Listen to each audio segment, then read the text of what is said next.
Got a phone call.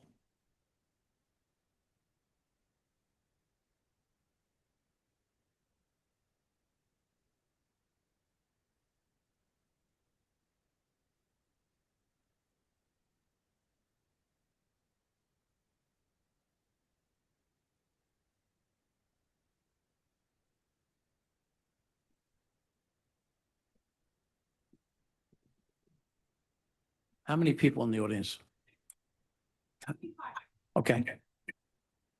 Well, we're going to start. Good morning, everyone. My name is Bill Bergman, and I will be chairing this morning's ZBA hearing.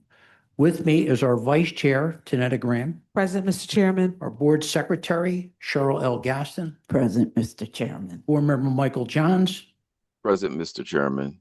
Board Member Ryan McAdams. Present, Mr. Chairman. Also here is our attorney, Lynn Reuter Huber, and our ZBA Director, Ian Haggerty, and our Board Administrator, Lakeisha Dandy.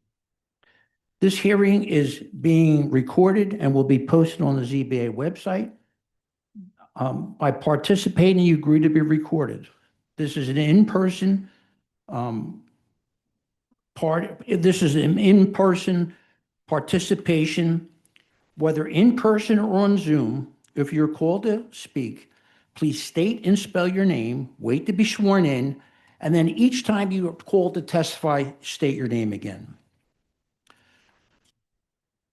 To enter an appearance, indicate the property address on your Zoom webinar, speak with a staff member,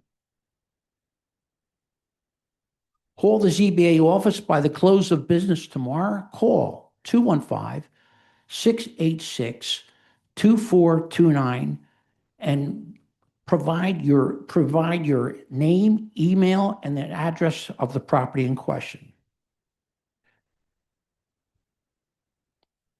Remote participation. Raise your virtual hand when directed so that we can call on you to speak. When you're called on to testify, please click the Join as a Panelist button. Use the Q&A only for procedural questions, not the case itself. If you are joining by phone, please hit *9 to raise your hand and *6 to unmute. In person, in testifying, get close to the mic so that all attendees and the court reporter can hear. No talking, eating, or drinking during the hearings. Aggressive behavior will not be tolerated. In an emergency, follow the staff directions. The main exit is through the double doors at the rear, and the stairwell is to the left. If we are evacuated, please go to Love Park across Arch Street and remain there so that we can call on you. So let's look at our schedule for this morning.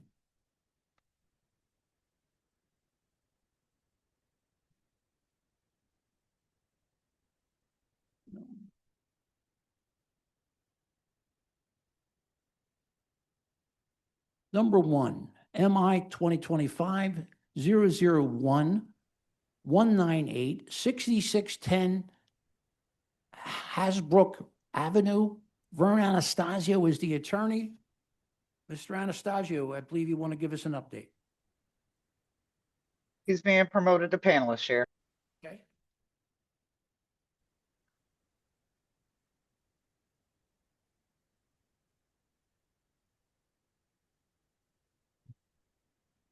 Good morning, Mr. Chair.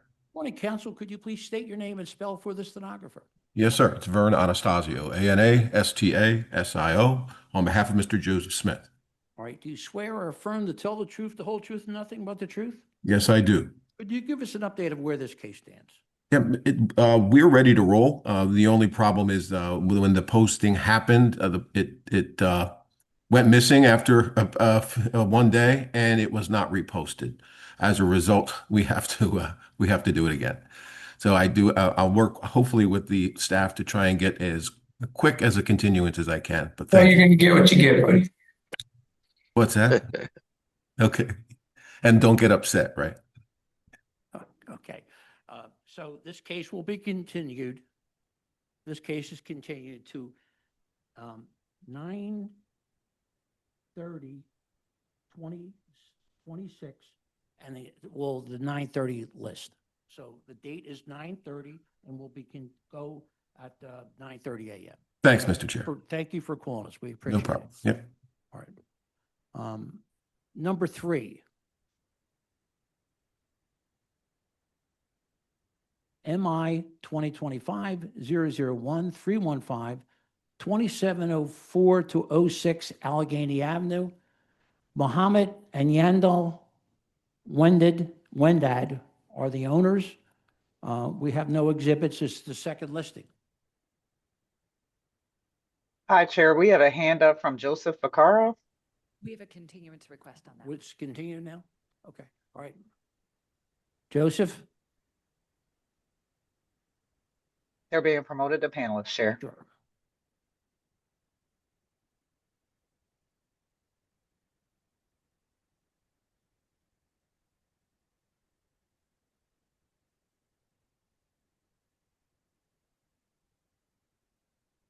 Good morning. Can you hear me?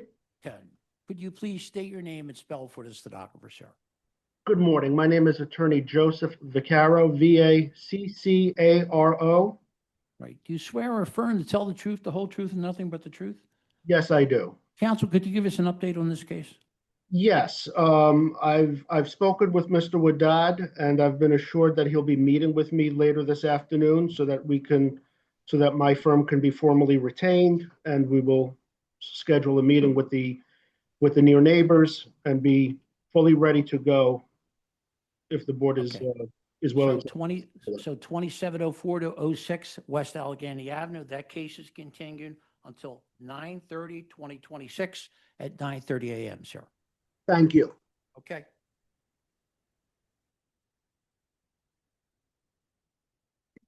Number 4, MI 2025-004-106, 5330 Penn Street.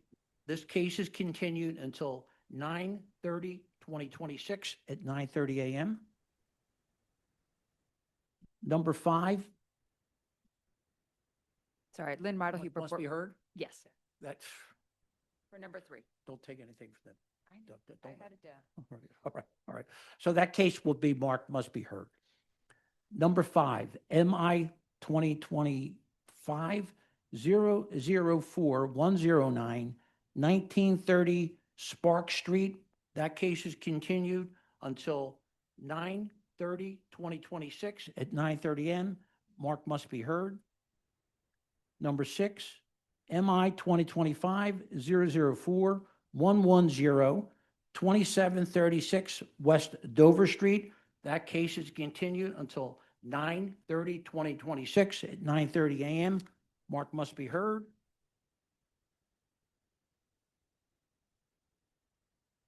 Number 7, MI 2025-004-801, 3344 to 52 North 10th Street. That case is continued until 9/30/2026 at 9:30 a.m. Mark must be heard. And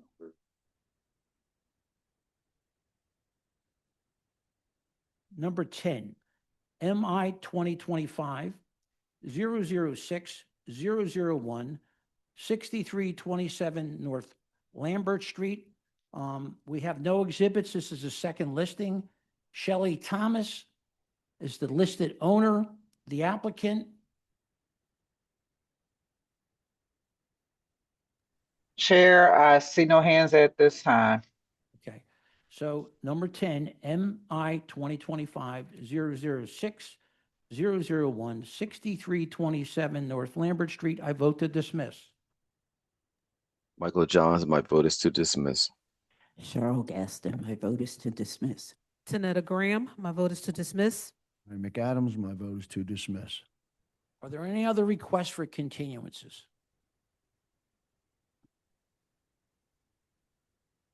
Hi, Chair. I have a hand up from Strawberry Mansion Community Concern. Okay. They're being promoted to panelists.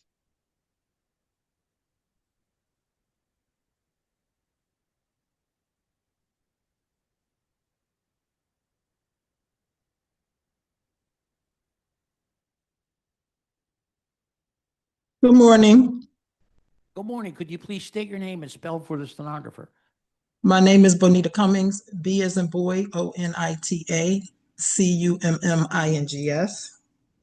Do you swear or affirm to tell the truth, the whole truth, and nothing but the truth? I do. What case? Well, it's 2130 North 31st Street and 2253 North 33rd Street. Neither of those cases had public mailing notices, although they've had what appears to be public meetings. So no notice of those meetings was mailed So out. for both those cases, is there anyone who represents the appellants? No. Could you come forward, sir? Yeah, I know. That's it. Well, I don't think we'll see.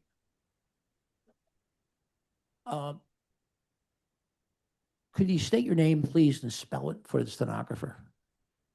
Could you turn that on and get that a little bit closer to you? Which case? Yeah, my name is Castro Suji, Kester. I'm sorry, sir, could you speak up? Yeah.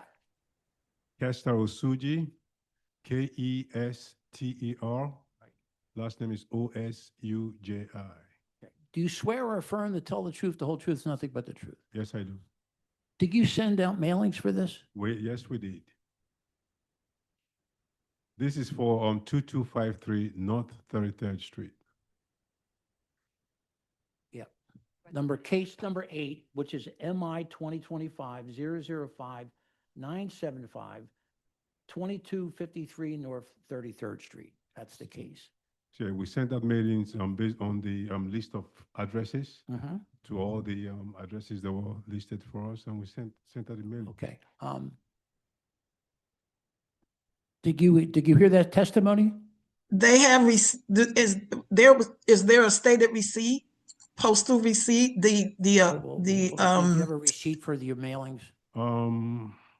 the I did receive affected RCOs did Wait, not wait, receive wait, any wait. notice. Well, hold on Okay. 1 minute. Go ahead, Yeah, sir. I did receive some returned mails from the post office. I don't have them here, but I Mhm. can make that available. I can locate them and make that available to you. Okay, all right. So we're going to hear this case. Okay, so why don't you go back and sit down and we'll call you. Okay. Now, the other case was? 2130 North 31st Street. So MI 2025-007-240-2130 North 31st Street. Is the appellant here for that case? Come on up, sir.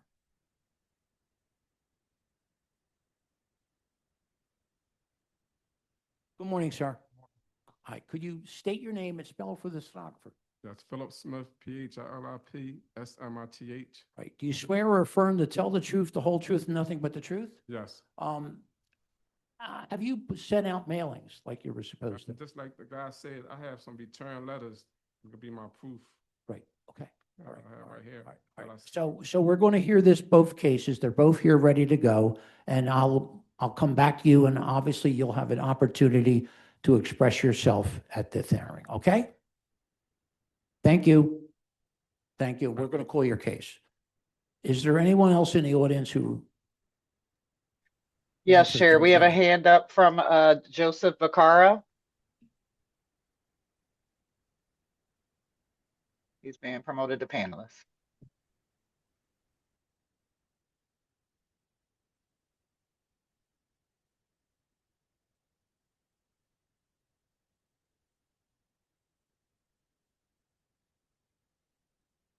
Good morning again. Good morning, Joe. You've already been sworn. Just state your name for the record. Joseph Vaccaro, Vaccaro. Right. What case do you want to talk to me about? I'm just inquiring about 3409 Goodman Street. Number 9. Yep. Okay. Is the board going to be proceeding with this matter? My client, he just needs to get his tax clearance. That's the only thing that's missing. So Okay, I'll so leave it up to the we board. we will hear the case and we'll hold it until the tax clearance comes, okay? Okay, All I'll right. just wait. Thank you very much. Any other one else for the continuance? Chair, I don't see any other hands at this time. Okay.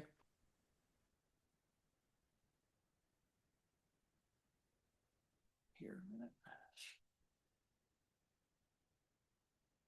Right. We're going to go to our add-on list. Number 1, MI 2021 004 541 251 Ripka Street.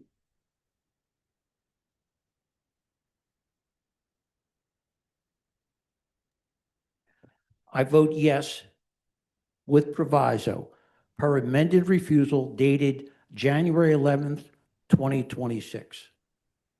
Michael Johns, my vote is yes with proviso. Cheryl Gaston, my vote is yes with proviso. Janetta Graham, my vote is yes with proviso. Ryan McAdams, my vote is yes with proviso.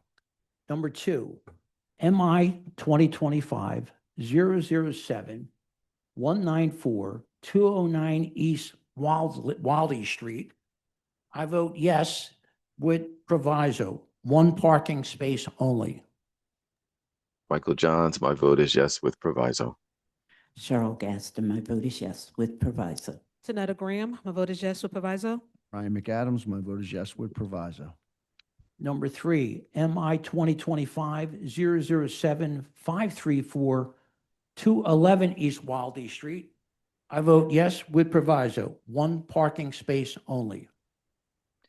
Michael Johns, my vote is yes with proviso. Cheryl Gaston, my vote is yes with proviso. Janetta Graham, my vote is yes with proviso. Ryan McAdams, my vote is yes with proviso.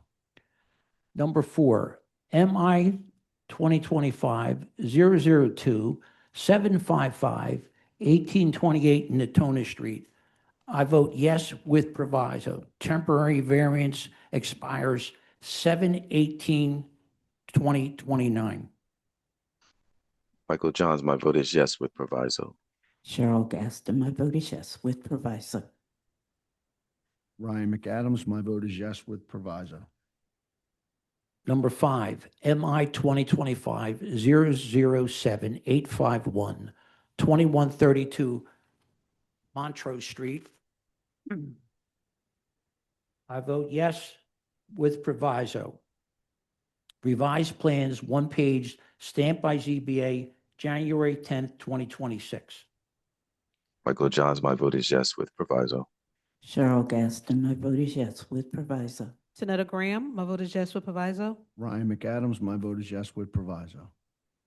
And number 6, MI 2024 001 949 2900 Snyder Avenue. This vote in this matter has been moved to Wednesday, July 8th at 9:30 a.m.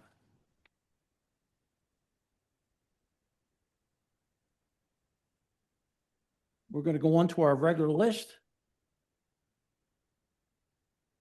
Number 2, MI 2025 001 237 9864 Frankfurt Avenue. Yavelka Kozlov and Anna Samalkok. This is a pro se. They're being promoted to panelists, Chair. Good.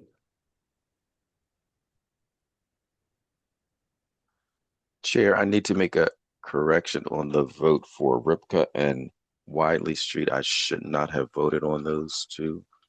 Okay. Thank you, Michael. We appreciate that. Yeah.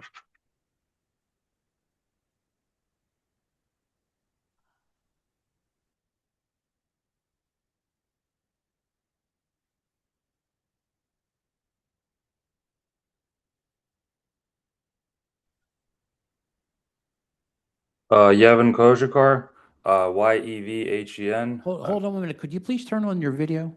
Oh, sorry. Thank you. Oh.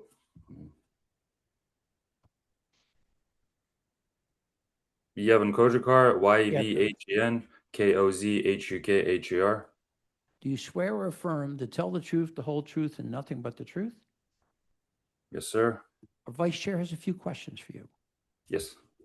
Good morning. Have you Good morning. submitted your documents and exhibits 5 days in advance of this hearing? Yes. Okay, and I am going to read your application, which is being the reason that we're here today, and your refusal. So here we go. This application is for the removal of existing and previously approved off-street interior accessory parking within a semi-detached structure, garage door infill to create new habitable space, to be replaced by 2 new surface accessory parking spaces, no change to existing 2-family household living principal use. Does that sound accurate to you? So no, there was no change to the parking spaces at all. I just filled the garage door during COVID. When I bought the house, there was a leaky door. During right before COVID started, one of my neighbors, one of my tenants drove inside to the door, and I couldn't get out to the gym, so I just kind of made a little gym. I looked around. One of the neighbors had a garage door closed up, so that's exactly what I did. I put a little window and a door. The garage was never used for any tenants or when I lived there, so it was like a laundry. And right now, it's used as a storage. My wife is a photographer. I did get an email from Ian yesterday around 3:28 asking for pictures on the outside and the interior of the house. Couldn't get them. I found one on Google Maps this morning of the outside, and I got my father-in-law to go down there to take the pictures of the inside of like all the stuff. He didn't get there, but I will get it to you guys by the end of the day, even if I have to go after work tonight.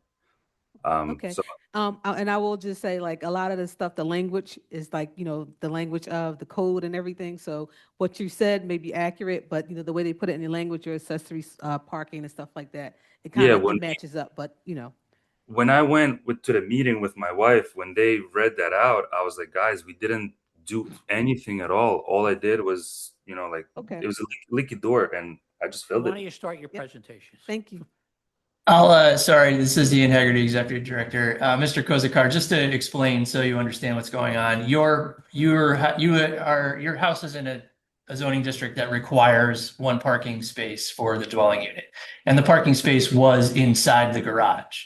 By not having that parking space inside the garage, it necessarily needs to move to the driveway in front of the garage, which isn't allowed. So that's the reason. It's sort of a cascading effect here. That's the reason that the refusal is written that way. Do you understand now?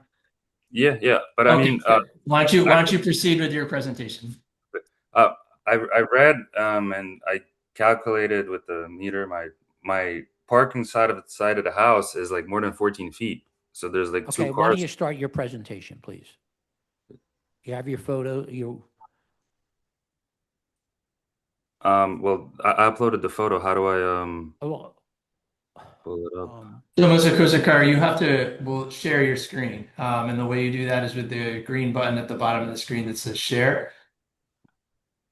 Make sure you have your exhibits that you'd be presenting to the board ready and open, and then press share and select them so that the board can see your exhibits.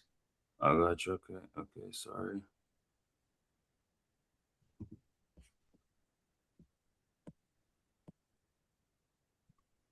Picture.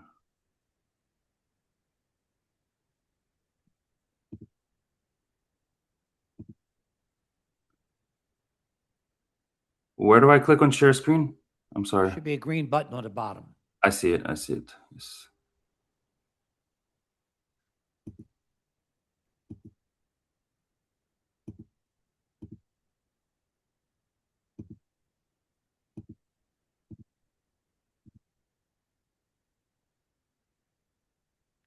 It's not letting me share for some reason. Do you have your documents open? I do. Okay, now hit share now. I have a message popping up that's like it's denying on my computer. I don't know why. I'm sorry.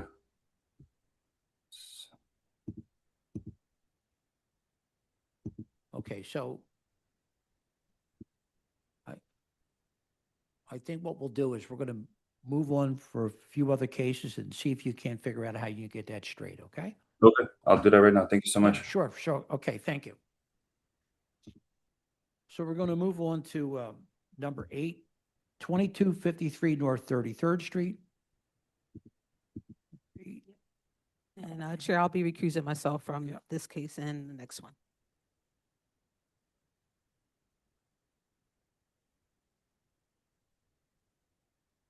Chair, This they're is being promoted to MI panelists. 2025-005974. Good morning, sir. You've already been sworn in. Could you please just state your name for the record? My name is Kester Osuji. Okay. Our board secretary has a few questions for you. Good morning. Did you submit your documents and exhibits 5 days in advance of this hearing? I did submit. And I'm going to read to you your application and your refusal, and then I'm going to ask you a question, okay? So your application is for the proposed uses of prepared food shop and multifamily household living, 11 dwelling units within an existing structure. And you have 2 use refusals, whereas the proposed use, prepared food shop, is expressly prohibited in the RM1 residential zoning district, and 2, in the RM1 district, a minimum of 480 square feet of lot area is required per dwelling unit for lots in excess of 1,440 square feet, with a lot area of 2,304 square feet. A maximum of 5 dwelling units is permitted, and 11 dwelling units are proposed. Now, do you waive the reading now of this refusal and stipulate to its accuracy? Yes.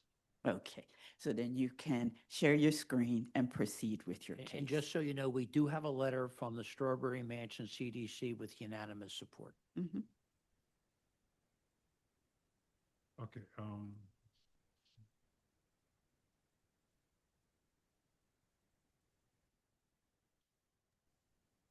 The applicant is denying the Coming promotion up. request.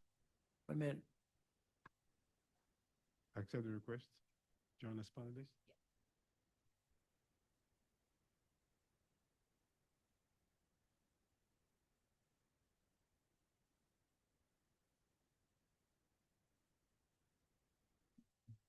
Okay. Am I ready? It's not up yet. Okay, yeah, it's okay. Okay, good. Okay. This way. Here, it's coming up. Thank you. Yeah, good morning. Good morning. Keep that mic nice and close to you, okay? Okay. Okay. All right. This 2253 North 33rd Street. This is a second application. This was previously granted in 2019. Right. And we actually went through the process of obtaining the necessary building permits, which we did obtain. We started work, and of course, the pandemic came in, and things happened. We didn't finish. Financing was an issue due to the pandemic, and we came back again to try to finish the project, and we applied for a building permit, which they now told us that we have to go back to the board again for an extension. So this is more like an extension of what was previously granted to us. Okay. So that we can get the permit and complete the project. So why don't you go through your things here, especially pictures and photos and plans. Okay, this is the building. It's a corner building right across the street from the bus terminal on 33rd Oh, sure. and Dolphin. Next, this is the building permit that was granted in 2020. and it describes the whole, Yep. work that needed to be done. So you were approved in 2020, you never got to it because of COVID. And now Yes, you're we coming in, never you wanna got do to it. finish. Yep, Yeah. okay. I have the exterior, interior. This is the exterior. This is the fire escape. We do have fire escape report, with an engineer certifying it to be good.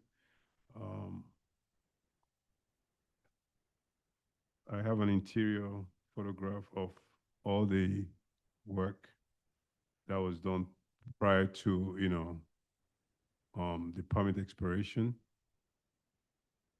And that's the interior of it. These are the postings, front and back of the building. And this is like a rendering of the coffee shop that's going to be on the first floor. And it's only on the first floor we're here for Yeah, today. yeah, just the Your commercial. first commercial on floor, the yeah. first floor. Nothing in the basement? Nothing in the basement. Okay. These are the plans. That was submitted to LNI. These are the plans that we've been working with. Let me see if I can get the actual document here.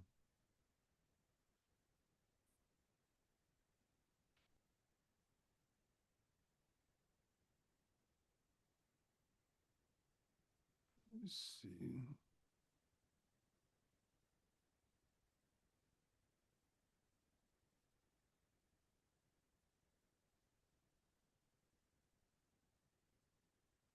Somebody could help him enlarge the screen.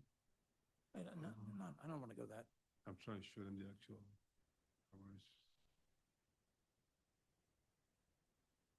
Oh, well, people coming from everywhere. I mean, I need that many people. No, but I didn't share the screen, this one. Oh. So I have to. Are you trying to share this one? Yes, you just share that document. Okay. Do you have your per? Maybe. Okay, no, let me. Okay. Okay, let's just go in. Share, yeah, so stop sharing. Stop sharing. Stop sharing. Yeah, and then pull up that document that you want to show.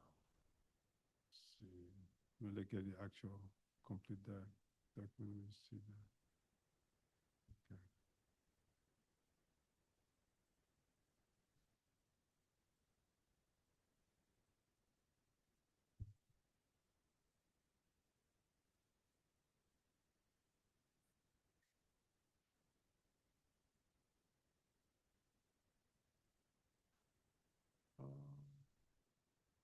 This is the one.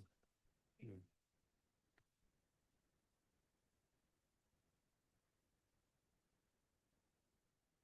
Okay. Okay.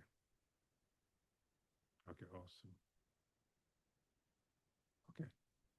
So, yeah, this is the actual plans of the project Right there. right here.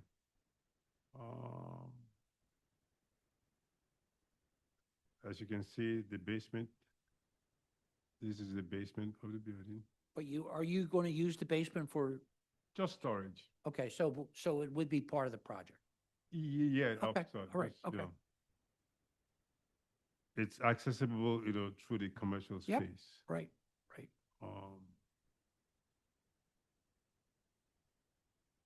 These are the, I guess, second floor plan, the third floor plan. Well, and we're not doing that today, are we? Were we doing the whole thing? Yeah, The whole thing? Okay. Wow. I thought it was just a commercial, but. and this is the exterior complete rendering of the building architecture. Okay. And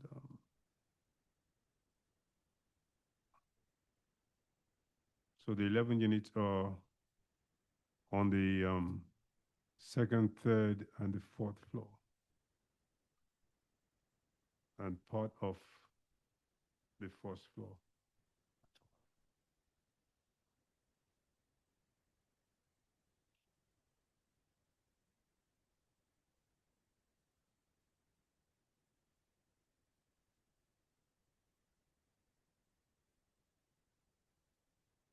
you have anything else you want to show us? Huh?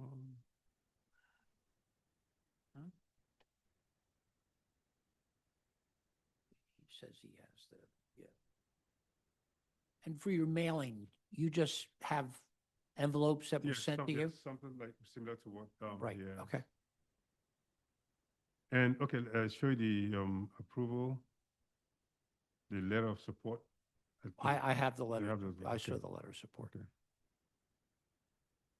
And so we're just, looking for, more or less, a second approval so we can complete the work. I understand. So I understand. You were approved once before for all the units? all the units. Okay. What, And this is exact application that was granted, nothing changed. I understand. I understand. Questions from the board? So question is, go ahead. No, No, go ahead. Mike. Go ahead, sure. Now, I was just gonna ask that about the coffee shop. Is this operating now or is this Nothing is operating. nothing? Okay, all right. And the coffee shop is going to be, there's no real cooking, right? No recooking, just no, what do you call it, exhaust system, nothing, just a coffee. Ah, okay, because that's my question. Yes, I'm always worried about exhaust. No exhaust system. And then with respect to the units, how many units per floor? It's 3 units per floor. We do have the proper egress approved. We have the fire escape that addresses, and it's going to be, the building is going to be fully sprinkled, right? And are these one-bedroom units? They're all studio units. They're two-bedroom units. Studio. No, efficiencies. Studios. Efficiencies. Okay. Efficiencies. So Efficiencies. all 11 are studio or All efficiency? efficient. Oh, okay. And you said something about how they're on 2, 3, and 4. Yeah, So that's, there's 3, and 2 on the first floor. there are 2 on the first floor. Ah, okay. I only heard about 1. Mhm. All right, okay. And then what are we doing about the trash? For the trash, we do have, we're going to contract with a private hauling system. I think I have it here. So we're going to be hiring private trash company. And you're going to have some kind of trash room for storage of the Storage, trash exactly, somewhere in the basement. before it's picked up? Picked Is up, that how you're going to do it? Yeah. And then the little units, where are the people going to store their trash? in the- Exactly. It'll be towards the very end of the basement side section. And we'll have a staff that will be working, both, because since the owners of the coffee shop, we own the whole property, we're going to be, we're going to have a staff working to address the whole trash issue, making sure that, everything is packed properly and ready for the trash company to haul us to pick them up. No, okay, all right, thank you. Other questions? Hi, Chair. We have a hand up from Strawberry Mansion Community Concern. Hold on. Questions from our attorney, Lynn Reuter Huber? Not at this time, Mr. Chairman. Questions or comments from the virtual audience? Chair, we have a Please, hand up from Yep. Strawberry Mansion. Yep.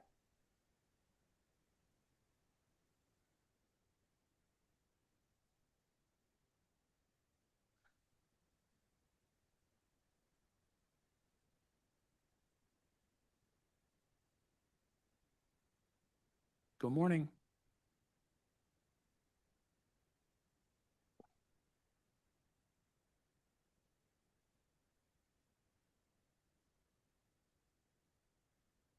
Hello? Good morning. You've already been sworn. Just state your name Yes. for the record. Bonita Cummings. Yep. Ms. Cummings, please proceed. Hi, in reference to 2253 North 33rd Street, we know based on being, I believe it was co-RCOs back in 2019, so we know return envelopes can be produced from 2019 because we were present at that community public meeting.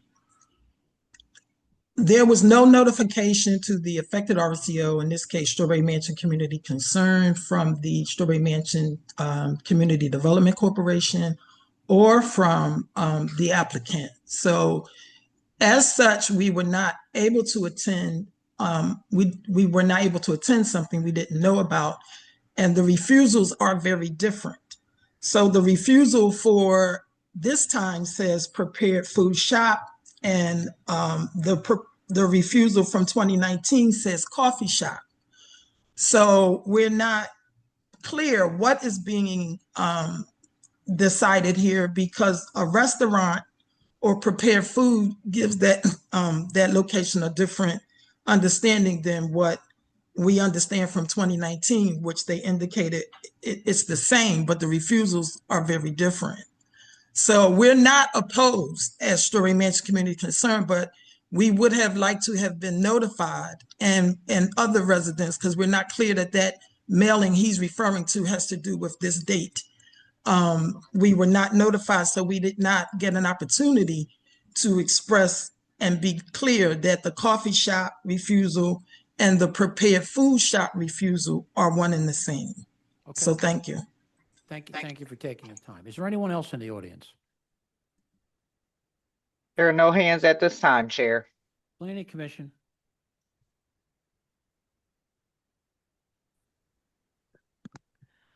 Thank you, Chair Bergman. Sarah Bond, Philadelphia City Planning Commission, SARAHBANH. Do you swear or affirm to tell the truth, the whole truth, nothing but the truth? Yes, sir. Please proceed. The comprehensive plan recommends no change in zoning from the existing RM1 residential multifamily. The requested variance for 11 dwelling units and prepared food shop is consistent with a 2019 variance for a coffee shop and 11 units. The Planning Commission recommends that the board grant the requested variance for prepared food shop and 11 dwelling units. Thank you. MI 2025-005-975, 2253 North 33rd Street. I vote yes. Michael Johns, my vote is yes. Cheryl Gaston, my vote is yes. Ryan McAdams, my vote is yes. Thank you, sir. Thank you. Appreciate Right. Number 12, MI 2025-007-240, 2130 North 31st Street. Philip Smith is the owner.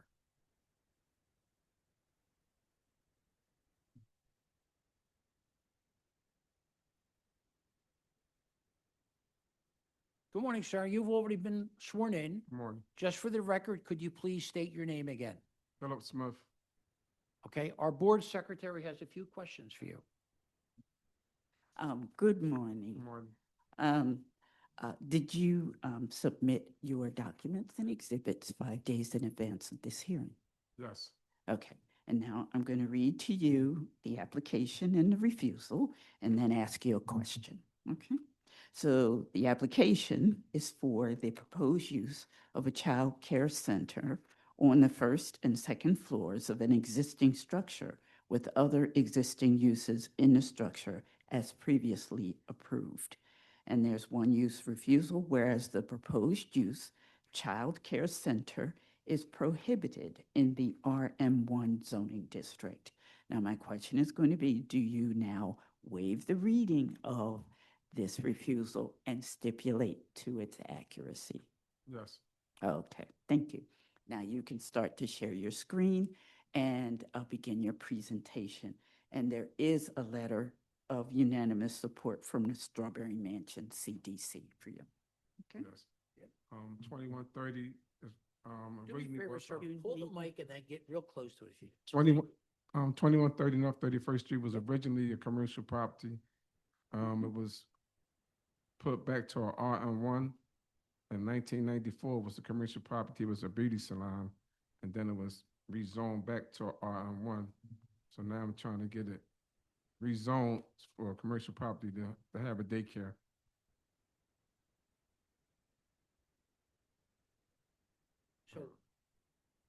So why don't you tell us about the daycare? How many people and things like that? Why don't you The go on? daycare it'll be 2 floors, and there's no daycare in our neighborhood. The closest daycare to us is at 29th and Lehigh. So I also would like to give jobs to people in the communities. And my grandmother, for years, she worked in the community. She had a community center at 30th and Diamond.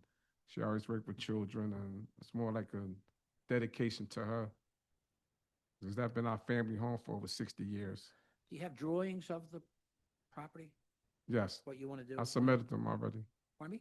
I submitted the drawings. Okay, why don't we take a look, see what,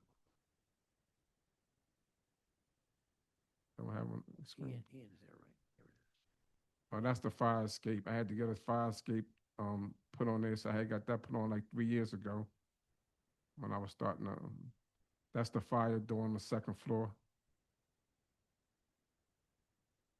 That's the fire escape again from the second floor. Fire escape. This that's the whole second floor. And that's the fire alarm system. This will be on the first and second floor, you're going Yes. to do this? And that's my I had to put that up. Right, and what's on the third floor? It's just gonna be like office space.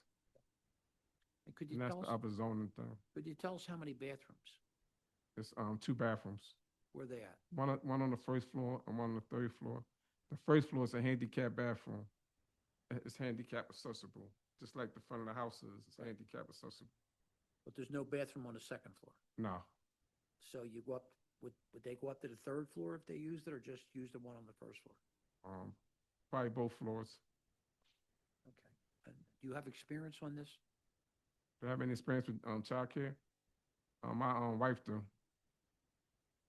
You're gonna run it yourself? No, I'm just the owner of the building. All right. Questions from the board? Yes. How many children? I think it would be like 20. Okay. And that's going to be, you're going to have to get permission and they'll tell you how much. Because have you applied for your permissions from the state? Yes, all that's in the process now. Okay. My wife had 2 other daycares. Okay. So is your wife going to be the one that's going to be running this? Yes, the daycare, yes. Okay. I'm the and- building owner. All right. So, but she has experience. Yes. Okay. Do we know what age children we're talking about? I think it was from like,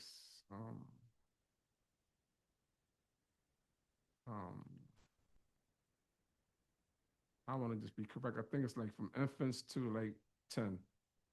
Okay. And, okay. And so, all right.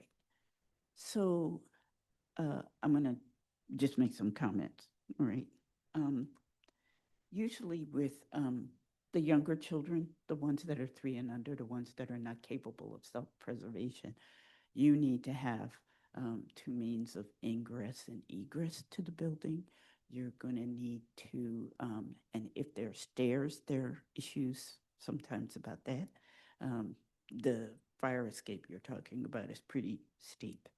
And you're gonna need to have the hardwired smoke detection system. There's a picture of that.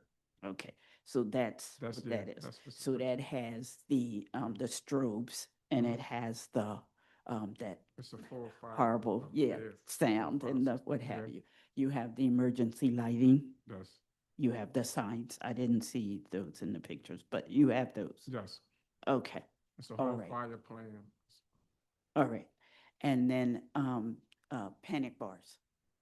There has to be the doors, the exit doors have to have panic bars, which means that, you don't have to use a handle. You Push. there's a bar to push the door open to make sure that, people can get out, particularly when it's young children. So do you have those? I think the back door has the push bar. All right, But once the building gets zoned to be a daycare, we have to go through all the other clearances with the child care understand and that. all the. I just- What you're speaking on, we have to go through all that. right. And they have I to just come want to out make here. sure that you understand Yeah. that this is part of This what is you're going to end up. the zoning part. Mm-hmm. The rest of the part, the Okay. health department has to come out and, Right. Yeah. And then what are we doing about pickup and drop off? Where is that going to be and how's that going to be handled? Parents are gonna pick them up and drop them off. And, also we're gonna provide a service where we drop them off and pick them up as well. Okay. And you have some place on the street where you can do that? And how is that What do you mean? going to work? I mean, what, I mean, she you're has. going to have she has a cars? van- Yeah, she has a van that's gonna be connected to the daycare, fully insured and everything, Okay, with the daycare's name on the side of the van. all right. And this is going to be on 31st Street? Yes. Where this is all going to happen? And what's around, this building? I mean, are there neighbors that would have a concern about this? All the neighbors approved of it. I mean, I talked to them, I spoke when they was glad that, they have children too, that they would use the facility for them. And then right next to the building, there's an open vacant lot that we're gonna try to get, to make, maybe they can play on that lot. Okay, because that was my next question. Yeah, Where's the it's play big. area? It's right, and it's an open lot, it's vacant, it's owned by the city. Mhm.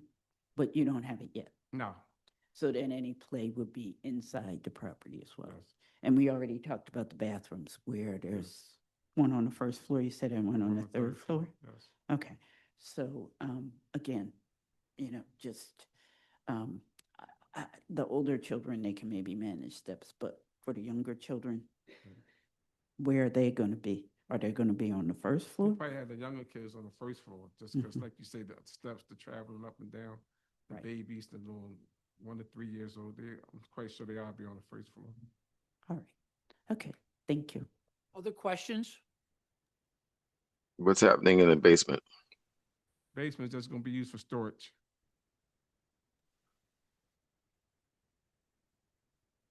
Questions or comments from our attorney? Yes, Chairman, if this is going to be voted yes, we need to add a proviso that implies to the entire building, because right now the refusal only talks about use on the first and second floor, and he indicated that he'd be using the third floor. The third floor would just be like office space. Yeah, but it's all used. Right, so use this entire building? Yes. Questions or comments from the virtual audience? Hi, Chair. We have a hand up from Strawberry Mansion Community Concern. They're being promoted to panelists.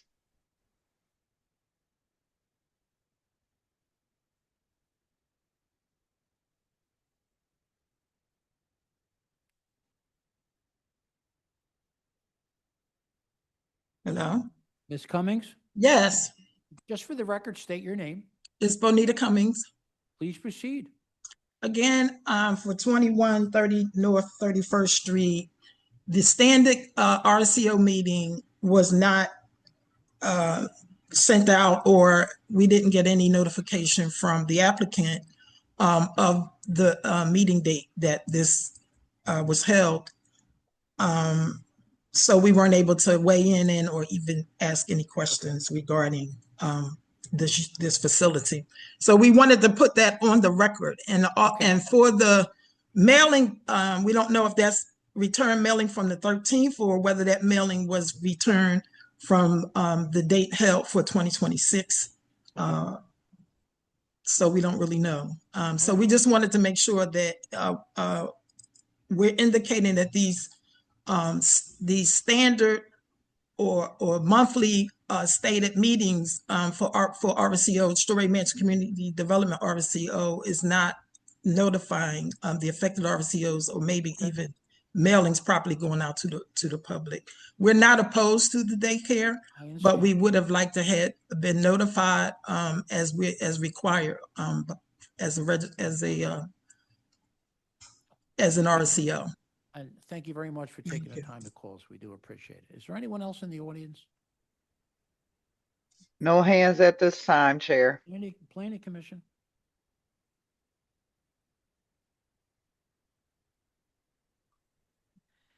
Thank you, Chair Bergman. Sarah Bond, Philadelphia City Planning Commission.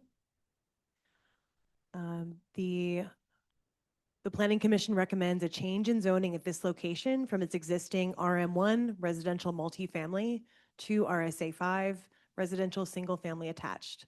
This property is undersized for the proposed use at this intensity and lacks the physical configuration for safe loading for the pickup and drop-off density called for by the code's largest category of childcare use. Additionally, the conversion to this use appears to have been performed without the benefit of permits. Therefore, the City Planning Commission recommends that the board deny the proposed variance for childcare center use. Okay, thank you. We've heard your testimony, and what I want to do is we'll vote on, can we vote next week? No? In the morning. We'll vote next week, next Wednesday morning. No, sorry, Chair. That's what I said. Sorry, Chair. Yeah. Held cases will be July Okay, 8th. that's why I asked. Okay. Oh, that's right. That's okay. It's okay. What's the following Wednesday date? The next opportunity to vote, Chair, will be July 8th at Okay, 9:30 We will a.m. vote at 9:30 a.m. on July 8th. Okay? Y'all vote on my decision? Pardon me? On the decision? Yeah. Okay. All right. Oh, thank you. All right, thank you. All right. Let's go to number 17. How's that? Or you want to go back to the first? Right, yeah. All right, let's go back to number 1, see if that case is ready. 2, I'm sorry, why, it's my number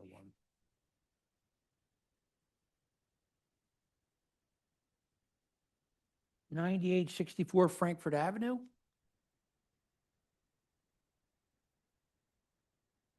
They're being promoted to panelist, Thank you. Chair. Will be good.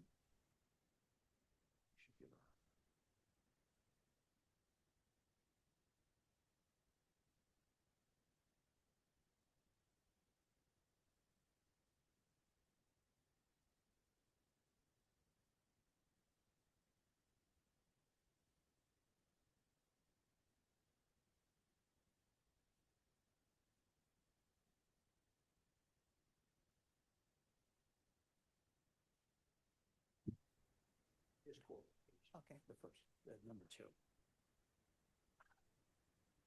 Hello? Hi, sir. Could you do me a favor? You've already been sworn. Just state your name. Yevon Koshikar. Okay, why don't you start your presentation? Sorry for earlier. I finally found a way to share my screen. If you guys could see it, here's the up front of the house with the garage door removed. And as you can see, there's more than 4 cars could park up in front, and people could easily walk on the sidewalk. Okay, do you have any other documents to show us? I don't have the interior pictures. Like I said, I will have them tonight. But this been going on so long. If you guys tell me I need to put the garage doors back on, I mean, that's what I'm gonna have to do. So, just let me know how to proceed from here. Put a gym inside. And what do you have inside a gym? Well, right now just storage, and my tenants use it like laundry. What's that? Laundry, like washer and dryer. That's it. And like we have, like I said, my wife's a photographer, so we store a lot of her things that she does for photography. Okay.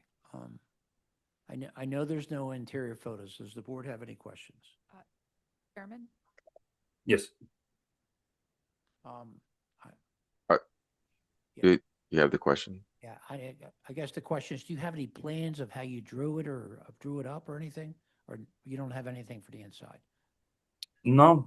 Like I said, the garage door was cracked. Every time I try to fix it, like air was seeping through. So I just knocked it down. I'm somewhat a handyman myself. My father-in-law helped me out. He does construction for a living, so it wasn't. So you closed the garage up? Okay.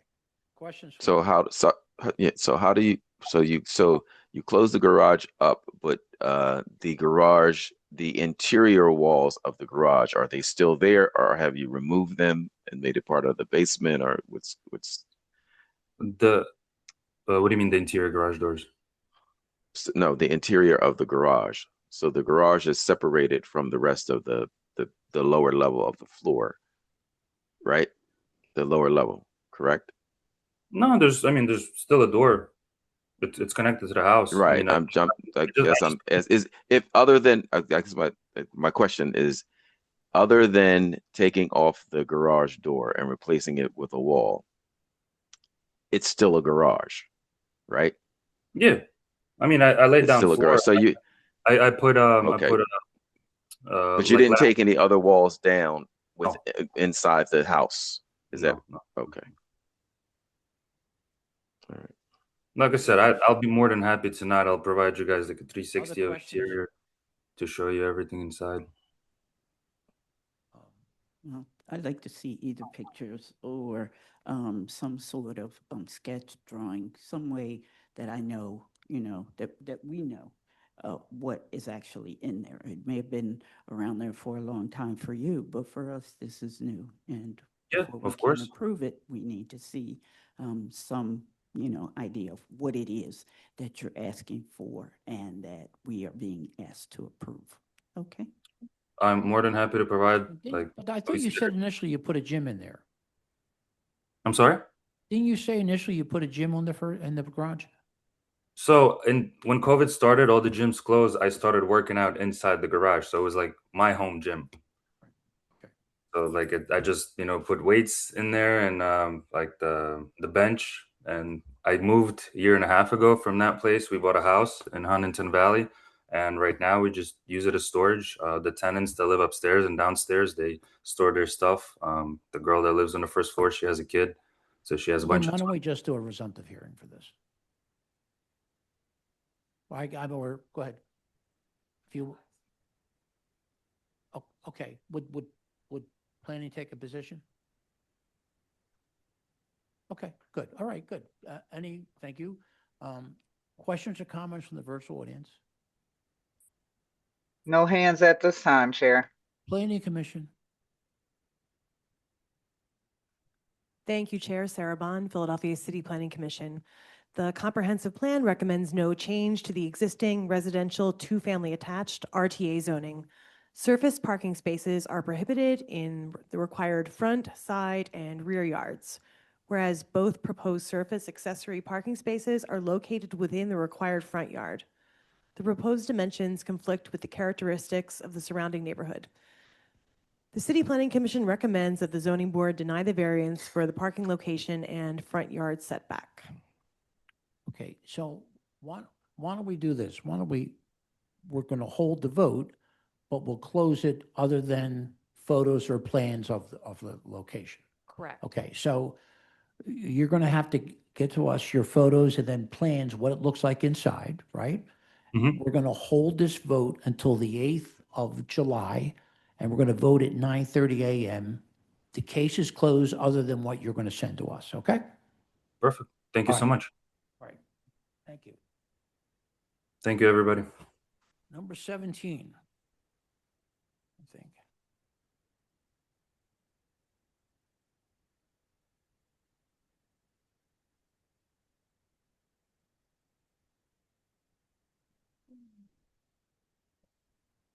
Dane Street, 15.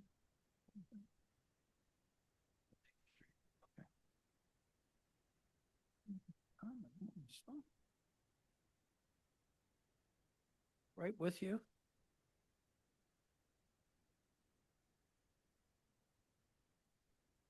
Number 17, MI 2025-000-223-1525 North Dane Street.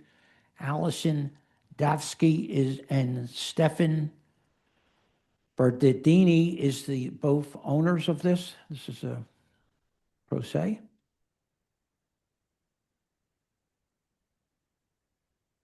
They're being promoted to panelists, Chair. Thank you.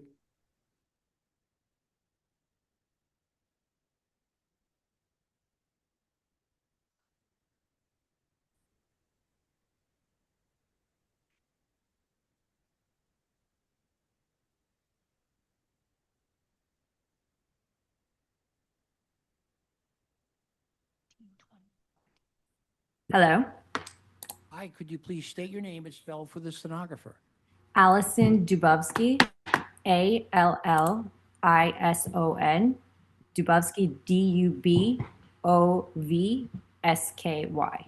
Do you swear or affirm to tell the truth, the whole truth, nothing but the truth? Yes. Allison, are you going to do the testimony? The testimony as in speaking? Yeah. Yes. Okay. All right. Our vice chair has a few questions for you. Okay. Good morning. Have you morning. submitted your documents and exhibits 5 days in advance of this hearing? Yes. Okay, and I'm going to summarize your application and your refusal, then then I'm going to ask you if you agree to it, okay? Okay. Okay. So this is the application for visitor accommodations, Yes. okay? And you're refused because just visitor accommodations is prohibited in the RM1 zoning district. Do you agree with that? Yes. Okay, all right, thank you. You can tell us what you're trying to do. Thanks. I just wanted to note, I think I heard you say 1525. Nadine, it's 1528. I don't know if that was just I just want to make sure it's the right address on there. Oh, we got it. 1528. Yep. 1528. Okay, so essentially 3 years ago, we applied for a use variance for visitor accommodations, and we were granted that with the 3-year proviso.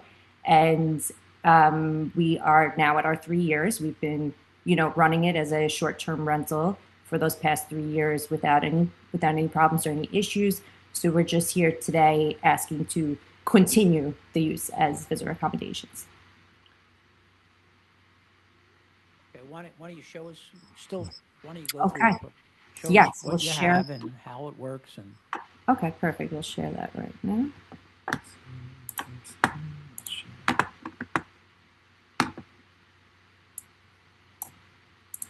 And you do have non-opposition from the Center City Residents Association. Yes. Yes. Can you see the? No, we don't see anything. You don't see anything. Okay.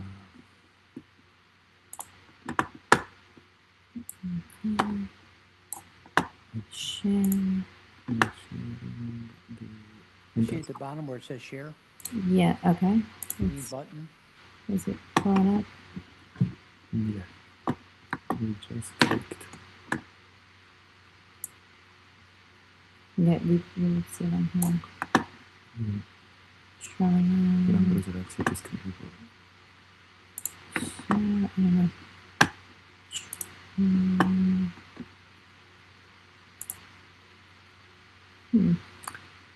We are trying to. Let's try it. So you should open your documents, right? And then push Yep. the green button at the bottom. That's the way it usually works. Yeah. We have a Word document.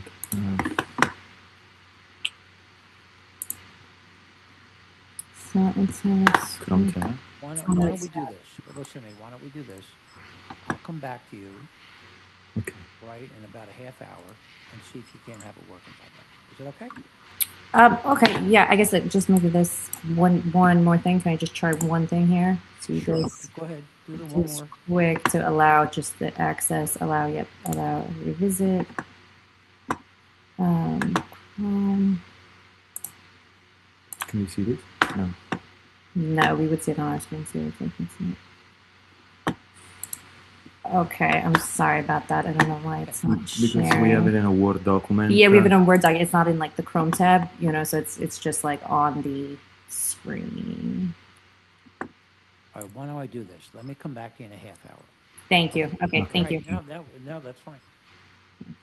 So let's move to number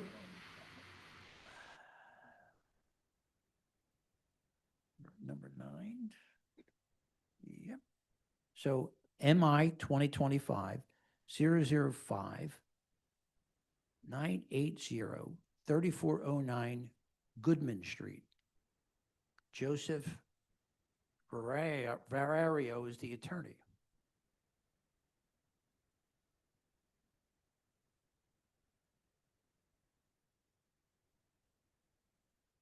Vicaro, or Joe Vicaro. He's here because he asked us, were we ready?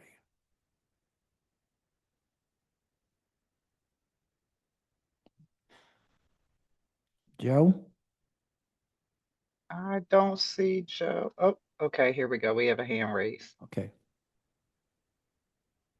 Okay, they're being promoted to panelists. Right.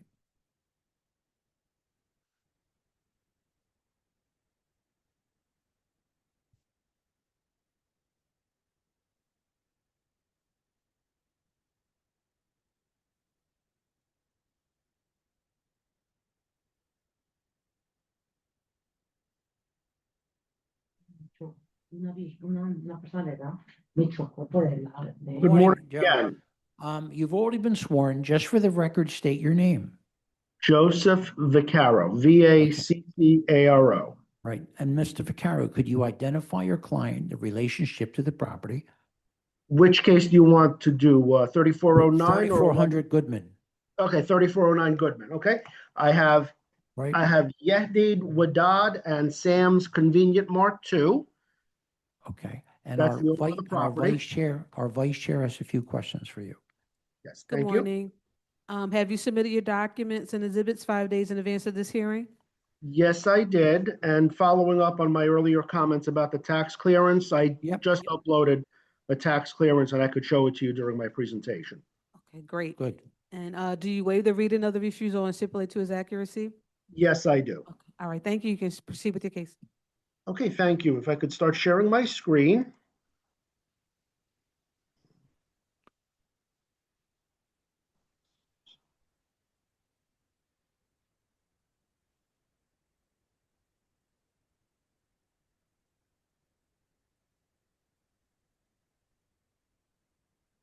Can you see my exhibits? We can, sir. Okay, this appears to be if I could expand it. It appears to be a zoning permit. Could you see that? Just want to make sure that we're all on the same page. Certified tax clearance. I'm showing a certified tax clearance. Okay, so now that you've seen the tax clearance, then I could close that out and get to the balance of my exhibits. Okay, so that's what I uploaded this morning.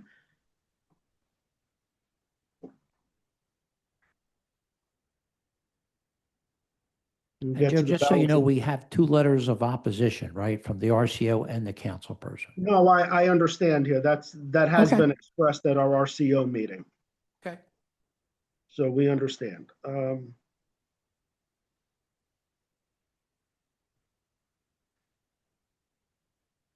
Okay, can you see now what appears to be a zoning permit? We do.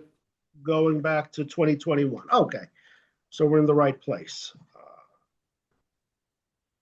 So Mr. Wadad had purchased this property, and going back as late as the 1970s, there was already a commercial operation going on at these premises between pizzerias and takeout and previous grocery stores. Even in July 20th of 2021, when the property was owned by Mr. May, there was already an approved use of eating and drinking establishments, takeout restaurants, retail stores, food and beverage and groceries. But for a while then the building had remained empty and it lost the previous variance that it had. So when the refusal was issued for 3409 for use as beverage and groceries with a takeout restaurant on the first floor, it was refused, and here we are.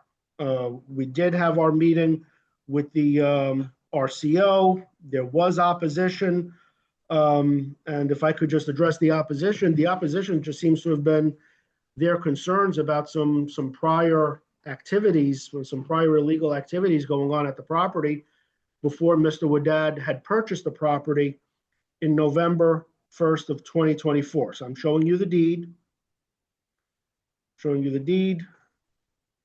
I showed you the refusal. You have the application. This is an old tax clearance certificate, as well as, if I could get to the photographs,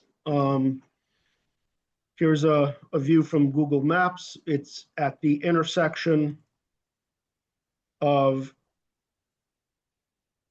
Goodman and Rising Sun. Here's another view from Google Maps, Goodman and Rising Sun. So this is the building. My cursor is right over the building. Let's scroll. Here's another view.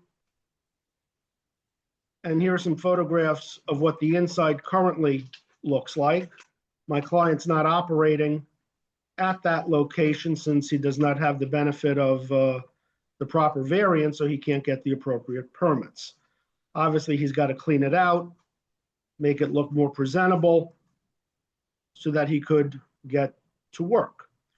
Here are some plans that I could show you if I could zoom out. This is the footprint of the building, Goodman and Rising Sun.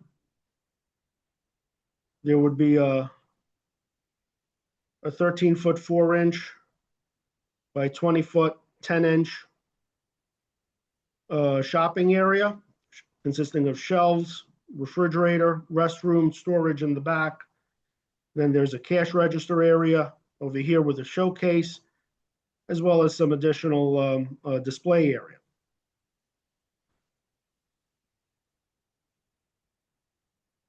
And here's another view of the plans. We have the letter of opposition. And again, what problems that the neighbors seem to have expressed, they were personal problems directed at my client, as well as directed at what was going on at the property prior to my client's taking ownership.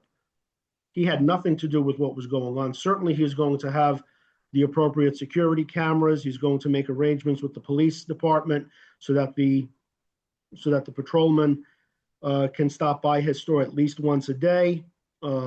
Surveillance is going to be fed directly to the police in the event that something nefarious happens. This property is zoned as a single family, but considering that this property has been used in a commercial fashion going back to the 70s, it's going to be near impossible and very expensive to reconvert it back to a single family. Any questions from the board? Why don't you have your testimony adopted? Okay. Yadid, could you please raise your hand so that they can promote you?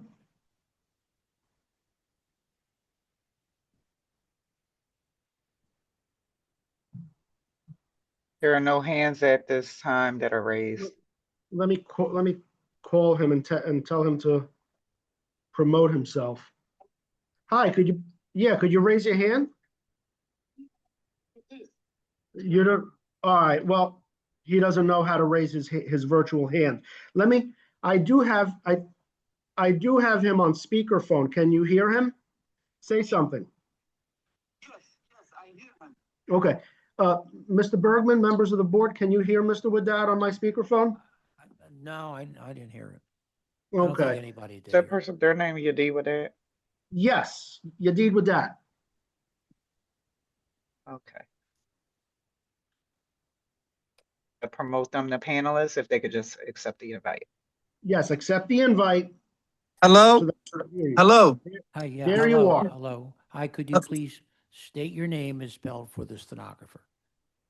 My name is Yehdi Widad, YEHDHEH, WEDAD. Do you swear or affirm to tell the truth, whole truth, and nothing but the truth? I do. Counsel?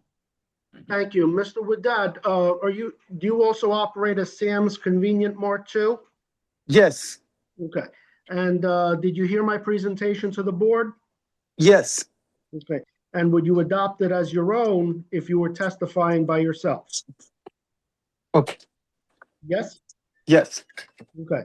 And would you agree to have the appropriate security measures and surveillance that would be connected directly with the police? yes, And the appropriate trash pickup also? yes. Members of the board, any other questions? Did you go to the RCO meeting, Joe? Yes, I attended the RCO. Why don't you explain again? Tell us about the RCO. Well, they had expressed a lot of opposition based on some criminal activity that was going on at that property before Mr. Wadad had purchased the property. And when did he purchase the property? November 1st of 24. I included that in my deed. And the criminal activity was prior to that and it hasn't been open since? it has been closed. He bought it as an empty shell. It still is an empty shell. Right. So it's still Questions from the, closed. questions from the board. I'm looking at the pictures you showed. This doesn't show an empty shell. It shows a fitted out store. I said it's an empty shell. That's not an empty shell that you showed, is what I'm saying. The pictures There's that you no- show don't show an empty. Let's go back to those refrigerators photos. and all There's that. shelves, there's shelves, counters. There's no product. There's no product. But that's not an empty shell. An empty shell means you've just got walls and nothing in there. It's an empty store, is what it It's is. an Empty empty store with fixtures. Okay, all right, okay. Because there's two different Many things. of the fixtures would probably need to be replaced, though. Well, but it's not it's not a shell. It's not a shell of a building.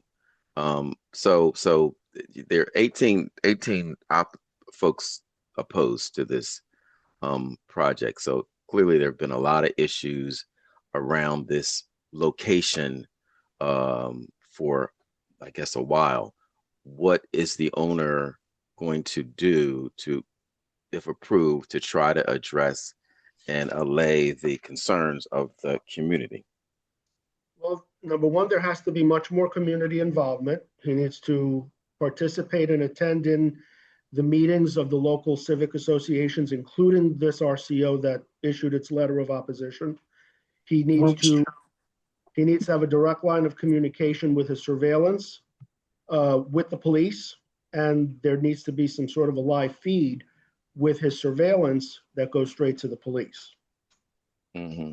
He needs Has to he maintain- committed any of this to the community in a community benefits agreement or anything like that? I know we don't manage that or have any control of that, but considering the significant opposition. We have discussed it with the RCO. Have we put it in writing? No, especially since the RCO, they were just not willing to let him proceed. They stated their opposition and their answer was no. Okay. What's the plan for the second floor? He has no plan for the second floor. We're just trying to get this store up and running so it could start generating an income for him. And then once he's able to start generating income, we'll see what the code permits. I have a question about the style of store. So what the images that we're seeing now, is the intent to keep all the products behind this barrier there? No, there are. So it's a grocery store where the customers will be able to walk down the aisles themselves? Correct. I could show you where the plans are. Right. No, everything is not going to be behind the glass. Let me go to the plans. There you go. So there's the entrance, showcase, and a walkway. You see the dotted line? Yep. Okay. What's the showcase? Like what would be in the showcase? Candies, gums. And is that behind the glass? Let me show you. I mean, there would be an area that would be behind I think glass. we've all seen these type of stores up. So what I'm saying is that probably the intent right there is to keep that partition there, the plexiglass there with your showcase of the candies. And oftentimes, and I guess what I'm asking the owner is, will customers have access to go to the groceries? Because sometimes those are closed off at doors and you can just see the aisles, but you can't go down the aisles. So is that the intent of how he plans to operate the business? No, the way he intends to operate the business is to allow the customers to go to the shelves and pick up whatever product they need to buy. Okay, thank you. And where's the point of sale? Where's the point of sale on this plan? Well, back to the plan. On the plan, you see And that I guess there's we're asking this. I guess we're asking this because the layout really reflects the pictures, right? To some degree. And so you've got a door at D1 that, you're going to let people in to this sort of vestibule area that has this display. You're going to let them pass this security door that's shown in the picture and access through this whole area back to a store that's in the back of this place. It's just, it's, I hear what you're saying, but in terms of how this is laid out, it really doesn't make sense, right? And so that's why we have these questions, right? It looks like it's going to remain as a takeout. You come to the front and you ask whatever you want to buy and they go get it. They bring it to the front. That's what this looks like, right? So I'm still trying to understand how you're going to make it work differently. Well, the way that we're going to make it work differently is that the customers are going to be able to come to this rear area and this other rear area where there are shelves that are showing product on three different views. Okay. And so where's the point of sale? So tell me what the point of sale is. I buy my stuff here. Where do I pay for it? The point of sale would be in this area in the corner. Am I showing you a cash register? No. It's not showing the cash register, but the point of sale area would be in this area opposite of the entrance. One, there's only 5 feet there. You need 3-foot access out. I don't know how anybody's going to be there with a point of sale in that location. It's just, I understand hear what you're saying, but logistically and physically, it doesn't work and it doesn't make sense. Well, we could. It is what it is. We could, we could always come in with some revised plans to give it bigger. Or you change what it is that you're requesting, and it's a takeout, kind of convenience store, because that's what you kind of show. That's the only that's the comments I have. Before we do anything, is there any other issues that people want to raise on the board?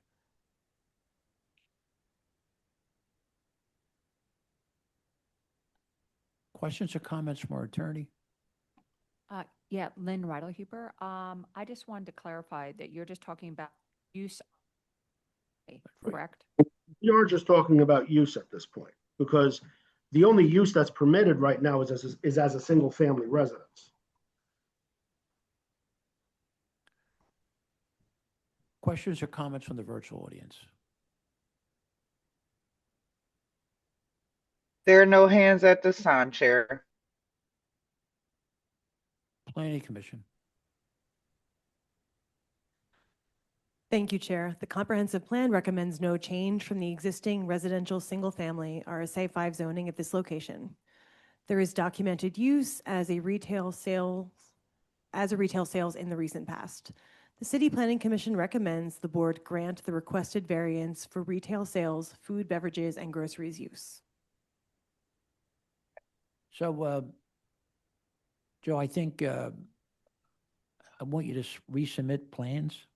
Okay. Right?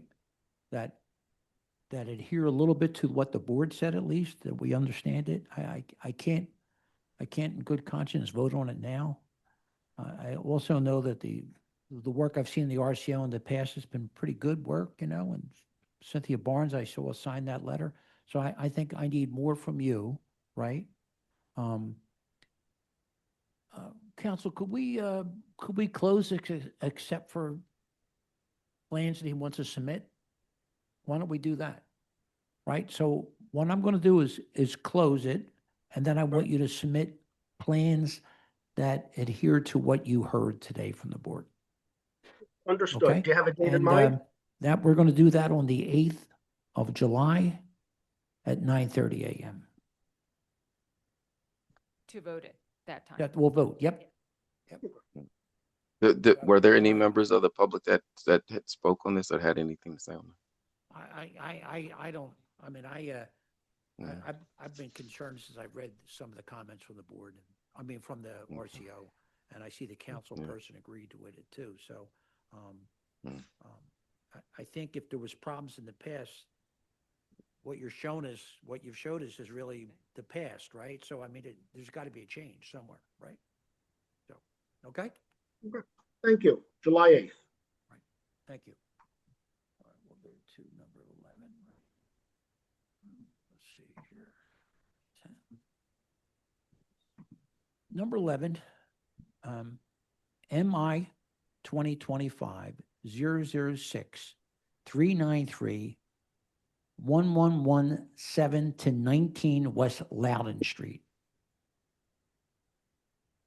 Joe, you were the attorney here? Yes, I am. If I may close out my exhibits on Goodman, Sure, sure. and whenever the board's ready. So could you, we're ready. Could you, just for the record, state your name? Joseph Vaccaro, Vaccaro. All right, and could you identify your client, the relationship to this property? And I represent Valecito, Vallecito LLC. To my right, I have Camilla Lopez. She's the member of the LLC. All right, and our vice chair has a few questions for you. Gladly. Good morning. Have you submitted your documents and exhibits 5 days in advance of this hearing? Yes, I have. And do you waive the reading of the refusal and stipulate to its accuracy? Yes, I do. Okay, all right. Thank you. You can begin your case. Okay, do have thank a letter you. of Support from Loudon Civic Association. Yes. And, oh, that's the wrong exhibit. If I could stop sharing that too.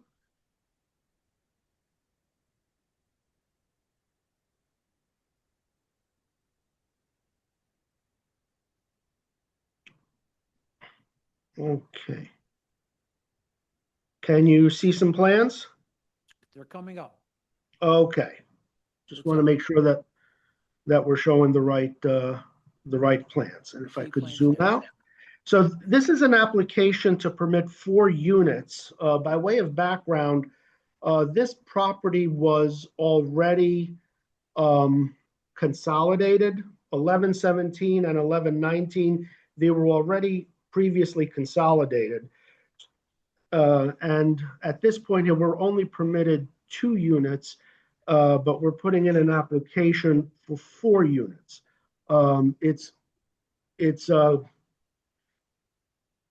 If I could show you the plans of the 4 units first. On the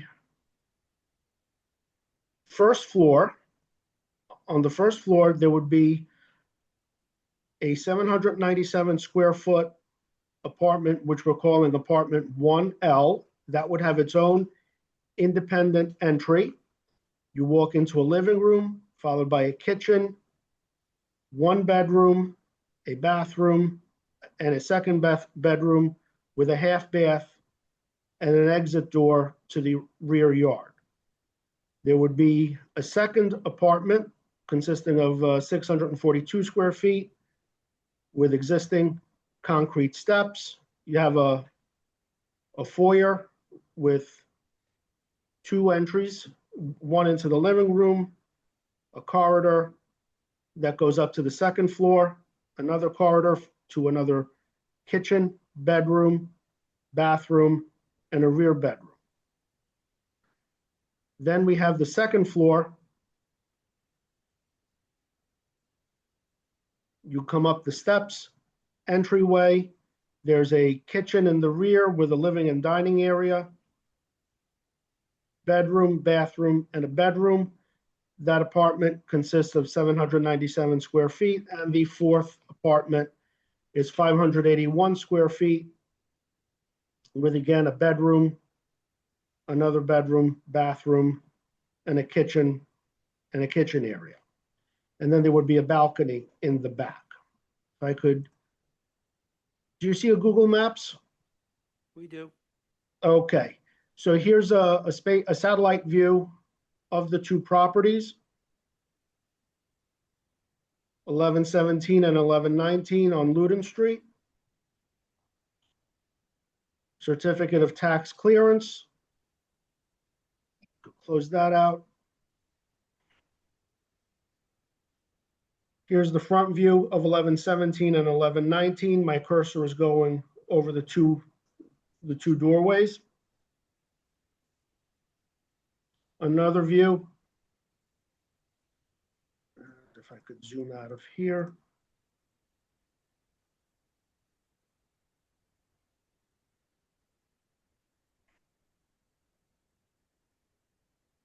and another view of the two doors. And finally, another view of the two entrances from Loudon Street. Valecito had purchased the property on February of 2023. There's the deed. The refusal is that in a CMX1, if the lot's not adjacent to a residential district, and it's not, a two-family and multifamily household living is prohibited. Application for appeal. I could go down to the photographs.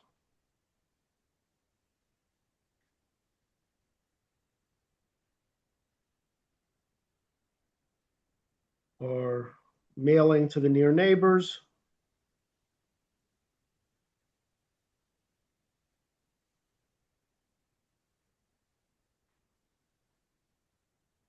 Photographs are further down. Letter, meeting summary, posting, and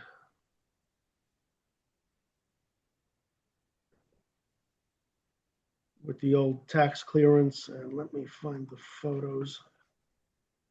Here are the photos of the property, of the inside of the property. The front. Currently, there are only 2 units being occupied. On the 1117 side, only the first floor is being occupied. There's a couple with 1 child. And on the 1119 side, there's the second floor that's being occupied by 1 individual. 2 units remain unoccupied pending these proceedings. Here's the corridor, restroom.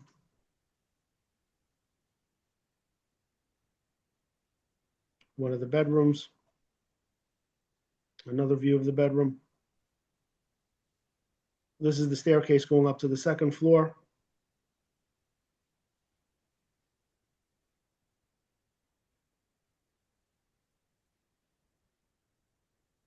Another view.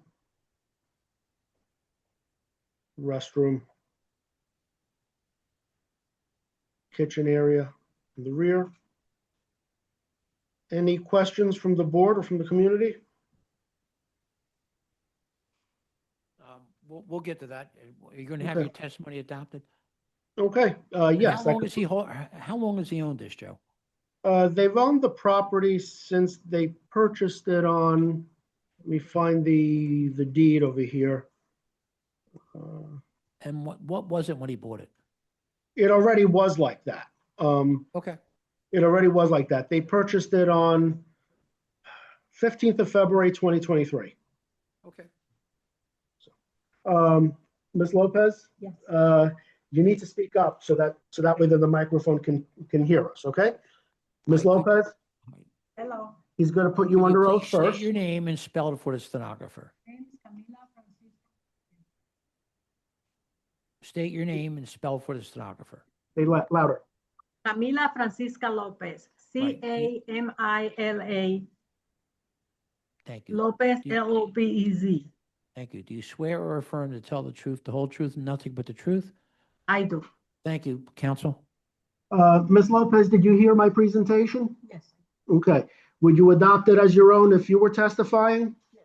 Okay. And is it true and accurate? Okay. All right, questions from the board?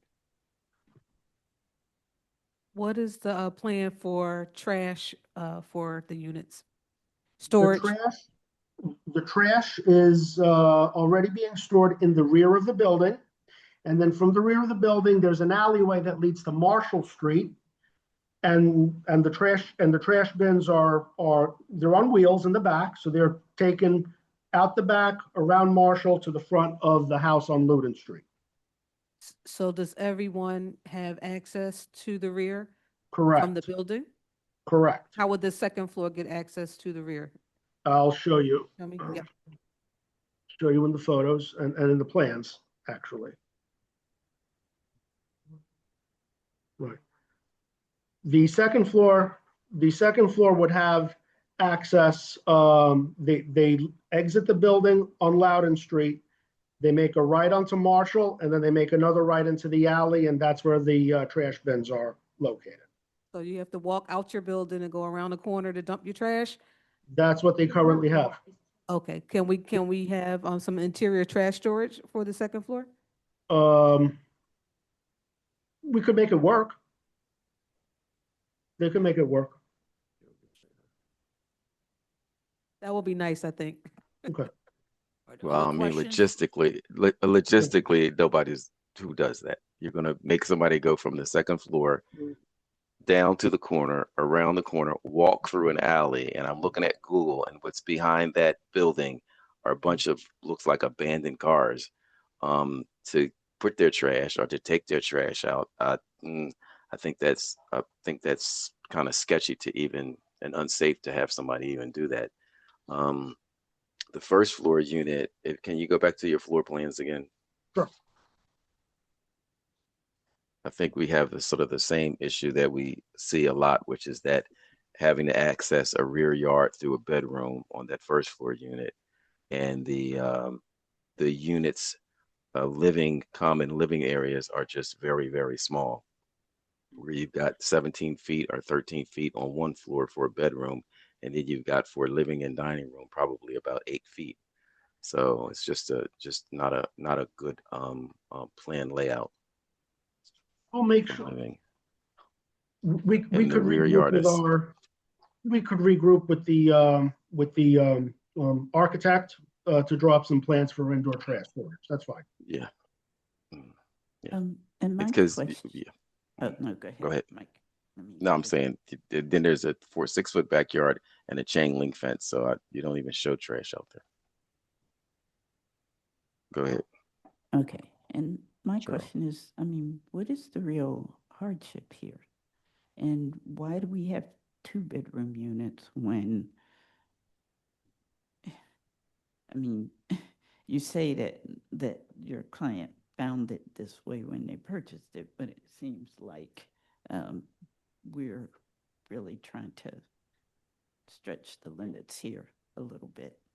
Well, again, these are two independent buildings that were already consolidated into one. Right? So- And you would have been allowed to have 1 unit each. So Or where they 2 are, they units. would have been able to have 1 single-family residence.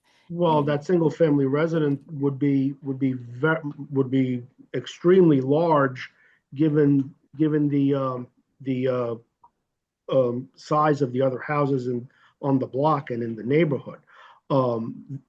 That being your comment also, Ms. Gaston, about there being 2 bedrooms in each, whether there are 1 bedrooms or 2 bedrooms, each apartment. What we're here for is to legalize and to permit 2 apartments on each side. One on the 1117 side, 2 apartments on the 1117 side, and 2 apartments on the 1119 side. So we're asking for 4 units. I understand. Okay. And again, Anyone else in the board? Questions or comments from our attorney? Not at this time, Mr. Chairman. Questions or comments from the virtual audience? No hands at this time, Chair. Planning Commission? Thank you, Chair. Sarah Bond, Philadelphia City Planning Commission. The comprehensive plan recommends no change to the existing CMX1 commercial mixed-use zoning. The appellant has not supported their hardship claim with evidence of unique physical circumstances or conditions of the property. The City Planning Commission recommends that the zoning board deny the variance. MI 2025 006 393 111 to 19 West Loudon Street. I vote no. Michael Johns, my vote is no. Cheryl Gaston, my vote is no. Tanetta Graham, my vote is no. Ryan McAdams, my vote is no. Thank you, council. Thank you. All right. Number 13, MI 2025 007 932 3616 Whit Street. Jermaine Harris is the attorney. We They're do being not, I promo- don't- do we have an RCO letter yet on this?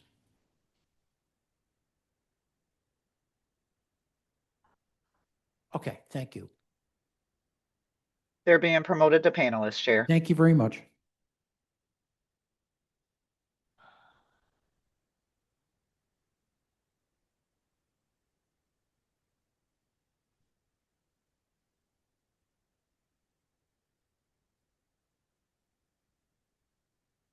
Good morning.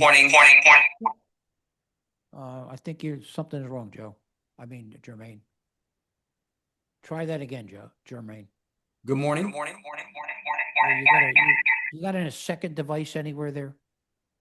No, I don't. Could I log back off and then Yeah, log? why don't you do that? Why don't you do that? Yeah, I don't know what the problem is. I hear the vibration too. Yeah, okay, thank you. Okay, thank you. Wow.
Jermaine?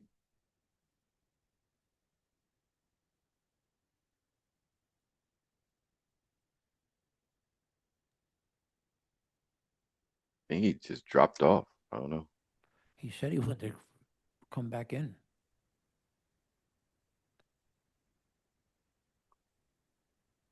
Do we see his hand anywhere?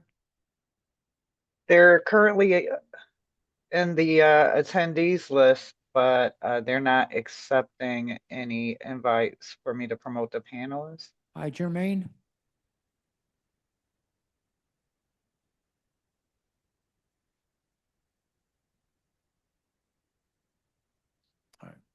Yeah, they're declining to become All a right, panelist. we'll come back to Jermaine. Mr. Chair, can I recommend that we go back to Naldane Street?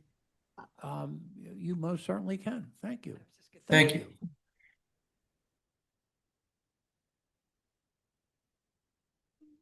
1528 Nordane Street, MI 2026-000223.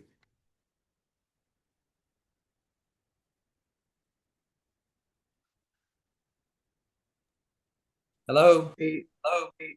Jermaine, we're going to come back to you. Okay. Thank you. You still got a background.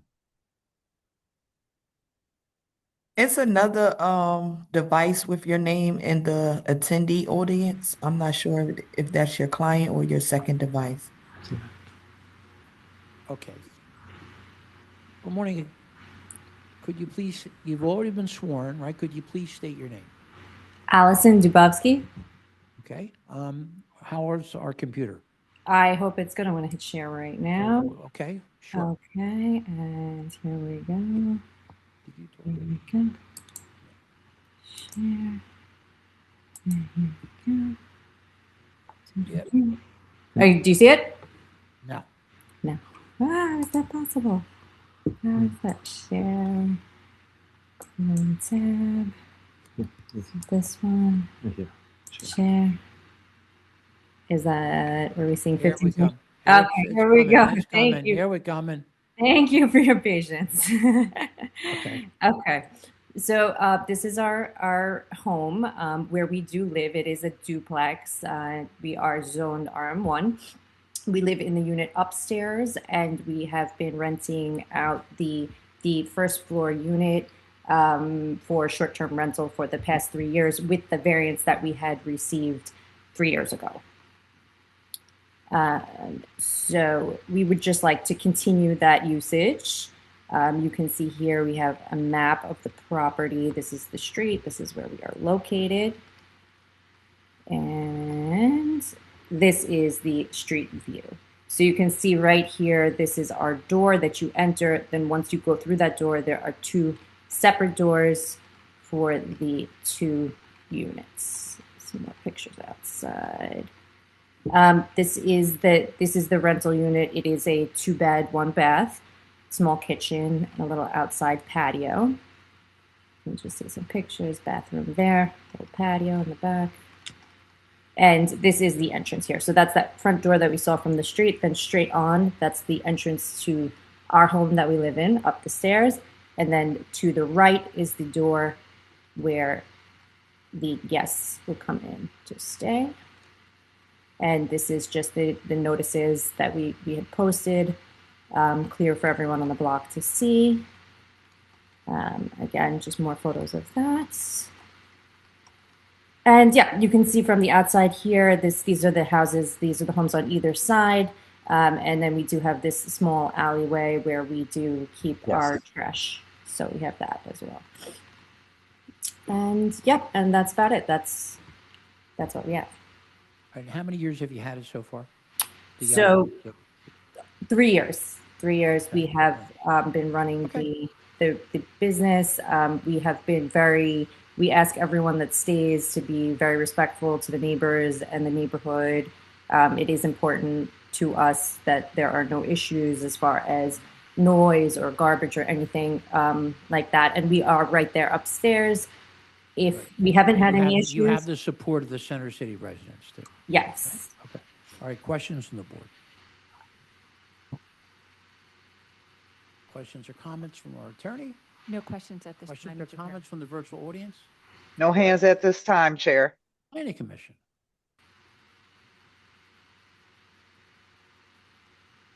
Thank you. Sarah Bond, Philadelphia City Planning Commission. The comprehensive plan recommends no change from the RM1 residential multifamily zoning at this location. The appellant has not supported their hardship claim with evidence of unique physical circumstances or conditions of the property. The City Planning Commission recommends that the board deny the proposed variance for visitor accommodations. Thank you. MI 2026 000223 1528 Nordain Street. I vote yes with proviso. Temporary variance will expire 6/18/2029. Michael Johns, my vote is yes with a proviso. Cheryl Gaston, my vote is yes with proviso. Tanetta Graham, my vote is yes with proviso. Brian McAdams, my vote is yes with proviso. Chairman, it should be with the proviso first floor only. Okay, do the whole vote over? Sure, why not? MI 2026 000223 1528 Nordain Street. I vote yes with proviso. Temporary variance that will expire 6/18/2029 and first floor only. Thank you. Michael Johns, my vote is yes with proviso. Cheryl Gaston, my vote is yes with provisos. Tanetta Graham, my vote is yes with proviso. Ryan McAdams, my vote is yes with proviso. Okay. Number 14, MI 2026 0000901615 to 17 McKean Street. Eric Carroll is the attorney.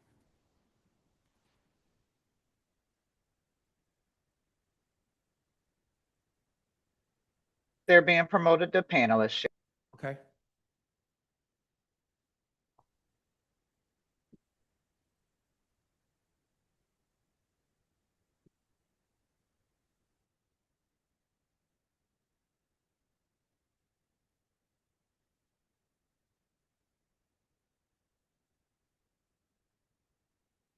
Morning, panel. Good morning, Council. Could you please state your name and spell it for the stenographer?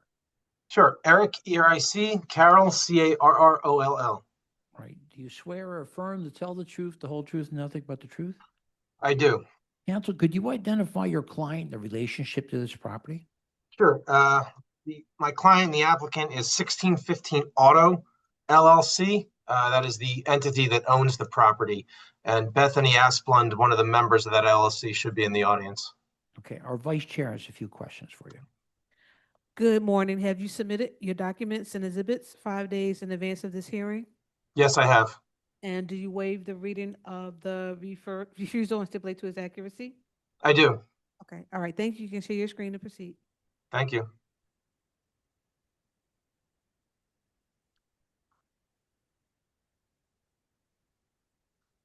Okay.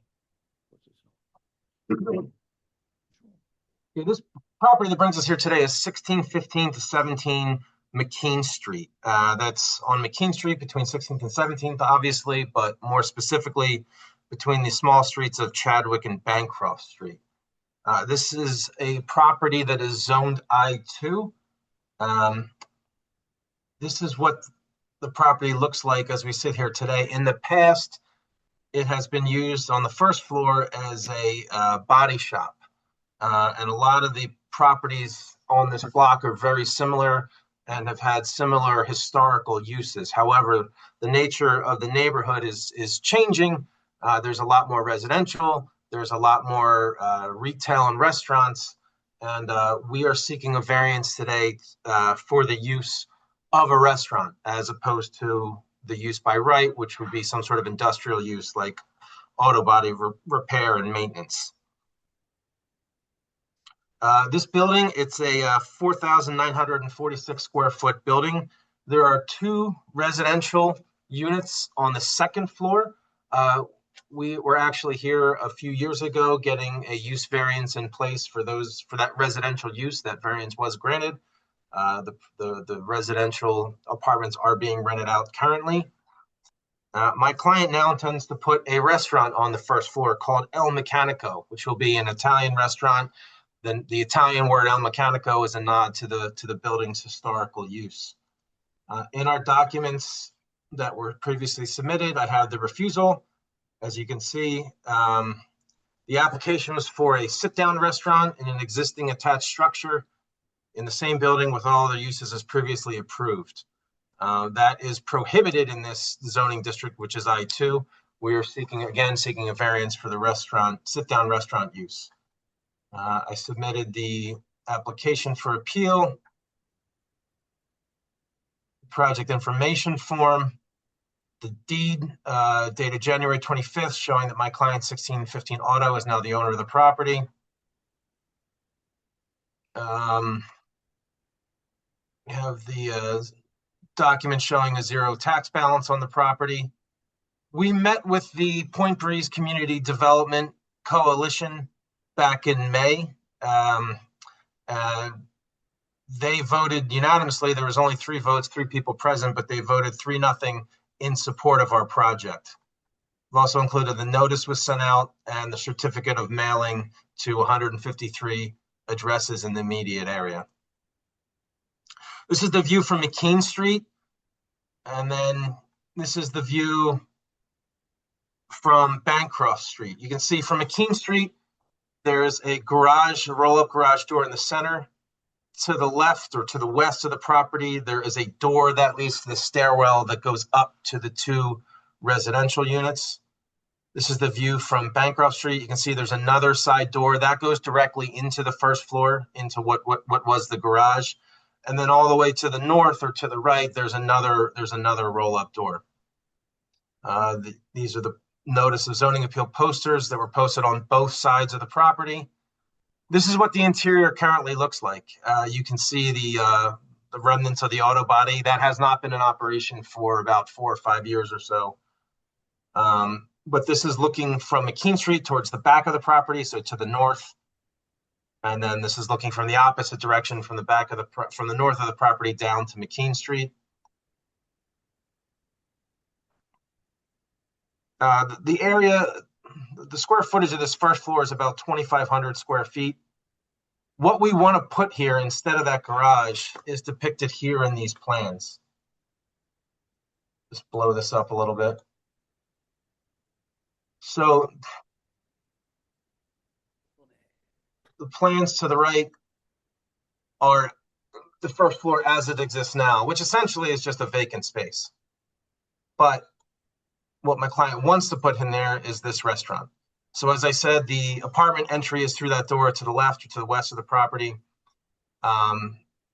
This would be the front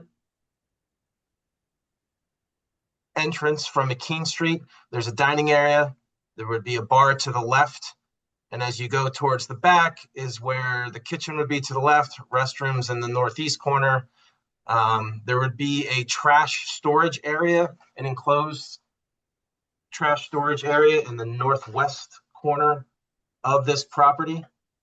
Trash service would be as often as needed. There's a brew pub just across the street that may be instructive on the trash delivery. My client intends to have the trash out in the morning or as much as service levels require. Hours would be, this is primarily going to be a restaurant, not a bar. There is a bar, but the main function is as a restaurant. Hours would be closed on Mondays and Tuesdays, open Wednesdays and Thursdays 4 to 10, Fridays and Saturdays 4 to 12, and then Sunday from 12 to 10. So this is not going to be a late night operation. So we feel that this use would be beneficial to the neighborhood. The Point Breeze Coalition agreed with us.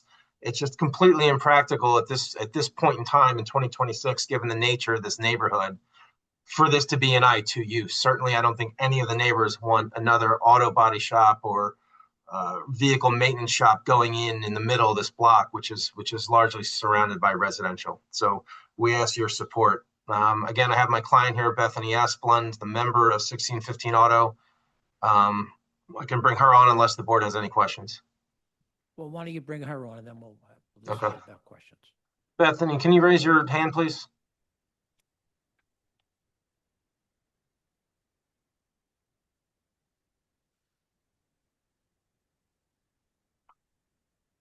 They're being promoted to panelists. Thank you.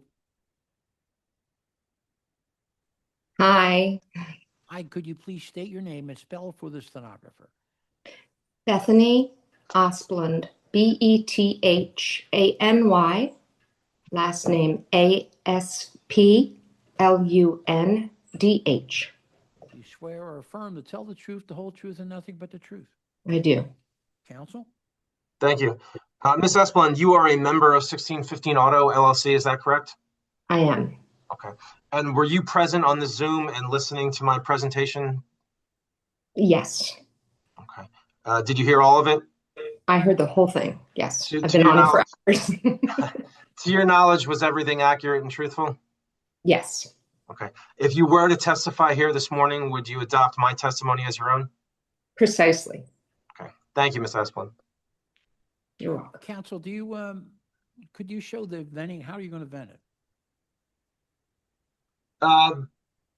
There would be a hood. You're talking about like in terms of a hood? Well, you got to vent it somewhere, right? Is it going to the roof or?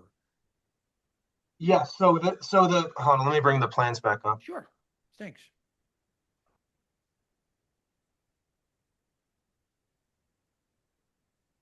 Okay, so the kitchen, as you can see, is in the northwest corner of the property, with the stove and the flat top to the left. We're gonna have to rework some of the HVAC here, but it will go straight up through the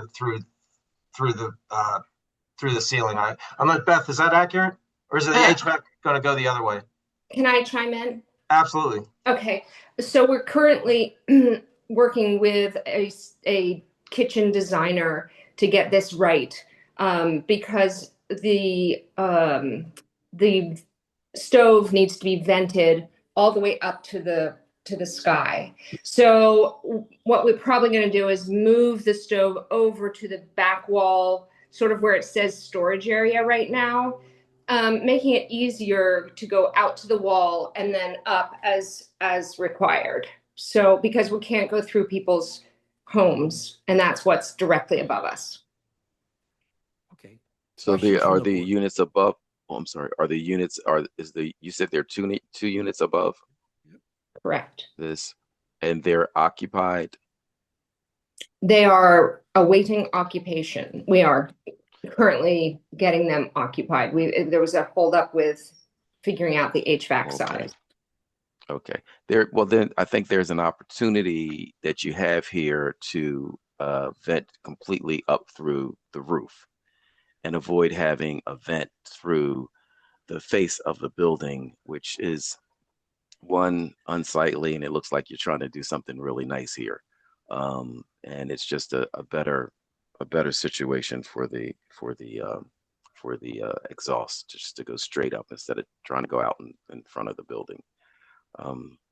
So that's my comment on that. Can you zoom into more of the plan? Absolutely. Any particular portion? No, I just want to see the whole. I just want to see the whole. Okay. Zoom out so we can see the whole. Oh, zoom out. Yep.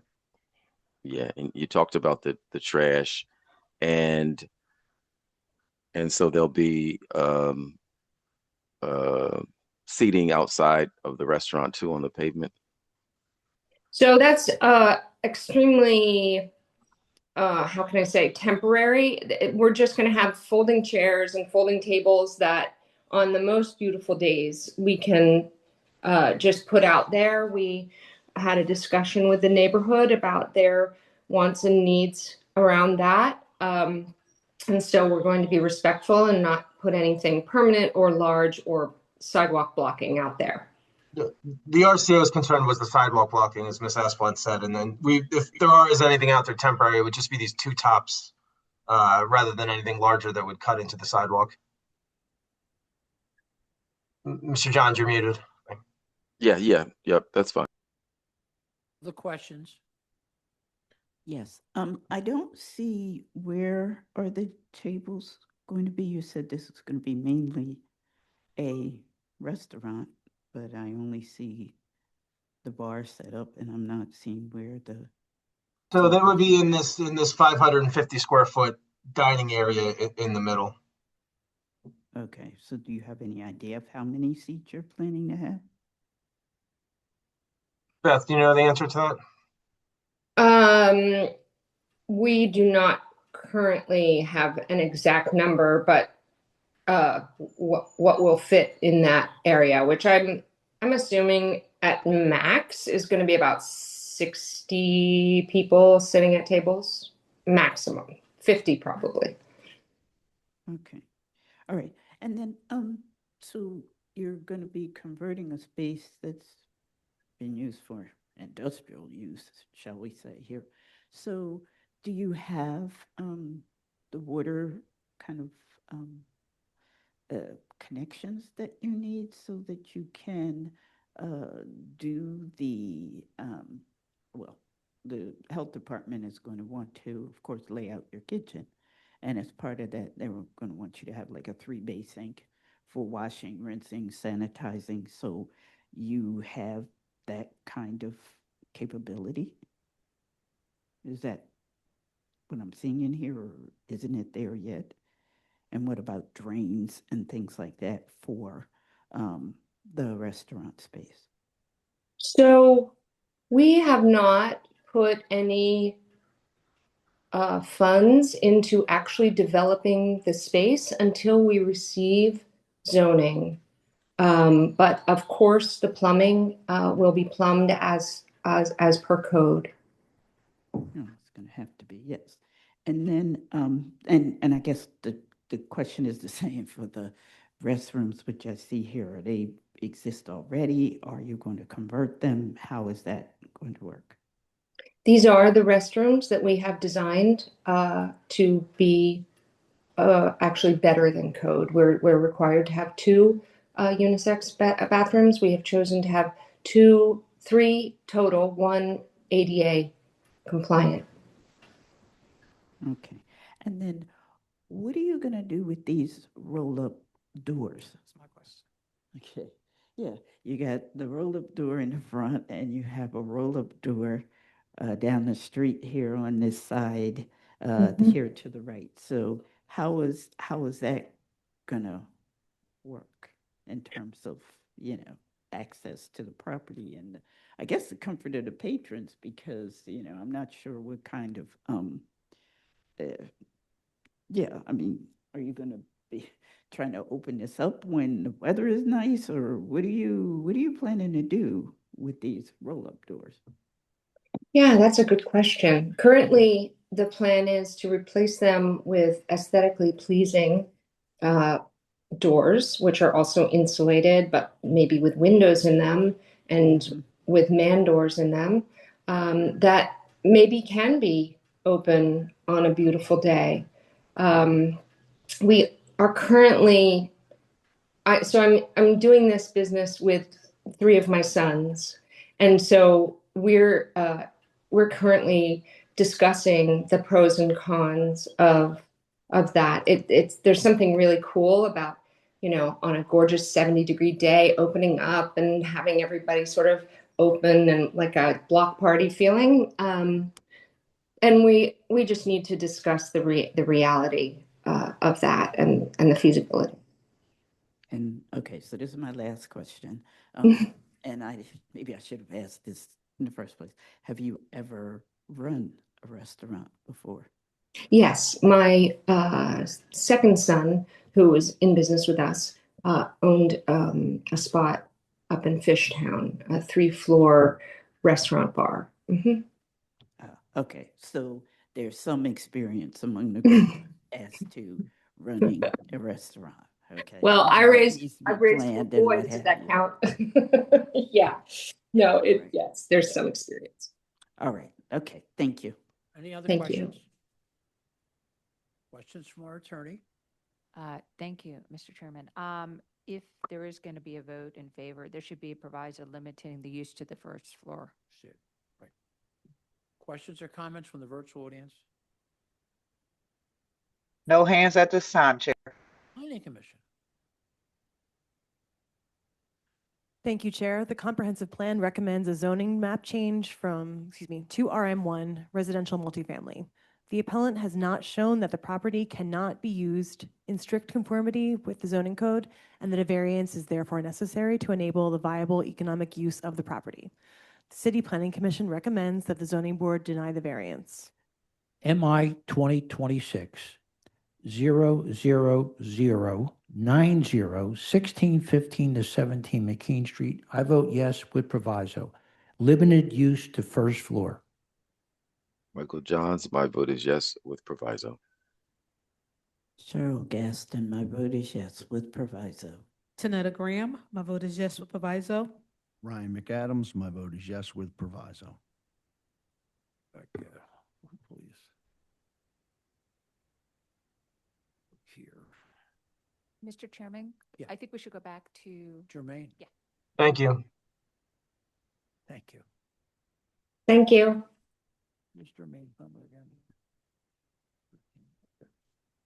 Here it is here. Jermaine, Yes. Here you go. You've been sworn before, sworn already, right? Yes, I have been. All right, and computer's good, right? Sounds good. Our vice chair has a few questions for you, sir. Could you identify your client first again? Eduardo Rivera. Okay, all right, and our vice chair has a few questions. Good morning. Have Yes, you good morning. submitted your documents and exhibits 5 days in advance of this hearing? I have. And do you waive the reading of the refusal and stipulate to its accuracy? Yes, I do. Right, thank you. You can share your screen and proceed. Thank you.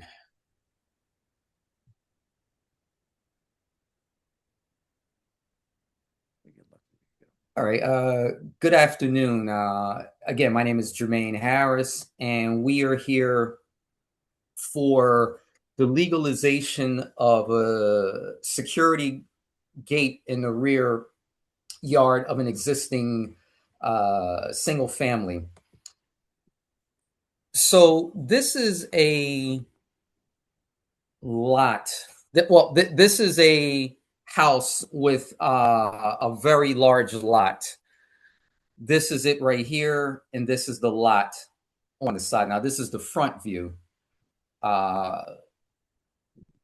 this is the posting of the zoning hearing, and there's another picture of the front. The lot size is about 4,500 square feet, which is a pretty unusual size for this particular area. And what we have here is the rear of the property and the aforementioned security gate. It is 7 feet tall at where I'm pointing at, and the gate, well, the top part that I'm have the cursor on is 11 feet. Now, this would have been permitted by right if it was 6 feet, but because it's 7 feet, that is where there is the issue.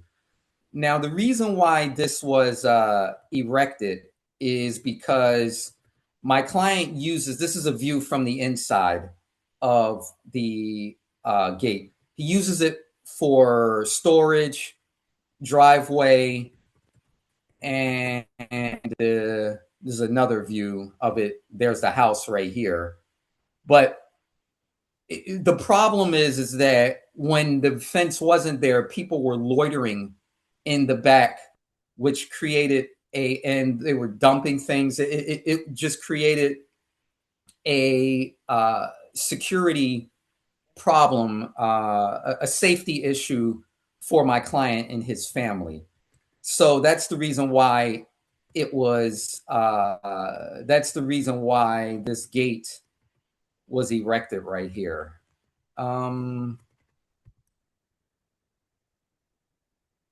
Here's a plan of it. Again, 7 feet tall, 11 feet for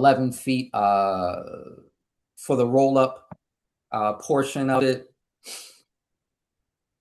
And we had a community meeting with the Harrogate Civic Association on 6/4, and there were 18 eligible members there to vote, and 19, and 18 supported it. There was one that was a non-opposition.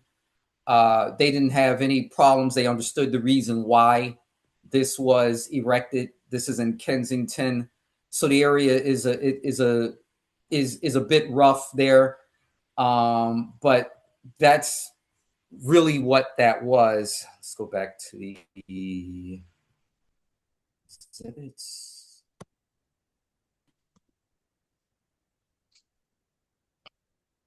We have here is the refusal. It's more than 6 feet. That's the reason for the refusal. It's the proof of the mailing, evidence of no tax obligation. And my client has been a standing member within this community for over 10 years, since April of 2015. And let's see here. That is the extent of the testimony that I'm going to give. At this point, I'd like to have my client, Mr. Rivera, promoted so I could ask him a few questions.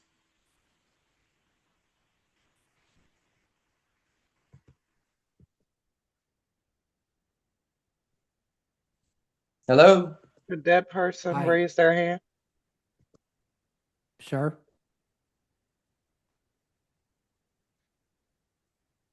Jermaine, what happened with the RCO with this? What happened? They We were- had, we had it was support. Right. It was 18. Again, it was 18 members that supported it. There was one member that had no opposition. They wanted they wanted security cameras there, which my client, I think my client already has that. Okay. All right, And let's bring your client on. Sure. Oh, there he is. Come on up. There you go. Come on up. He's sitting here, right here, Jermaine. Oh, wow. Okay. Okay. Yeah, wherever you, I wasn't sure what to do. okay, pull the mic nice and close to you, right? Okay. Could you please state your name and spell for the stenographer? My name is Eduardo Rivera. That's EDGARDO Rivera, Right. RIVERA. Right, do you swear or affirm to tell the truth, the whole truth, and nothing but the truth? Yes, I do. Counsel? So, Mr. Rivera, did you hear the testimony that I just gave in front of this board? Yes, I did. Okay, and do you, if you were called to testify, do you adopt the testimony that I just stated? Do you agree with the testimony that I just stated? 100%. And is there anything that you would like to add? You don't have to add anything, but if there's anything you would like to add, is there anything else you'd like to add? Just basically, I just got robbed 2 days ago. What's that? I just got robbed from the yard 2 days ago from the front of the house to my air condition. Okay, all right. Yes, sir. All right. Out of the window. All right. Okay. Questions from the board? Yep, I have a question. So the curb cut is already existing? And the cut is there. And It's does, how there long already does it from a go? long time ago. So Okay. I never cut it down because it's yay big. So how long, I'm looking at this image here on the screen, can you see it? Does it go far back? I mean, how, do you know how It's far, how long 14 it is? feet, 14, wide 14 the feet. gate. Okay. I think it's 11 something, if I'm mistaken, but it's just as wide as the gate. And you said Like it the already opening. existed? It was already there? Yeah, it was Okay. there because when I first bought the house, used to have wooden gates, it was all rotted out. I replaced the wooden gates. It was like under 6 foot and they kept on climbing over. And then I kept on replacing it because they broke it. And then finally ended up doing this. Okay, thank you. Other questions?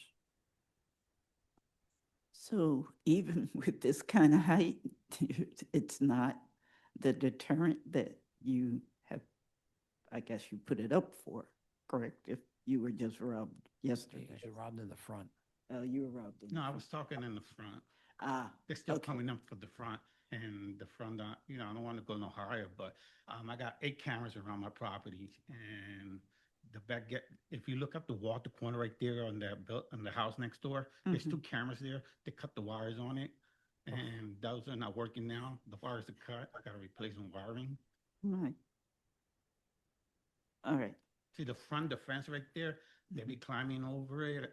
And I got that addition to the house when I bought the house.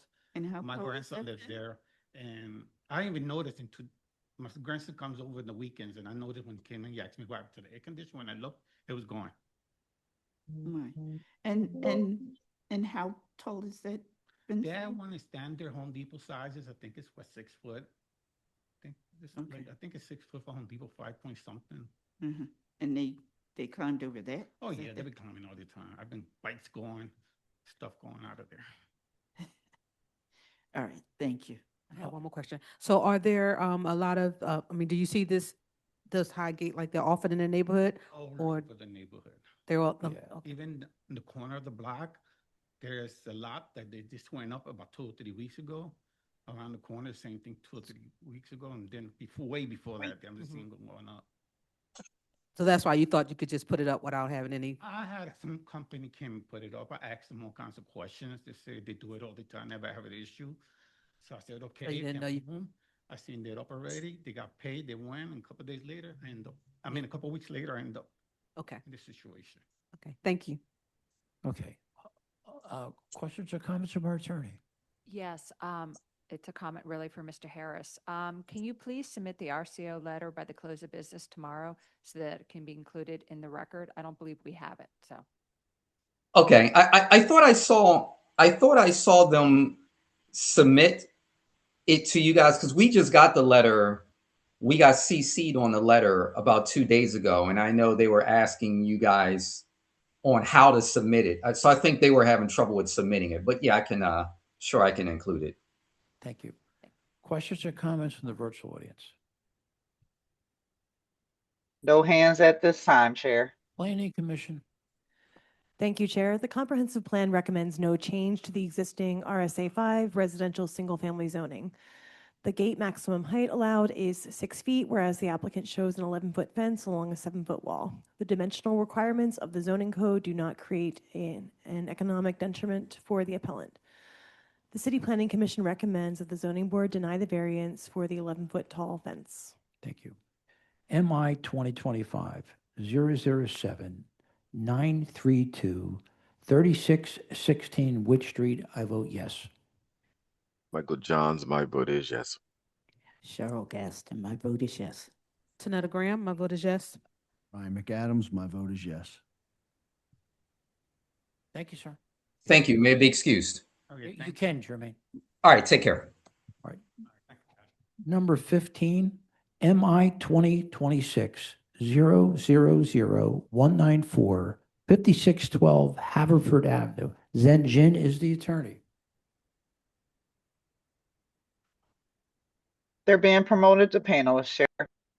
Okay.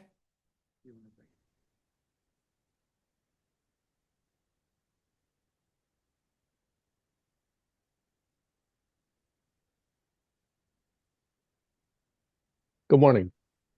Morning, counsel. Well, Could good you afternoon. please state your name and, well, I guess it is the afternoon. We're still in the morning group. Could you please state your name and spell for the stenographer? Yes, my name is Zen Jin, Z-H-E-N, last name J-I-N, here on behalf of the applicant. Do you swear or affirm to tell the truth, the whole truth, and nothing but the truth? I do. Could you identify your client in relationship to the property? Yes, my client is Hamid Ali Alanimi, who is the tenant of the property. Okay, our vice chair has a few questions. Good afternoon. Have you submitted your documents and exhibits 5 days in advance of this hearing? Yes, And this is a referral, so do you waive the reading of the referral and stipulate to its accuracy? I do. Okay, all right, thank you. You can share your screen to begin. And counsel, we do have a letter of opposition from the RCO. Yes, and I will address that during my Sure, thank presentation. you. Thank you.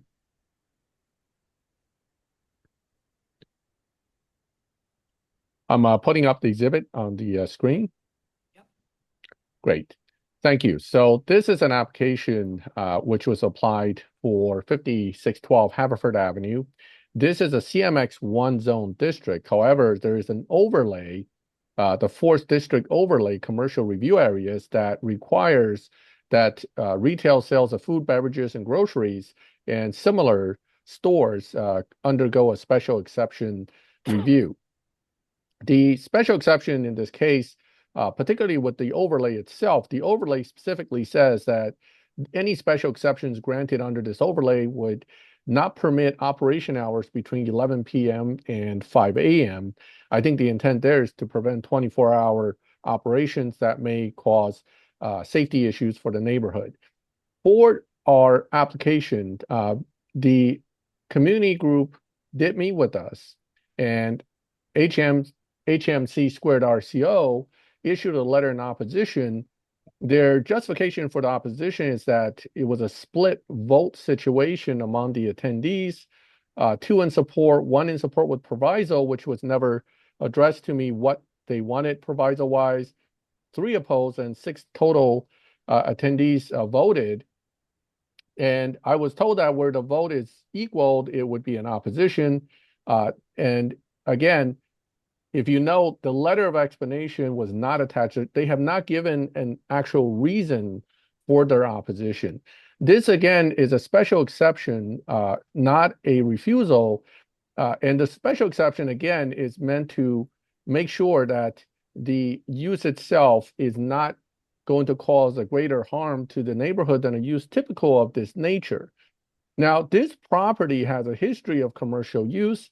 It was last used as a daycare. It's kind of a unique property in that it's semi-triangular in shape. It is on the corner, on a point, which is a corner to multiple streets. On the one side of the, behind and on the one side of the property, there are residential properties. However, majority of the other side of the property is actually zone C81, and it's a shopping center. Across on a point is also a commercial zoned property. So this is not an inconsistent proposal to what is in the area.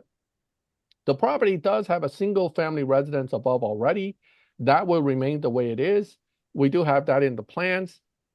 The entrance to the single-family property is seen here on the side of the building versus the commercial property would be entered through the front.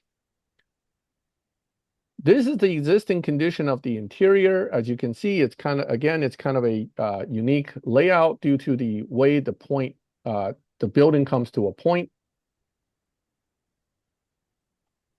Here is the actual site plan. As you can see, it's not a large proposed convenience store / grocery. It's a small operation. We don't anticipate a lot of traffic caused by this. The anticipation is actually that the local neighbors and local residents would be using this particular space.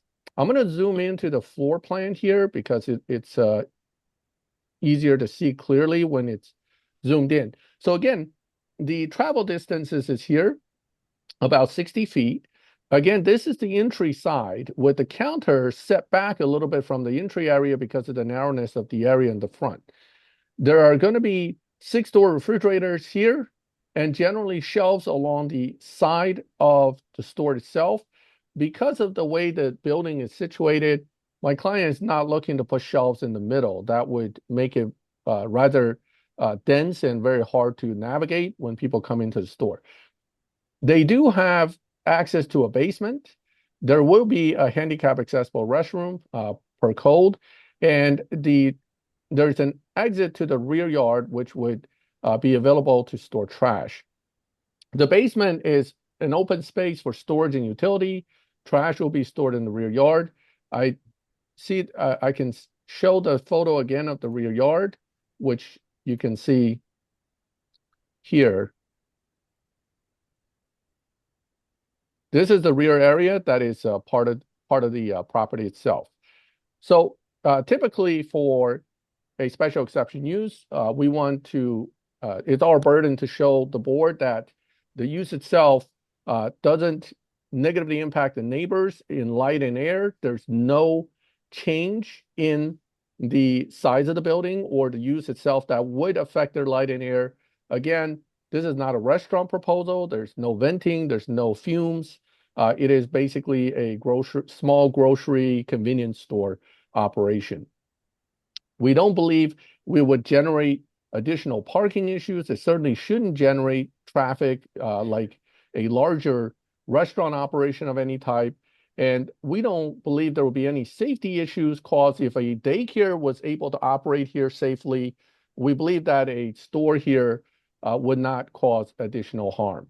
The operating hours anticipated would be from about 7 a.m. to 9 p.m., 7 days a week.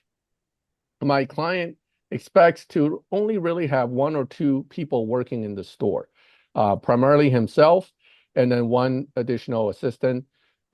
There's not going to be a lot of deliveries or trash generated from this. However, there would be obviously deliveries brought in.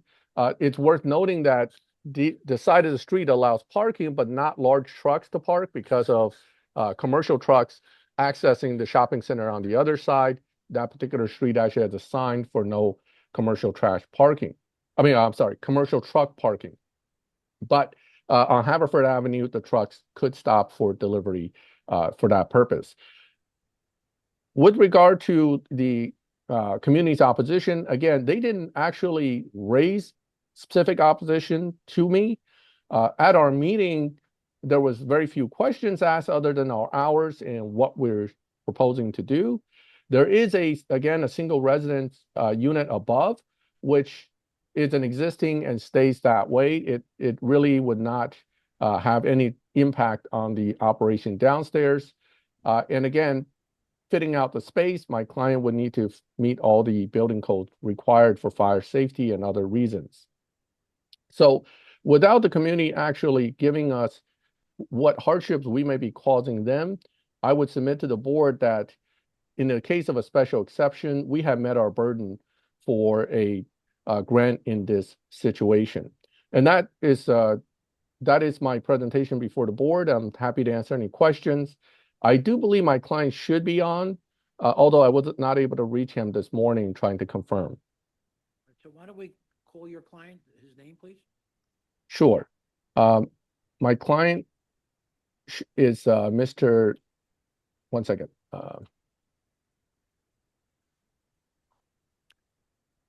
It should be Hamid.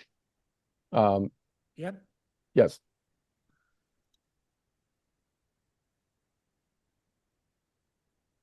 There is currently no Hamids in the attendees list. Could that person please raise their hand if they're on virtually?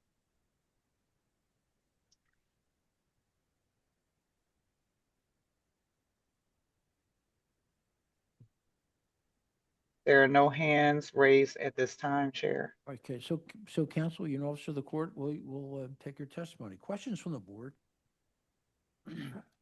Yeah, do yeah, they plan go on ahead. making sandwiches and stuff like that? You said there was no, No. no No, doing there's no application. cooking. There's no cooking. There's no preparation of sandwiches or foods. It's actually just it's going to be shelved and refrigerated items only. So there's no food preparation on site. And just I know just in terms of impact to the community, you said this was close to a shopping center. Does that shopping center have a grocery store? When I looked on Google Maps and looked at the shopping center, it's actually a laundromat that is across the street from us. Okay. No. I know the neighborhood very well. It's a supermarket that stays open 24 hours. That's right across the street. There is a corner store right up the street. There's a corner store across the street, right up the street. There's a corner store directly across the street that's under renovation. It's a lot of corner stores, right? Yeah. And there's a supermarket and there's the Dollar General that's at the shopping center. And the supermarket stays open 24 hours. So I don't know that there's a need for another convenience store when a supermarket is right across the street that stays open 24 hours. I don't see it, but. So again, I don't think, while I understand the competition situation, that's certainly something my client would have to address himself if he were to open the business. He is under a lease for 5 years. I believe a copy of the lease was given to the board. If the board were so inclined to approve this, we can certainly take it conditioned upon a temporary approval. Other questions from the board? Where was his trash? Did you mention anything about the trash storage? Yes, he has an enclosed back area behind the building that trash will be placed. A trash can be placed, and it will be taken out by commercial pickup. And what about any plans on keeping that corner clear and clean of debris? Yes, he would be responsible for that. There would be work done on the property. Right now, again, it's as you can see, it's a vacant former daycare. So it will be cleaned up and everything would be updated. And is the intent to still keep the ramp? Yes, the ramp will be kept because ADA access is part of it. Thanks. Thank you. Questions from our attorney? No questions at this. Questions or comments from the virtual audience? No hands raised at this time, Chair. Oh, Chair, a hand just went up from a phone number. I'm going to allow them to speak. Good afternoon.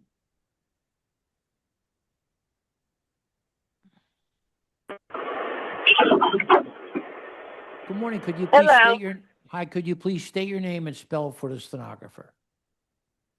Cicely Brown, CICELYBROWN. You swear or affirm to tell the truth, the whole truth, and nothing but the truth? Yes. Are you a neighbor? Yes, I am. Please proceed. So my concern with that whole idea is that it was initially said to be a smoke shop, and we have children in the neighborhood. Something like that, I'm concerned with loitering increasing, which will also increase violence. And as far as a market, like we have a supermarket across the street in the other plaza, which I don't see people going to a local small store to buy food products when you can go right to the market. So my concern is that the client what they're saying now is not really their intent for that area. So, excuse me. Counselor, you have any questions? Yes, if I may, Miss, who represented to you that this was going to be a smoke shop? From the last meeting, When you speak of the last meeting, you mean the meeting at the HMC Square? the initial hearings or meeting before the appeal, the neighbors said that that's what was mentioned. And the fact that it's open until 9 o'clock leads me to believe that that's his intent. So who represented that to you, if you recall? It was the neighbors said it. I don't have an exact name. I don't even know if their name was mentioned at the meeting, but neighbors said that that's what they heard. So is it possible that it was someone else? Would it be possible that it's really someone else other than my client that made that representation at some point? I don't think so. Anything's a possibility. I'm not 100% sure, but I know that that's what they said was expressed to them. Were you at the HMC Squared meeting scheduled for this property, for this case? No, I wasn't. I wasn't aware of it, or I would have been there. I sat on this phone for a long time waiting for this. Okay, thank you. All right, thank you very much for your call. Is there anyone else in the audience? Good afternoon, Mr. Chair. This is Jason Hand. I will be stepping in temporarily. I do not see any further hands raised. Hi, Planning Commission. Thank you, Chair. Sarah Bond, Philadelphia City Planning Commission. The comprehensive plan recommends no change to the existing CMX1 commercial mixed-use zoning. The proposed use will not cause detrimental impacts to the neighborhood beyond what might normally be expected. The City Planning Commission recommends that the zoning board grant the special exception. Thank you. Zen, there's a couple issues that have been raised, and I really want to sit and talk to the board. We'll do this on the 8th of July at 9:30 after we meet in executive session. Okay, thank you. Thank you. Thank you. Have a good one. Chairman, is the record then closed? As far as it's over. Yeah, we're done. That's what I mean. So we're just closing it to vote. Okay. Case is over, right? And we're just going to take it to executive session and try to figure it out. All right? Okay, thank you. Thank you. Okay, number 16.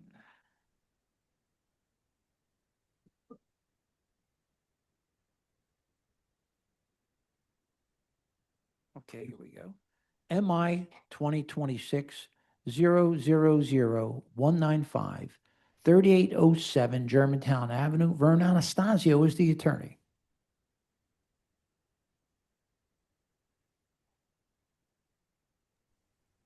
They will be coming back in as a panelist shortly, Mr. Chair. Sure.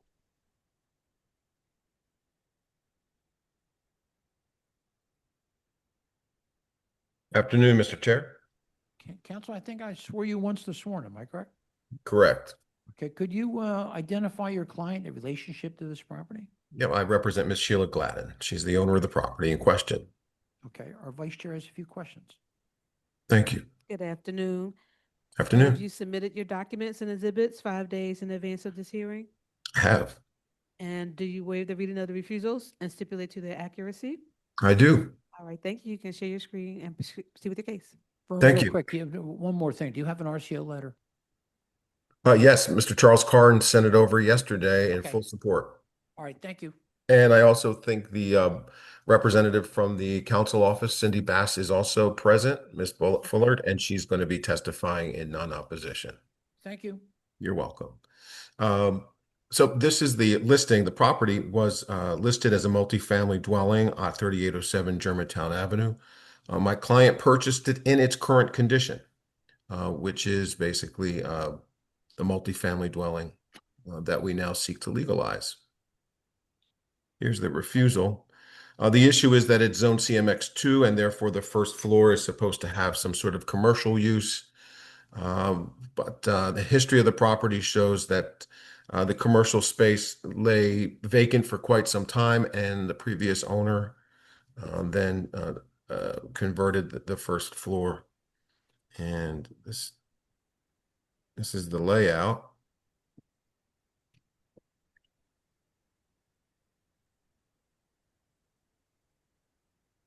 This is the first floor plan here. apartment number 1, as you can see.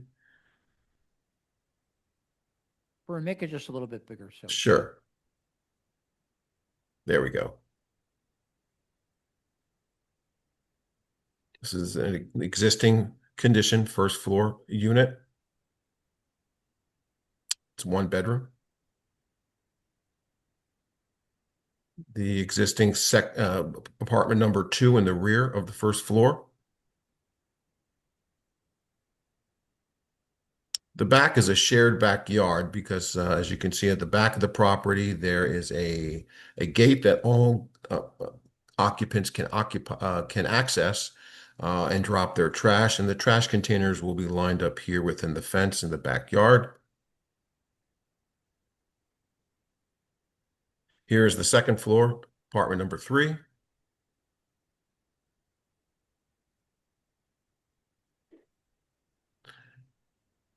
And then in the rear, apartment number 4.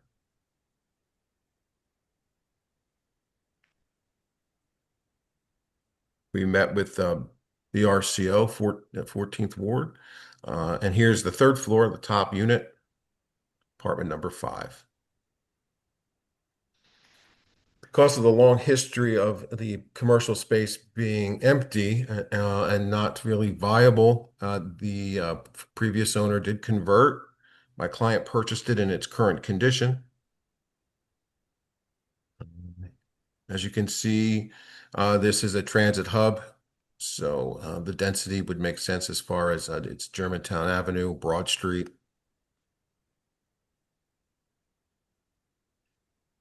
This is the rear where the trash containers will be stored for each of the units. They all have separate electric. There's some photos.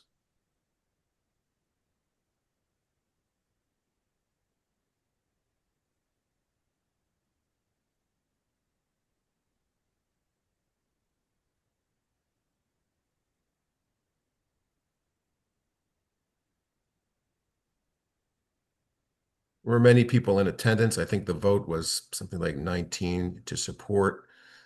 Folks knew of this property, knew of the long empty space on the first floor, and also knew of the previous owner's conversion.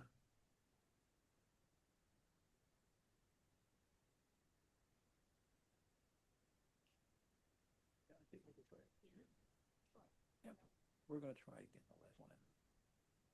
And my client would like to be able to get a certificate of occupancy and, of course, a rental license.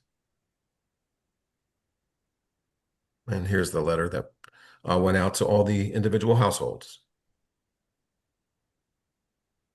80 individual households were mailed. Because of the property, because of the pre-existing condition, because my client purchased the property as in its current condition, and because we met with the immediate neighbors and they overwhelmingly support, as will the council office, I respectfully request the granting of this variance. And with that, I'd like to call Sheila Gladden to the Sure. stand. Thank you.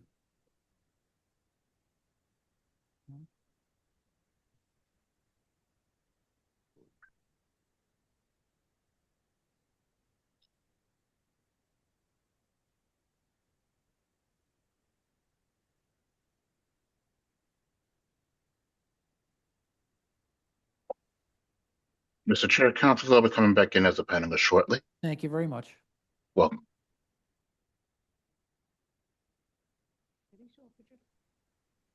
Pictures of one?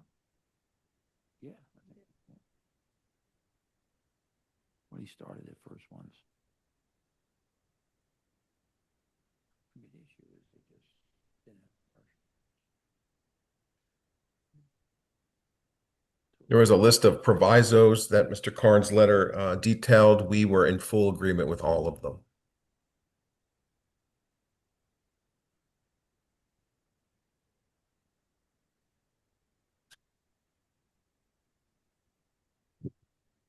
Owner, what's the owner's name again?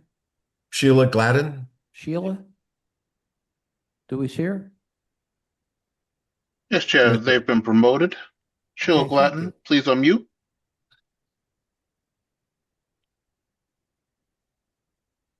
Okay.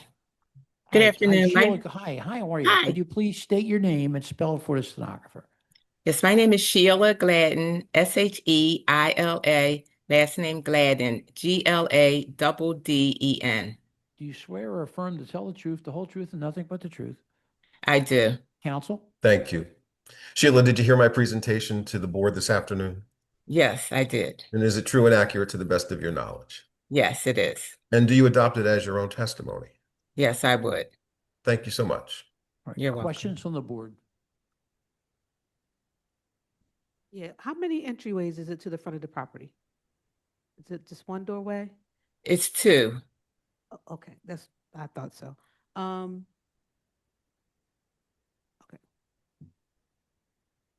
That was my question. All right, other questions? Then just some small units and just some funky layouts.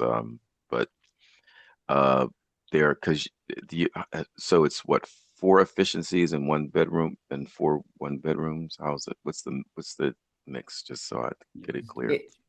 It's 4 efficiencies and a 1-bedroom on the first floor rear. Okay, and it's one 1-bedroom. All the rest are efficiencies. Yes.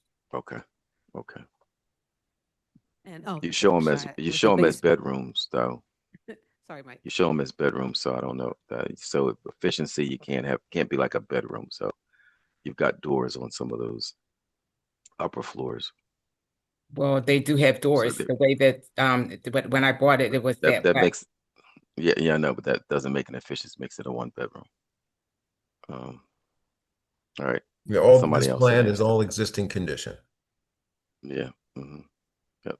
Somebody was, I think, Tanetta, you were asking. Oh, another no, I was question. just asking about the basement. Was there a basement? Yes, there is a basement. There's nothing going on there though, but mechanicals. Does any other tenants have access to the basement? Ms. Gladden? No. Thank you. Other questions? Did I hear the question about the trash, or was that the explanation as part of this where the trash is going to be in the rear? In the back. Cheryl, this is where my my cursor is. If you could see it on the right here, this area is accessible to all the tenants, and they can open that gate, and they'll be lined up here, both recycling and trash bins for everyone inside. And we also showed a photo of that area. How do they get there? How do they get there? They gotta walk. They gotta walk around the They have to corner? walk around. They have to walk. Yeah, they have to walk around and open up that gate. There will also be commercial trash pickup, of course. That's one of the provisos listed in the RCO letter. Excuse me, can I comment? Go ahead. Yes, please. So over here on the side, right here where it says exit, and then under there is a panic door, a push-out door right there. So everyone has entry to that side yard where that information is for the trash storage. So here. Okay. See, exit is right over here, Vern. Is it on the left-hand side? First No, floor? come down. So see where it says basement, right under basement, go over, just go over to your, yes. Yeah. Yep. So So there's see an your exit right there. Yep. Right, there's an Right exit there. there. And Right it's here. it's a panic door there just for possibility of having to exit in an emergency.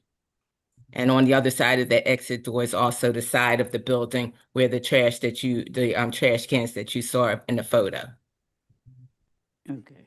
And it has the fire system, the hardwired Yes. smoke detection system. And again, we have to fire go through alarm that system. CO process, if we're fortunate enough to get the variance.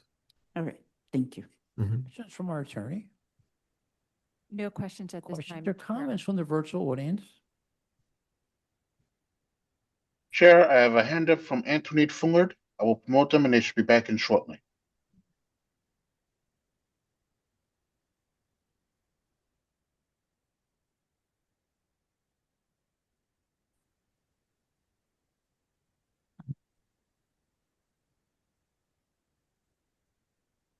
Anthony? Yes, I'm here. Hi, hi, Anthony, could you please state your name and spell for the stenographer? Yes, Antoinine Fullard, Fullard. All right, do you swear or affirm to tell the truth, the whole truth, nothing but the truth? Yes. Please proceed. Yes, I'm on the behalf of Councilwoman Bass. Just wanted to share that the councilwoman has no opposition to grant the variance for the 5-family unit if the requested provisos are attached to the approval. All right, thank you very much for taking the time to call, and I appreciate it. You're welcome. Thank you.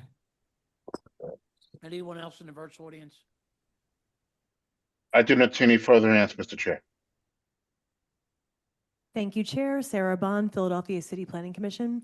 The comprehensive plan recommends a zoning map change to RM1 residential multifamily. RM1 zoning does not require a non-residential use along the building frontage, but it does require square footage per dwelling unit that, in the case of this proposal, only allows 4 units instead of 5. The City Planning Commission recommends that the zoning board grant the variance with the following condition: maximum of 4 residential dwelling units. Thank you. Council, for proviso, I have commercial trash pickup and certificate of occupancy to be obtained. Absolutely. For all 5 units. Yep. Okay. All right. So MI 2026-000-195, 3807 Germantown Avenue. I vote yes with proviso. Commercial trash pickup and certificate of occupancy to be obtained for property.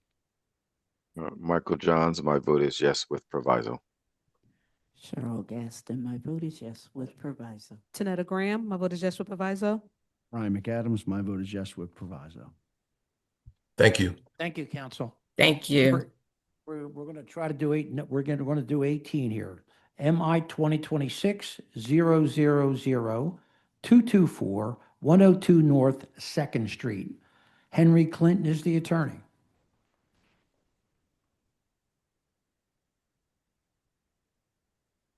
We're getting this done. We're on schedule.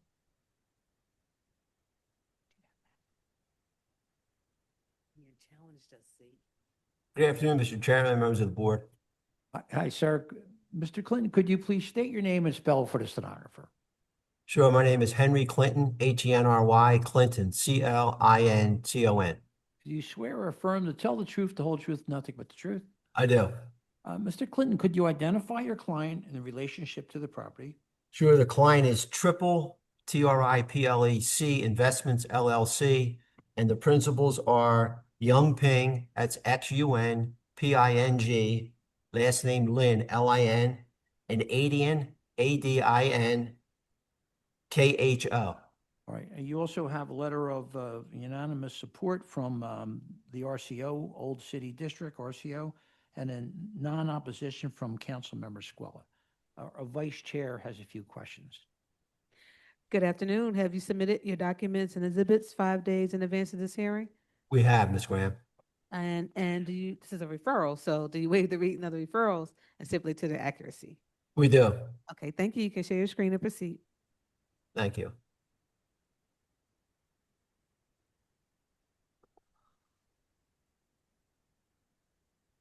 That visible, Mr. Chairman? Make it just a little larger if you can. A little better? That's great. That's good. Okay. Good afternoon again, Mr. Chairman, members of the board. I'm here on behalf of CCC Investment LLC, Properties 102 North 2nd Street. The request is in the CMX3 zoning district for a sit-down restaurant on the first floor. It's a 4-story building. My client lives on the 3rd and 4th floor. 2nd floor is rented, and the 1st floor has been vacant commercial since 2018 when he purchased it. I'll walk through the table of contents, A1 through A10. I also have some past zoning records indicating it was used as commercial previously. As of right, it was a variety store.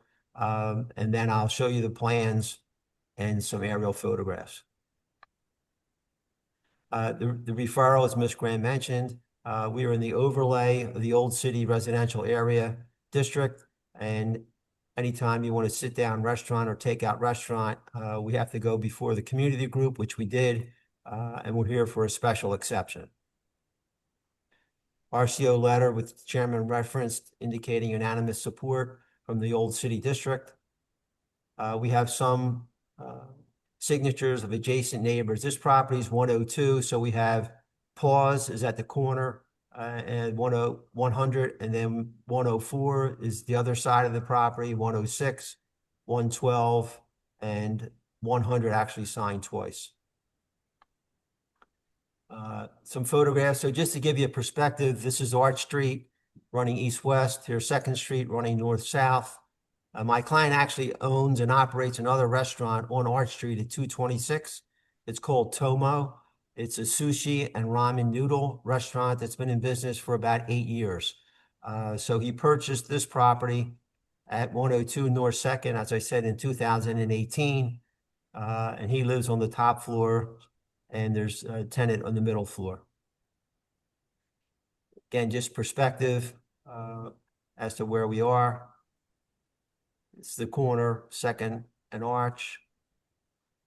Close up of the 4-story building. The door to the right leads to the 2 apartments above. There's 1 apartment on the 2nd floor. 2nd apartment is on the 3rd and 4th floor. The entrance to the restaurant would be here on the left-hand side. And you can see their bulkhead doors for access to the basement, where we'll have some sinks, trash storage, and generally storage in general. Again, just some more photographs. As I said, Paws is next door. We included some photographs of the 1st floor. Since my clients owned it in 2018, he's basically used it as storage. It's not been a store or used for any kind of commercial purpose. That's the existing 1st floor, which obviously will be renovated. And then this is the existing bathroom that will have to be modified for handicap accessibility. Again, another picture of the 1st floor. And then we also included a photograph of the existing basement, which obviously will be redone, but it has not been used, as I said, for quite some time. Fire escape in the rear of the building. Close up indicating 2 units above. Again, with the bulkhead doors leading to the basement. Zoning posters are mounted. And here are the plans.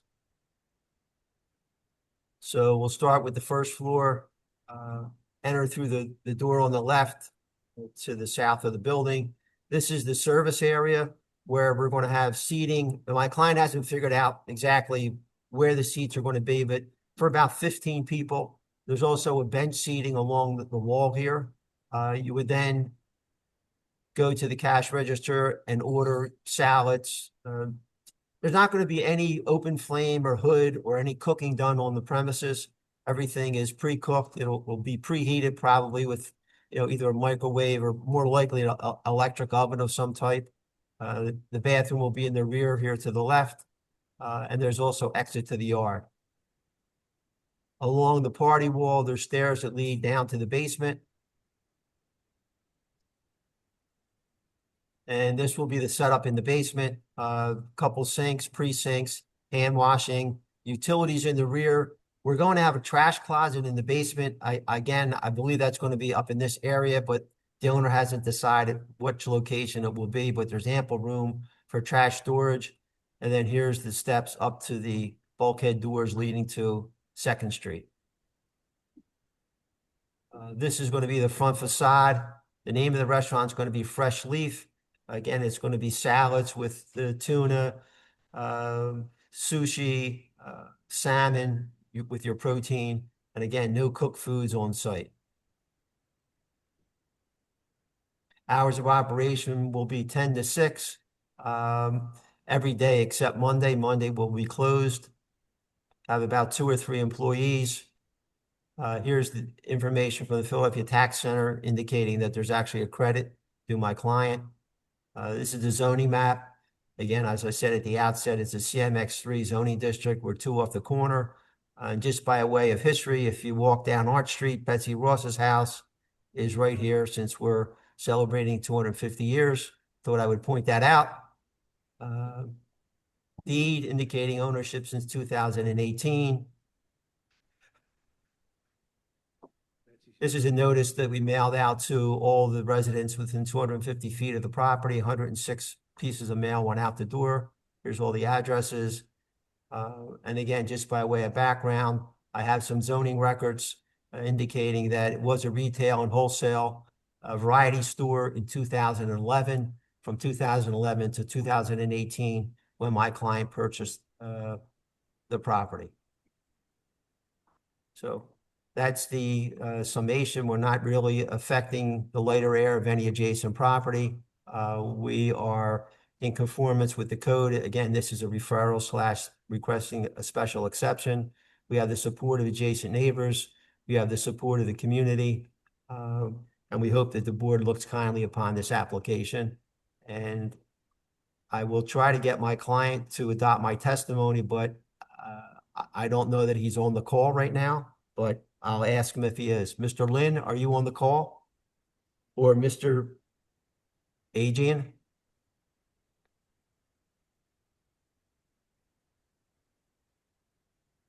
I see no hands at this time. Henry, we will gladly take your testimony. I appreciate that because I did tell them it was going to take place a little bit Yeah. later, but Sure. All right, questions from the board? I'll go back to the Questions floor or plans. comments from our attorney? Yes, if the board is going to vote yes, there should be a proviso that the use is limited to the first floor and basement only. Yep. Yep. Thank you. Well, you got me now. Questions or comments from the virtual audience? No hands at this time, Chair. Planning Commission. Thank you. Sarah Bond, Philadelphia City Planning Commission. The comprehensive plan recommends no change to the existing CMX3 commercial mixed-use zoning. The proposed use will not cause detrimental impacts to the neighborhood beyond what might normally be expected. The City Planning Commission recommends that the zoning board grant the special exception. Thank you. MI 2026 002 000224 102 North Second Street. I vote yes with proviso. Use limited to first floor and basement. Michael Johns, my vote is yes with proviso. Cheryl Gaston, my vote is yes with proviso. Tanetta Graham, my vote is yes with proviso. Ryan McAdams, my vote is yes with proviso. And Henry, thank you. Henry, thank you for the little history lesson in the middle of that. We appreciate it. All right. Have a great day, everybody. All right, good. Is there anyone in the audience whose case has not been called? All right, well, folks, so first, before I want to thank the staff, everybody for staying late. I mean, you guys never complain, and so we do appreciate it. And again, we got it. We actually beat Ian's record a little bit today, right? I mean, Yes, we did. Great. so thank you, We're everybody. going to Thank beat you. it this afternoon too. All right. That's the There you spirit. go. One of those. 26.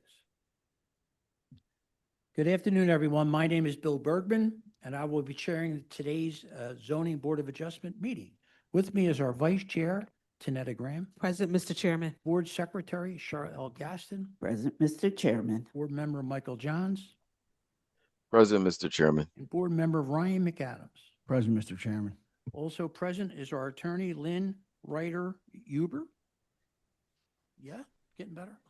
It's getting better every day. I mean, you know, also Ian Haggerty, our executive director, and our board administrator, Lakeisha Dandy. This hearing is being recorded and will be posted on the ZBA website. By participating, you agree to be recorded. This is an in-person meeting with remote participation, whether in person or on Zoom. If you are called to speak, please state your name and spell it, and wait to be sworn in. Once you've been sworn in, each time you testify, please state your name again. To enter your appearance, indicate the property address on the Zoom webinar, speak with a staff member, call the ZBA office by close of business tomorrow. Call 215-686-2429 and provide your name, email address, and the address of the property you're interested in. Remote options. Raise your virtual hand when directed so that we can call on you to speak. When we call on you to speak, make sure you click the join as a panelist button. Use the Q&R for procedural issues only. Do not talk on the Q&R about a case. And if you are joining by phone, press *9 to raise your hand and *6 to unmute. In person, if testifying, get close to the mic so that all attendees and the court reporter can hear you. No talking, eating, or drinking during the hearing. Aggressive behavior will not be tolerated. In a case of emergency, follow the staff instructions. The rear doors are the exit, and to the left of the rear doors are the staircase. In the event we evacuate, go to Love Park, which is directly across the street, and stay there so that we can account for you. So let's look at our schedule for this afternoon.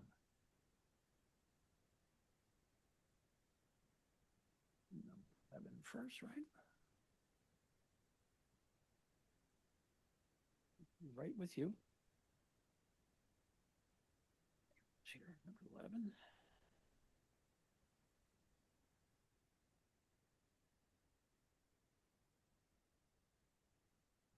Number 11, MI 2026-001-104, 1510 South Lambert Street. Hayes Clark is the listed owner. We have no exhibits. This is the first listing. There's an indication we may have a withdrawal with this. Is anyone in the audience for this case? Good afternoon, Mr. Chair. This is Jason Hand. I will be your co-host for this session. I do not see the individual in the virtual audience, and there are no hands raised. Okay, so MI 2026-001104, 1510 Lambert Street. We're going to continue this until 9/16/26 at 2 p.m. Must be heard. And then number 15.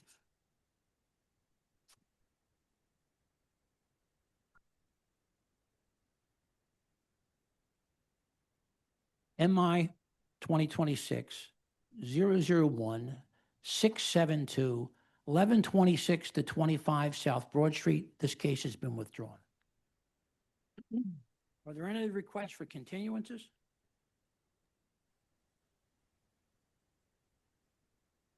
No hands are raised for continuances, sir. We're going to go to our add-ons. MI 2025-005-417, 1110 Wagner Avenue. I vote yes with proviso. Must be required building permits to be obtained. Michael Johns, my vote is a yes with proviso. Cheryl Gaston, my vote is yes with proviso. Tanetta Graham, my vote is yes with proviso. Ryan McAdams, my vote is yes with proviso. Number 2, MI 2022-000-822, 1222 Hawthorne Street. I vote yes.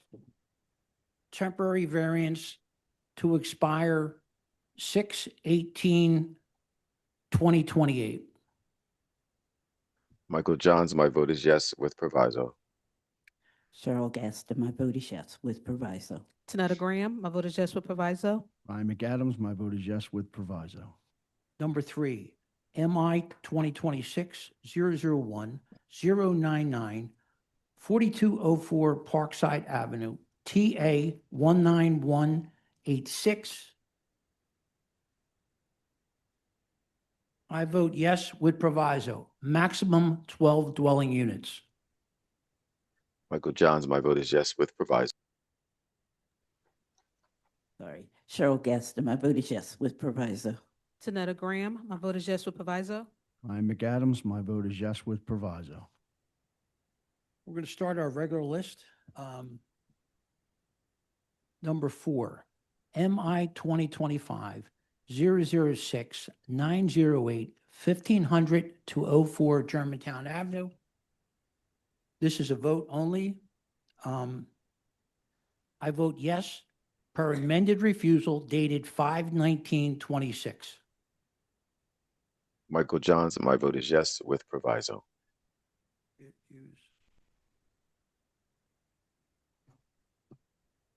What did it say? Sorry. Okay. Mr. Chairman, do you want to add? Oh, to that? yeah, I'm sorry. So that number 4 again was yes, per amended refusal dated 5/19/26, use limited to first floor only. Michael Johns, my vote is yes with proviso. Cheryl Gaston, my vote is yes with provisos. Ryan McAdams, my vote is yes with proviso. Number 5, MI 2026-000229, 1959 Bridge Street. This is a vote only.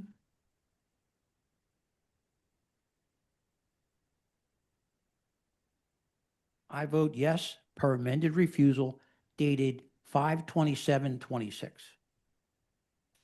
Michael Johns, my vote is yes with proviso. Cheryl Gaston, my vote is yes with proviso.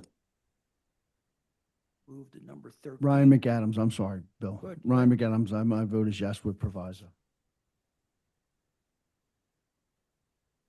Number 13, MI 2026-001-146, 2400 to 04 Ron Street.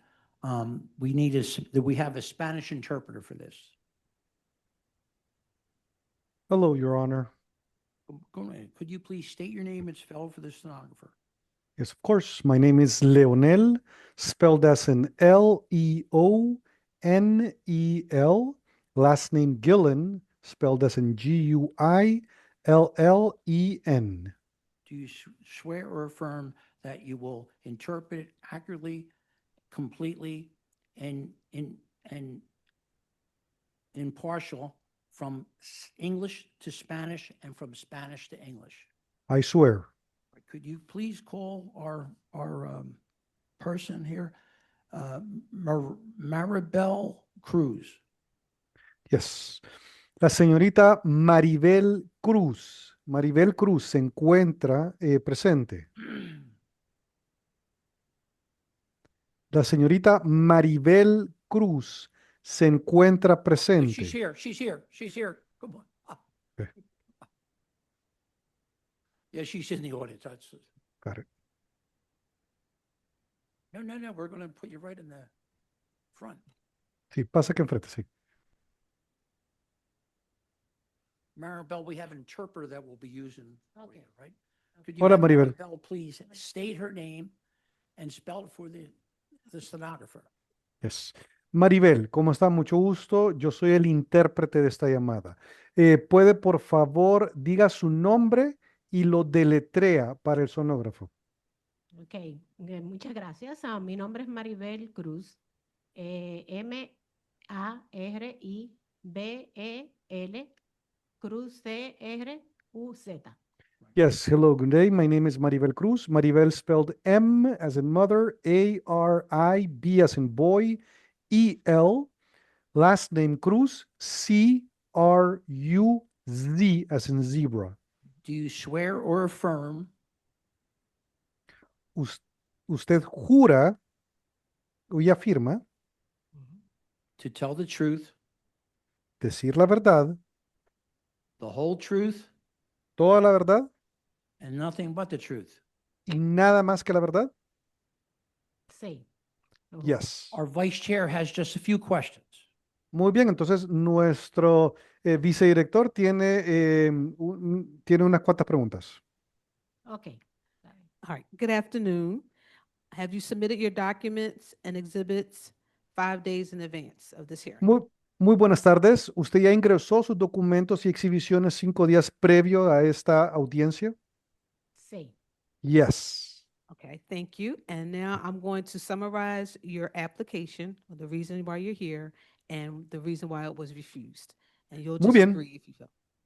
Muy bien, perfecto. Muchas gracias. Ahora voy a resumir su aplicación, la razón por la cual usted está acá y la razón por la cual fue rechazada. Y usted va a decir si está de acuerdo o no está de acuerdo. Sí. Okay. Yes. And you'll just tell me if you agree. Usted solamente me va a decir si está de acuerdo o no está de acuerdo. Okay. Okay. Okay. So your application is for a proposed use of group medical, dental, and health practitioner. Entonces, su aplicación es para una propuesta para uso grupal de médico, dental y practicante de salud. No. No. That's this number 13, right? Okay. All right. And well, so the refusal is that the use that's requested is prohibited in the Northeast Overlay District. Muy bien, perfecto. Ok, ahora, el rechazo que se estableció fue porque ese tipo de uso que se solicitó es prohibido en el distrito de Northeast Overlake. Sí, así Okay. es. All right. That's So right. since you don't agree, then what do you think you're here for? What is your application for? Muy bien, y ya que usted no está de acuerdo, ¿por qué cree usted, o sea, por qué su aplicación? Ok, mi aplicación es para presentar un proyecto donde vamos a estar haciendo, digamos que servicios de colección de muestras para luego ser enviada a un laboratorio externo. Y también vamos a estar haciendo entrenamiento relacionado con la salud, como son flebotomía, primeros auxilios y todo eso. O sea, en realidad son servicios y entrenamiento. No es un centro médico donde se va a atender pacientes, donde van a ver, se va a diagnosticar. Okay, Interpreter, can you handle? yes, yes. So, my application, Okay. okay, okay, so my application is actually to present a project where we will be doing, shall we say it, like collection services of samples, of different samples to later be sent to an external lab. Also, we will be doing training related to health, like phlebotomy and first aid training. These services and so it's basically services and training. It is not a medical center where we will be seeing patients. We will not be doing any diagnostics. Thank you. Thank you for your clarity. And you can begin with your case. I think you're getting some help, so. Ok, muchas gracias por su clarificación y puede comenzar con su caso y creo que alguien le va a estar ayudando. Perfecto, sí. Ok. ¿Eso es todo? That's it, right? Puede comenzar con su caso. Okay. Somebody helping us? Yeah, I Could be think- question yeah. status. Okay. Ian is back there. Okay. No, Gracias. no, no, wait. Oh, okay. Permítame. I'm going to proceed with your case now. Okay. Ok, vamos a proceder con su caso ahora. Perfecto.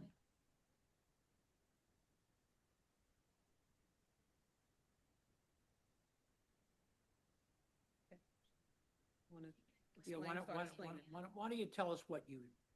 Ok, ¿sabe qué? Si quiere, comience diciéndonos qué es lo que usted quiere hacer. Ok, bueno, vuelvo y repito, mi nombre es Maribel. Yo soy la tenant y la aplicante para el 2402 de Round Street. So, el proyecto es realmente para hacer colección de muestras. Ahí vamos a estar haciendo blood collection, colección de sangre, de orina para exámenes de droga, con todos los requerimientos o siguiendo todas las regulaciones requeridas. Permítame. Okay, so again, my name is Maribel Cruz, and I am the tenant and the applicant for 2402 Ramstan. And what we're going to be doing is basically collecting blood samples, urine samples for drug testing. And we would be meeting all requirements and following all regulations. Continúe. Ok. So, y después, aparte de eso, vamos a hacer proveer entrenamiento. So, es un proyecto que va a ser de ayuda para la comunidad porque van a poder coger entrenamientos relacionados con la salud. Y Okay, and besides that, we're going to be providing some training. So it's basically a project where we'll be helping the community. Just getting some training related to health. So interpreter, could you ask the question? What Yes. entity or is it a company that she's doing this for? Muy bien, quería preguntarle, señorita, ¿cuál es la entidad o es una compañía con la que está haciendo esto o cuál es la entidad con la que estaría haciendo esto? Sí, se llama Top Grade Phlebotomy. ¿Puede repetirme el primer nombre, por favor? Es una LLC, se llama Top Grade Phlebotomy, so vamos a Okay. estar trabajando bajo esa entidad. Gracias. Yes, it's an LLC. It's called Tokre Phlebotomy. So, counsel, can we go on with this? So it's an LLC. Yes.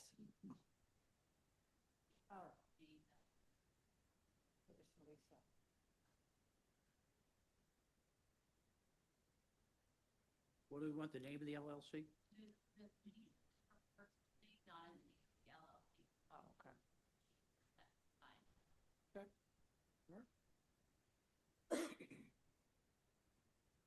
Go ahead, tell her to continue.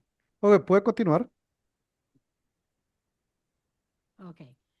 So, sí, es una LLC que va a estar corriendo esas dos partes, entrenamiento y servicios. Yes, so basically, yes, it's an LLC that's going to be doing that. So it's services and training.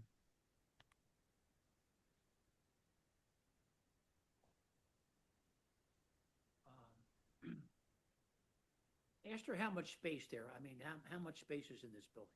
Okay, ¿cuánto espacio hay en este edificio? Es como 600 metros cuadrados, más o menos. It's about 600 square meters, more or less. Okay. What, is it on a particular floor there? ¿Y es en algún piso en particular? El primer piso. It's the first floor.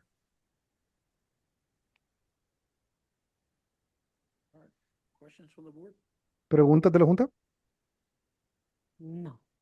Okay, permita. So about how many, I'm not sure what to call them, patients or will you be serving in a day? Ok, una pregunta, no sé cómo llamarlos. ¿Cuántos pacientes podríamos llamarlos va a estar atendiendo en el día? So, normalmente va a ser basado en citas. So, no vamos a tener no más de 6, 8 personas en la ocasión, porque vamos a estar basados solamente trabajando con citas. So we're going to have appointments and we're not going to be having more than 6 or 8 people because we're going to be doing like education. So it's only appointments. Okay. And is it just going to be you doing this or are you going to have other help? Ok, ¿y solamente va a ser usted la que va a estar haciendo esto o va a tener asistencia? Sí, voy a tener asistencia. I'm going to have assistance. Okay. How many? Ok, ¿cuántas personas? 2 personas más, pero no al mismo tiempo. So, va a ser en tiempo diferente. So it's going to be 2 more people, but not at the same time. So it's going to be like in different shifts. Okay. And what are the hours? ¿Y cuáles son los horarios? Los horarios va a ser desde las 9 a 6, normalmente. From 9 to 6. Okay. And then does this require some sort of hazardous waste disposal? Muy And bien. how are you going to handle that? Muy bien. ¿Y esto requiere algún tipo de manejo de basura con bioseguridad o peligrosa? ¿Y cómo lo estaría manejando?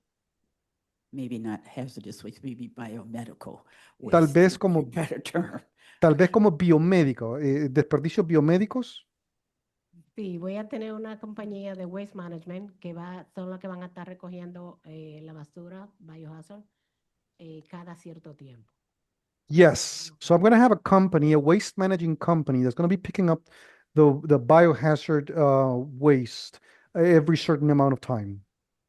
Okay. Thank you. Gracias. Any other questions? ¿Más preguntas de la Junta? Questions from our attorney? ¿De nuestro abogado? Yes, is the use limited to the first floor only? I think you said that. I just want to make sure. Sí, una pregunta. ¿El uso está limitado solamente al primer piso? Creo que usted lo mencionó, pero solamente quiero asegurarme. Sí, solo primer piso. Yes, just the first floor. Okay, and if we're going to grant it, we should put that. Thank you. Ok, si lo vamos Questions or comment? a aprobar, hay que poner eso. Okay. Questions or comments from the virtual audience? Preguntas o comentarios de la audiencia virtual. Chair, I do not see any hands raised for the matter. Planning Commission. Muy bien, no veo manos levantadas. La Comisión de Planificación. Nina Solomonic with the Planning Commission. Nina Solomonic de la Comisión de Planeación. Could you spell your name, please? Puede escribir su nombre. SOLOMONIC. Do you swear Sí. or affirm to tell the truth, the whole truth, and nothing but the truth? Yes. Please proceed. Muy bien, proceda. The comprehensive plan recommends no change to the existing CMX1 commercial mixed-use zoning. The proposed use will not cause detrimental impacts to the neighborhood beyond what might normally be expected. The City Planning Commission recommends that the zoning board grant the special exception. Muy bien, entonces el plan comprensivo, la compañía, la entidad de plan comprensivo recomienda que no se haga ningún cambio. La zonificación, el código de zonificación de CMX1 recomienda que indica que es de uso mixto y la propuesta no va a causar ningún impacto detrimental al vecindario mayor de lo que ya se espera. Así que la Comisión de Planificación de la Ciudad recomienda de que la Junta de Zonificación le proporcione una excepción, un permiso de excepción especial. Okay. Gracias. So MI 2026-001-146. Muy bien, así que MI 2026001146. 2400 to 04 Rowan Street. 2400 a 04, la calle Roan. I vote yes with a proviso, first floor only. Yo voto que sí, con una condicional de que se utilice solamente el primer piso. Michael Johns, my vote is yes with proviso. Michael Jones, mi voto es sí, con la condición. Cheryl Gaston, my vote is yes with proviso. Cheryl Gaston, mi voto es sí, con la condición. Janetta Graham, my vote is yes with proviso. Janetta Graham, mi voto es sí, con la condición. Ryan McAdams, my vote is yes with proviso. Ryan McAdams, mi voto es sí, con la condición. Thank you. Muchas gracias, señorita. Have your votes. Ya tiene sus votos. Oh, thank you. Okay, gracias. Thank ¿Ya me you. puedo ir o tengo que esperar acá? Do I need to can I leave or do I need to wait? You can leave. Usted You puede can irse. leave. You can leave. Okay, gracias. Thank you. Thank you. Thank you. Pase buen día, señorita. So number one, MI 2024-003-407, 2020 West 65th Avenue, Cecil Patterson is the listed owner. Cecilia, oh my God, I saw that A on the end. But at least you're smiling, I mean.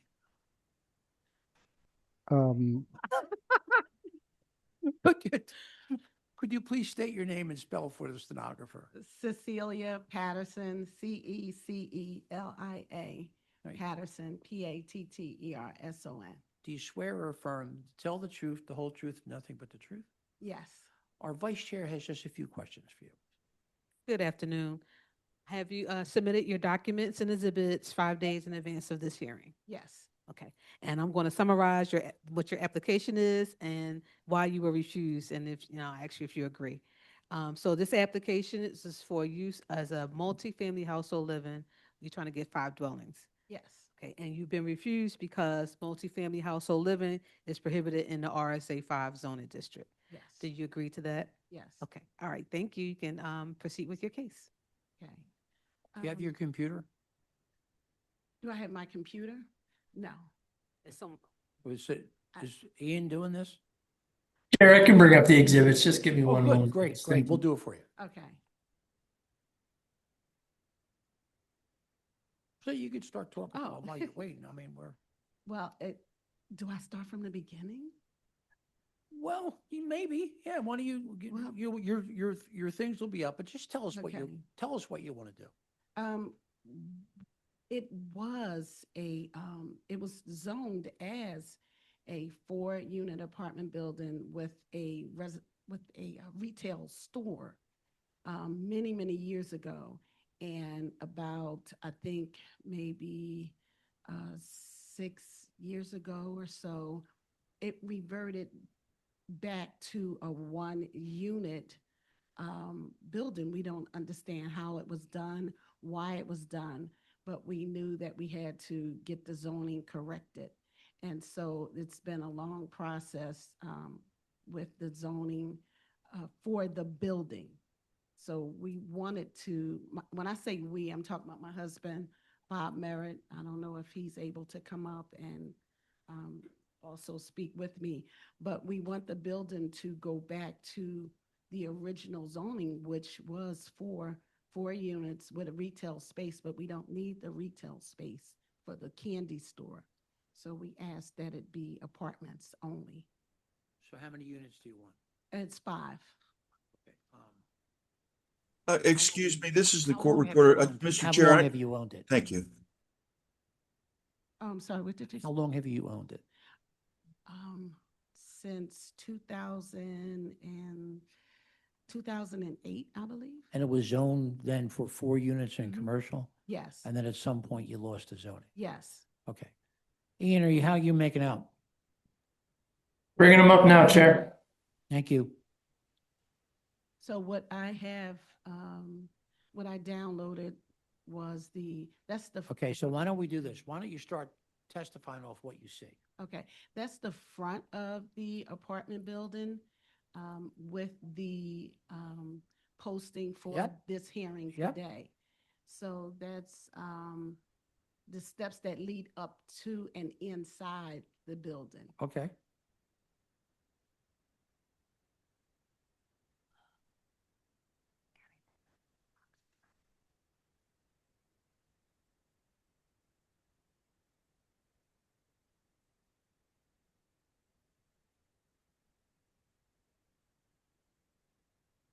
Ian?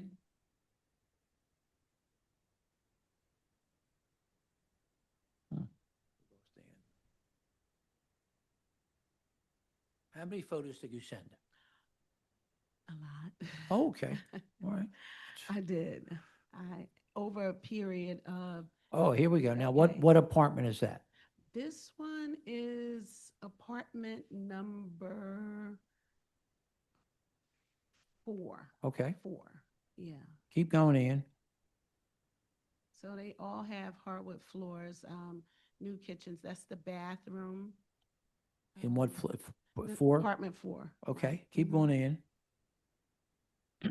And this is the main hallway where you see the posting on the door.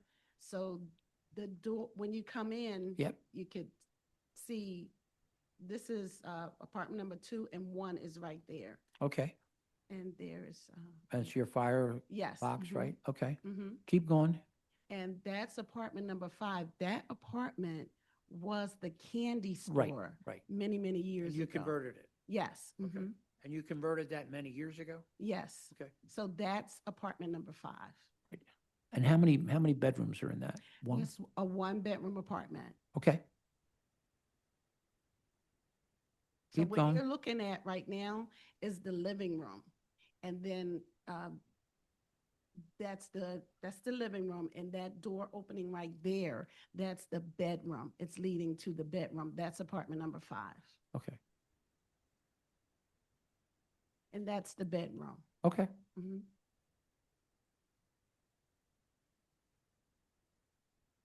The bathroom. For 5? Yes, still number 5. Okay. Mhm.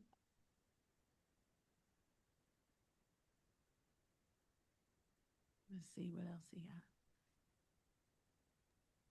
So, Chair, those are all the photos we have. I'm going to bring up the floor plans that were submitted Sure, as why don't we do well. that? Why don't we do that? One moment. And the 10th ward gave you a unanimous, right? Yes, Vote? yes, I sent that letter over as well. Yep.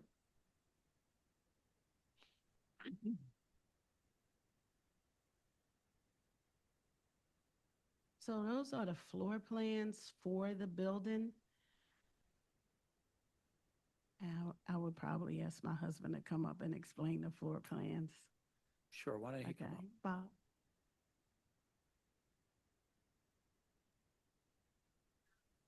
Is there any way you can get that clearer? Sorry, Board Member John, is that I too got close just, enough? Submissions, there's a clearer copy of the floor plans. So why don't you sit at that mic? Turn the mic on if you would. State your name and spell it for the stenographer. Robert Merritt, Merritt. You swear or affirm to tell the truth, the whole truth, and nothing but the truth? I do. All right, so now we're going to get you straight with this. And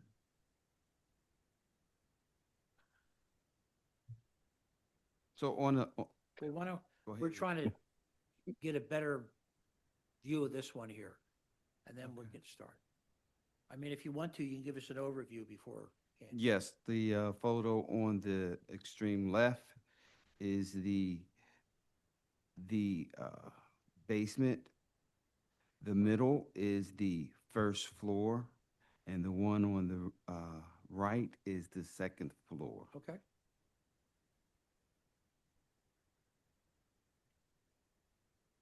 Here we go. Yeah, that's back. All right, Oh, so much why don't you better. now talk off of that? So why don't you start at my left, right? Okay, that's the ground floor right Right. there. You saw pictures Yep. of that living room, the bedroom. Right. The bedroom and the bathroom and the kitchen. Right. Behind that, you see a laundry room. That's in the basement as well, but it's not, you can't get to it from Unit 5. You have to go in the other way. These first apartments in the basement? This is the ground level, not in the, I shouldn't say basement, but that's the. I just wanted to yeah. clarify. Yeah, That's all. yeah. You- That's you- ground level. You got It me is- straight. Yeah, it is at ground level. So you can see that there's a laundry room on the other side of that And that's first. for everyone? That's for everyone's use, a coin op. Okay. And you can see how to get there, but you have to go in from the stairs that you saw an earlier picture of. And then you can see if you walk straight through that hallway that had the security system, you can Right. go down those steps Right. into the laundry room. Okay. Next one? The next picture is the actual first floor, where you see on your right the actual door that you have to go into these units. When you go in that door there, to the right is unit number 1. You can see a living room. All of the units are pretty much modern, just like the photos that you saw. You see the living room, and then there's a kitchen section. You walk down the hall, there's a bathroom to the right, and then there's a bedroom. So that's a 1-bedroom unit there, which is unit number 1. Again, if we go back into the hallway, we can see to the right, just before you go up the stairs to the second floor, there's a door. And when you go in that door, I think it's labeled unit number 2. That living room, you can see when you go in the door, and then to the right of that, there's 1 bedroom. If you continue to go straight, you'll go into the kitchen first. And then from there, you can go up some steps, a couple steps right there. It takes you into another bedroom, a second bedroom on the right. And then you can see the bathroom there. That's a 2-bedroom apartment. Okay. Could I go on? Yeah. All right. Then we can move on to the other picture, which is the far right one. Go ahead. I don't see somebody, is something in the way. There's some people right there on the third picture. Stop, stop. Well, that's our advertisement. Okay. That is the second floor. the way up. Oh, look at that handsome guy there. Who's he? Oh. Yeah, that, oh my God. Yeah, no. Did you do that on purpose? You had your picture put up there? I'll tell you, man. So if we go back, we're on the one on the far right here. This is when you get to the top of the stairs. The top of the stairs is almost in the middle of the picture where you see stairs going up. Yep. At the top of those steps there, you can see unit number. I'm going to go to the bottom unit, which says number 4. You can see that on the actual diagram. And then you go right into the living room. And if you're in the living room, you have an option to go into the first bedroom, which is on the right of the diagram. You also have the option to go up a couple of steps there into another bedroom, which is right underneath the first bedroom that I pointed out to you. Once you in the living room as well, you can go into the kitchen from the living room. That's on the left of the diagram from the living room. And you can see the layout. We did show you the pictures of unit number 4, by the way. This is, in fact, that unit where you can see the kitchen. And now you can go up a couple of steps there at the bottom of your diagram, and there's a bathroom at the end. You can see that. That's a 2-bedroom. Let me see. Let me make sure. 2-bedroom unit. Yes. So number 5's on the ground level? Yes. Is that below grade? Say, what do you mean low? 5. 5. Is that below grade? Do you step down into that? Well, we're not on 5. What's up there? This should be number 3 over there. Yeah, but I'm go back here. Oh, you're going all the way back to the left picture. When you did 5, that was 5, right? I did 4. I was just on 4. Yeah, but you did 5 first. Yes, I did. Right. Okay. Is that below ground? But no, it's not. It's ground level. Okay. It's ground level. And there's Yeah. no basement below that? No, there's no basement. Well, when you go into the other apartment there, because that's where you got to go up steps. That's where you go in. Not number 5. That's the ground level there. When you go into the laundry room, you got to go down a few steps. Yeah. And that's where the candy store was? This is where the candy yeah. store. Number 5. Yes. 5. What, people have questions? Trash. Where are folks storing the trash? Trash is stored on the if you're facing the buildings on the left-hand side, we have containers there. for trash. Outdoors? Outdoors, absolutely. Out in the front? There's in a the- on the backyard. Pavement, on the backyard? It's in the Yes. rear? There's a rear, yes. Okay, is it enclosed? That is closed off with a gate, yes. And do, everybody has access to that? to the rear? Absolutely, yes. And is there any other rear space, like, common outdoor space for residents to enjoy? There's a parking lot next to that, so that's owned by us as well. So they can, some of the tenants can have off-street parking. Any other questions? So the if you go back to the floor plans, the ground floor unit's like a step down into the unit. That the windows don't comply, particularly for the bedroom. So that you'll have, if this is approved, you'll need a CO, and that window will need to be made compliant. That's in the bedroom. A lot of your bedrooms don't have closets in them, and the 3-bedroom unit that you have really kind of just doesn't work for a 3-bedroom unit. Again, some of the bedrooms don't have closets, and the space is just really small. Now, how does the unit in the lower level access the laundry room? They have to They come have out to of their go- unit, go. Yeah, that's again, it's a coin op, but they do have to go in through the main door.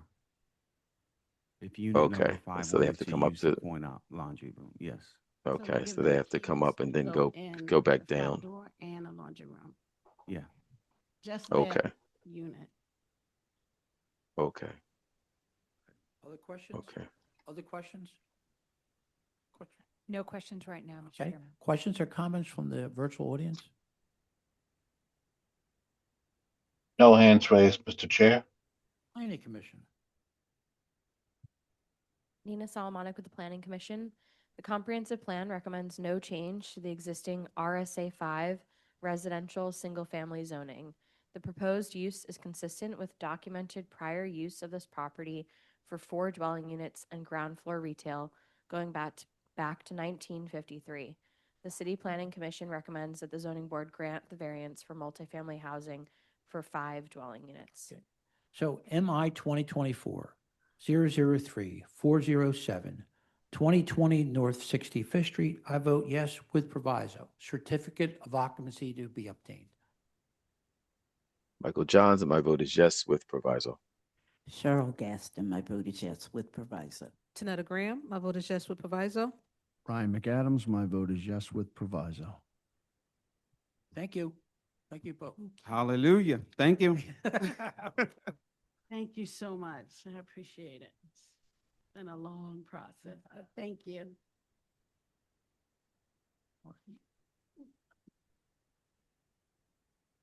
Number 2, MI 2025-003-864, 3317 to 41 Gall Street. Sherman Toppin is the attorney.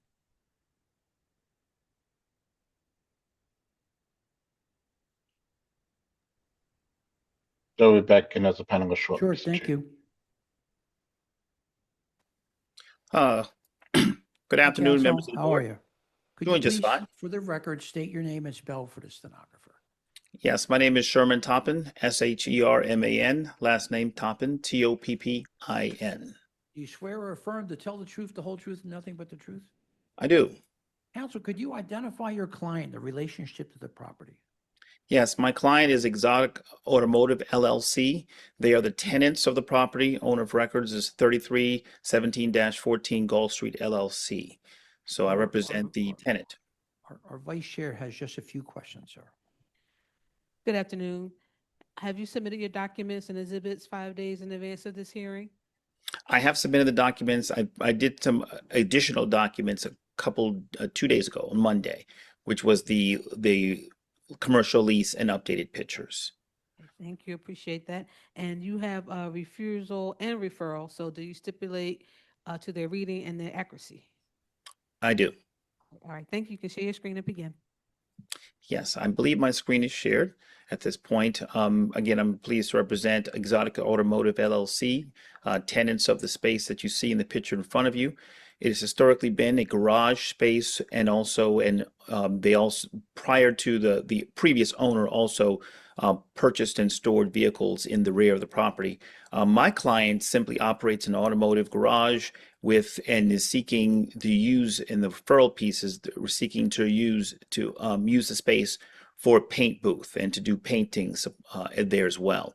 So in our typical submission package, which is before you, you have the refusal, which we've already stipulated, the commercial lease, which we amended and sent in most recently. I think this case was continued for the presentation of that commercial lease, showing that the lease is extended through next year, as well as the application for appeal, project information, those simple things.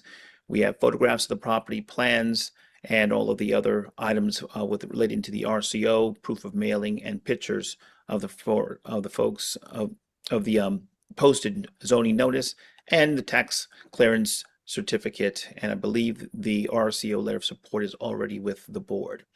So going through this, I'll move through some of the exhibits which are already there, but this is the commercial lease that's coming up as Exhibit 2, commercial lease renewal addendum, and you can see our client is there, the owners of the LLC, Exotic Automotive, and they have a lease that is valid through January 31, 2020, well, the date of that is January 31, 2026, and it continues on.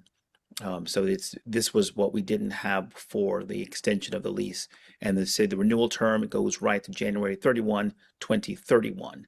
So you have a 5-year lease that's here for the board to see. Moving further down in this exhibit, you see the previous lease and then the purchase owner's deed. Those are the legal documents relating to ownership. As we move down into the actual use and where the hardship is, I'll move down into our Exhibit 5. This particular property is located in an ICMX area.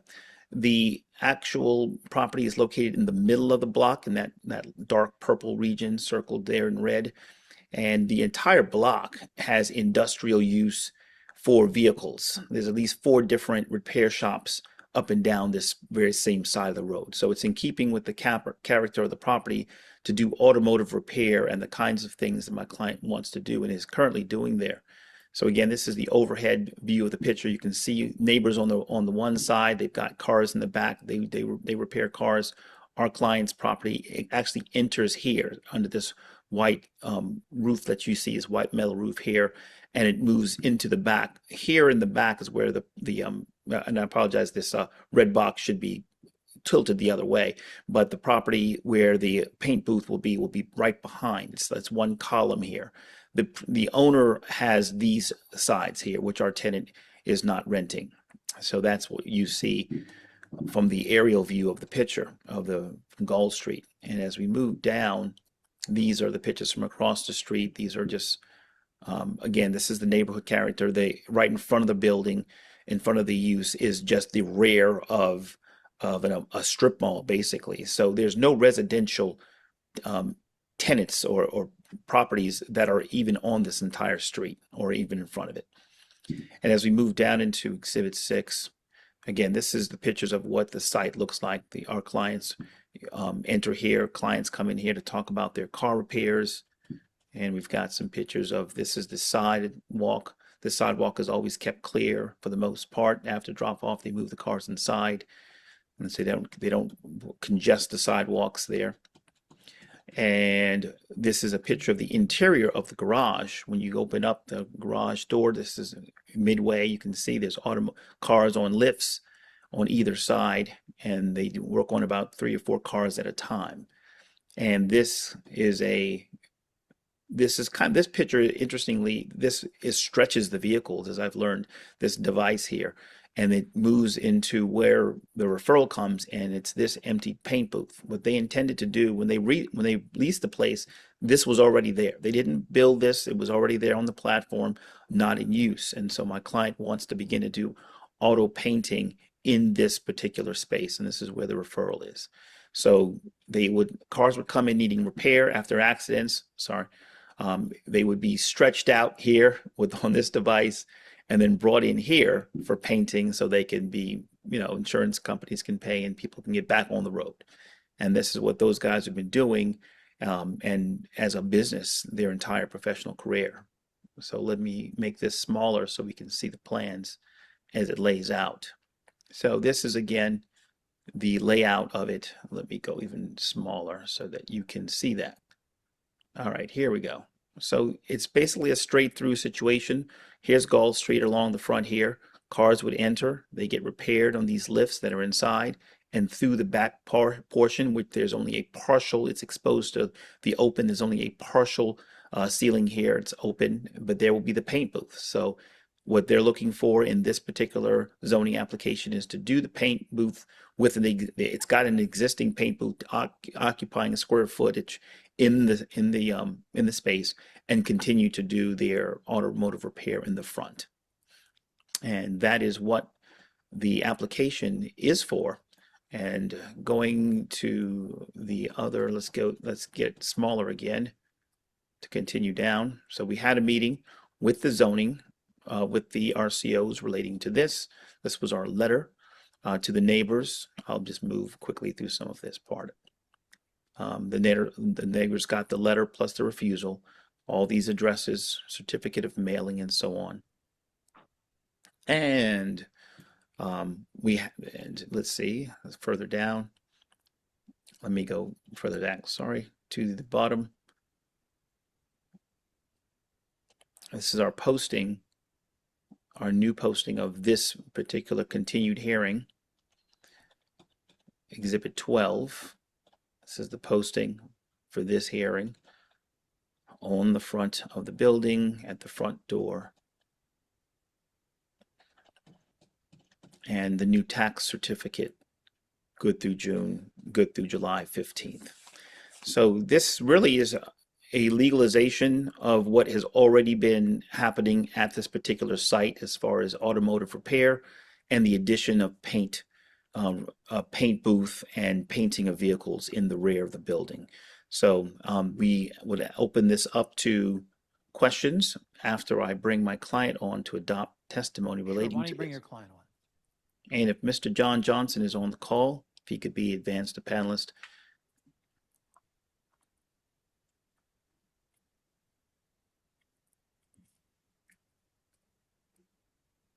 Let's see, it's Mr. John Johnson.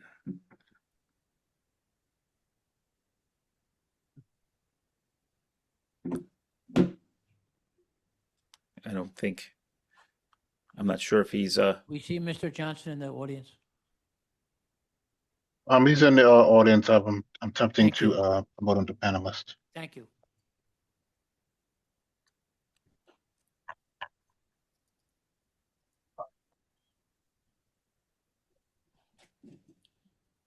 Please accept the invitation to become panelist.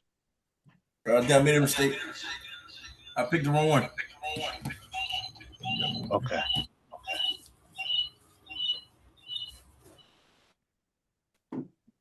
Wrong John Johnson was selected. I'll promote the right one right now. Okay.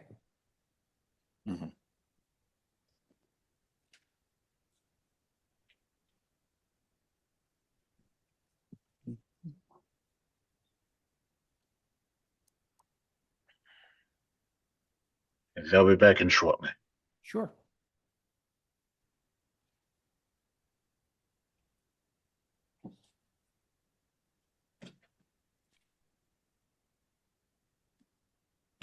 Hello, can you hear me? Yes. Could you please state your name and spell it for the stenographer? John Johnson. yes, Mr. Johnson. Hold on, Have hold you- on 1 minute. Do you All right. swear or affirm to tell the truth, the whole truth, and nothing but the truth? I do. Counsel?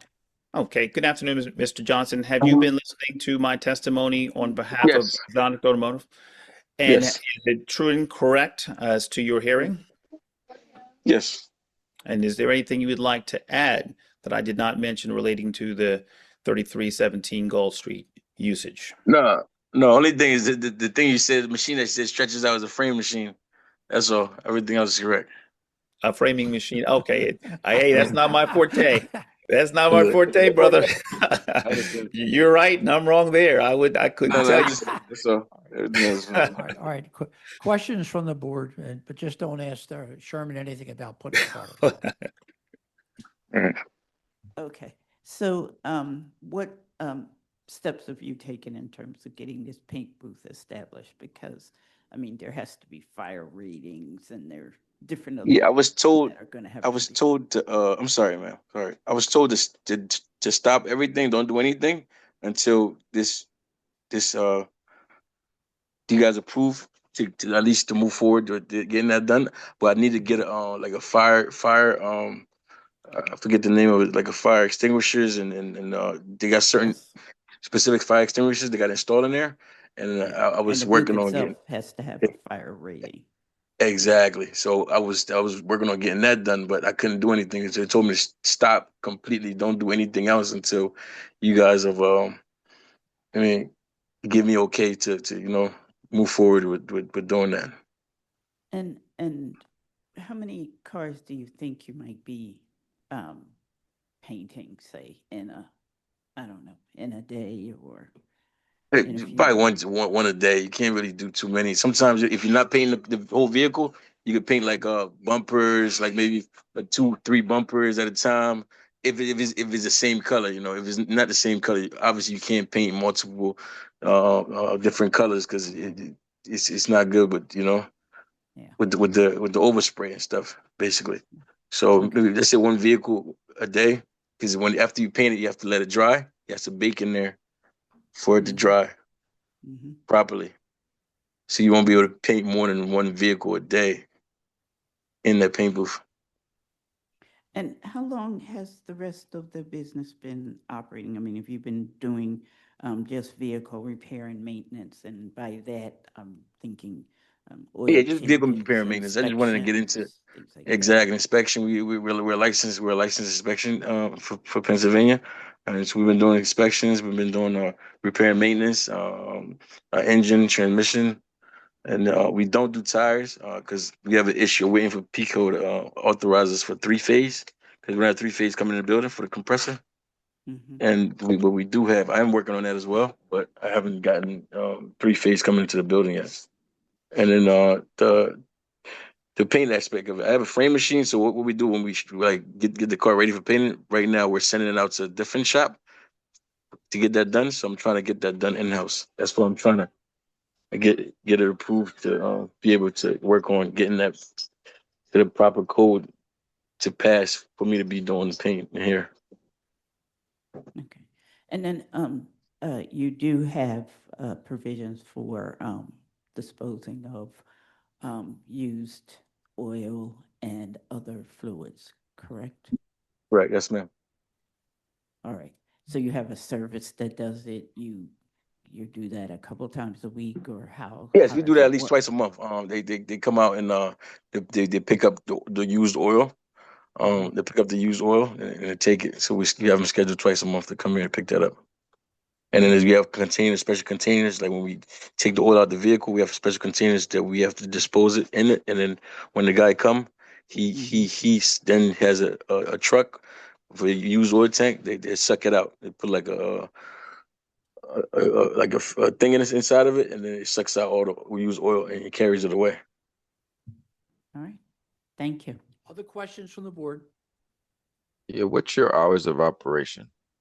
We're open from 8 to 6, Monday to Friday, Saturday 8 to 5.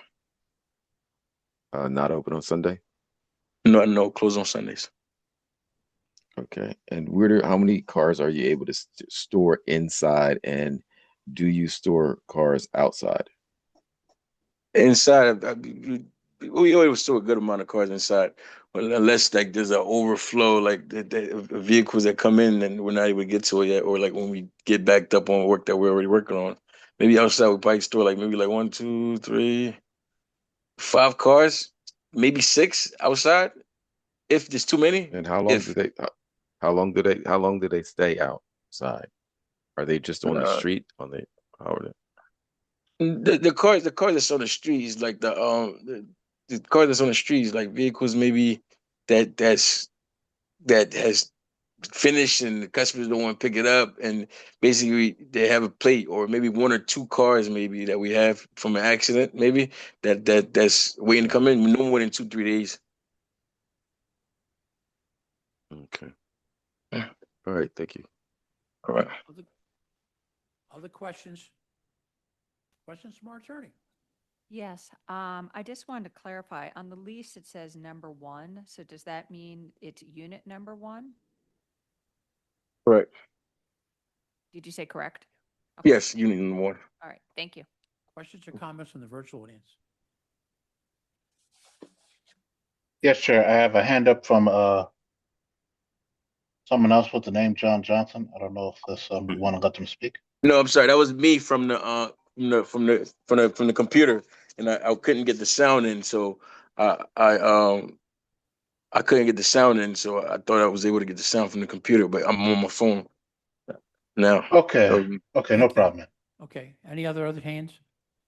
No further hands, Mr. Chair. Planning Commission. Ina Solomonic with the Planning Commission. The comprehensive plan recommends no change to the ICMX industrial and commercial mixed-use zoning at this location. The city rezoned this neighborhood in 1973 in a council-supported map change. The appellant has shown that the proposed personal vehicle repair and maintenance will not have no detrimental impacts beyond what might be expected. And a vehicle paint finishing shop, while prohibited in this district, is not adjacent to any residential uses, so its impact on the surrounding property would be minimal. The City Planning Commission recommends that the board grant the proposed special exception for personal vehicle repair and maintenance and the use variance for vehicle paint finishing shop. Thank you. MI 2025-003-864, 3317 to 41 Gold Street. I vote yes with proviso. use limited to Unit 1, and certificate of occupancy to be obtained. Michael Johnson, my vote is yes with proviso. Cheryl Gaston, my vote is yes with proviso. Tanetta Graham, my vote is yes with proviso. Ryan McAdams, my vote is yes with proviso. Thank you, council. Yeah, thank you, members of the board. Thank you. Moving on to number 3, MI 2025-004-835, 338 to 56 East Allegheny Avenue. Darwin Beauvais is the attorney. I'll be coming There's back in as a letter of panelist support shortly, from the sir. 7th Ward RCO and also a letter of support from Councilmember Lozada.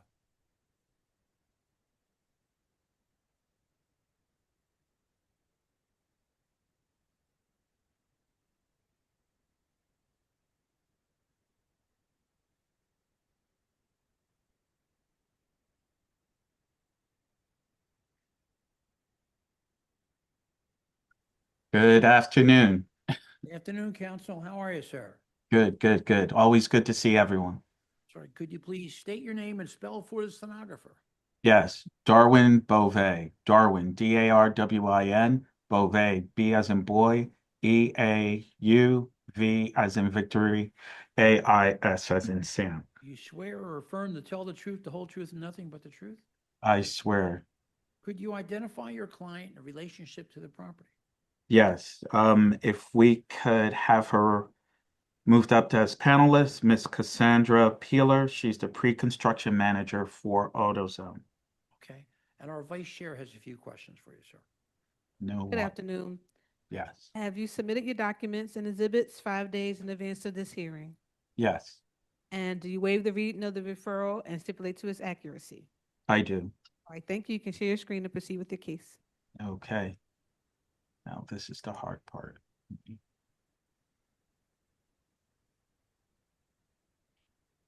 You're coming up. You're good. Okay, great.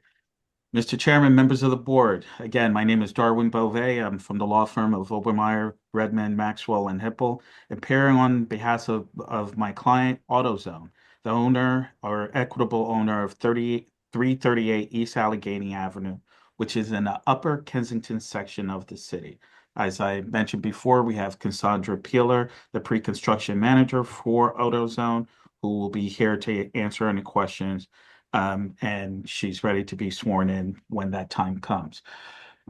Mr. Chairman, I submitted an exhibit package with 15 exhibits that include our refusal, our tax clearance, our deed, agreement of sale, our application, the photographs of the site, an aerial view, zoning map, relevant sections of the zoning code, our memorandum of law, and 2 support letters from the councilperson and the RCO, which is the 7th Ward.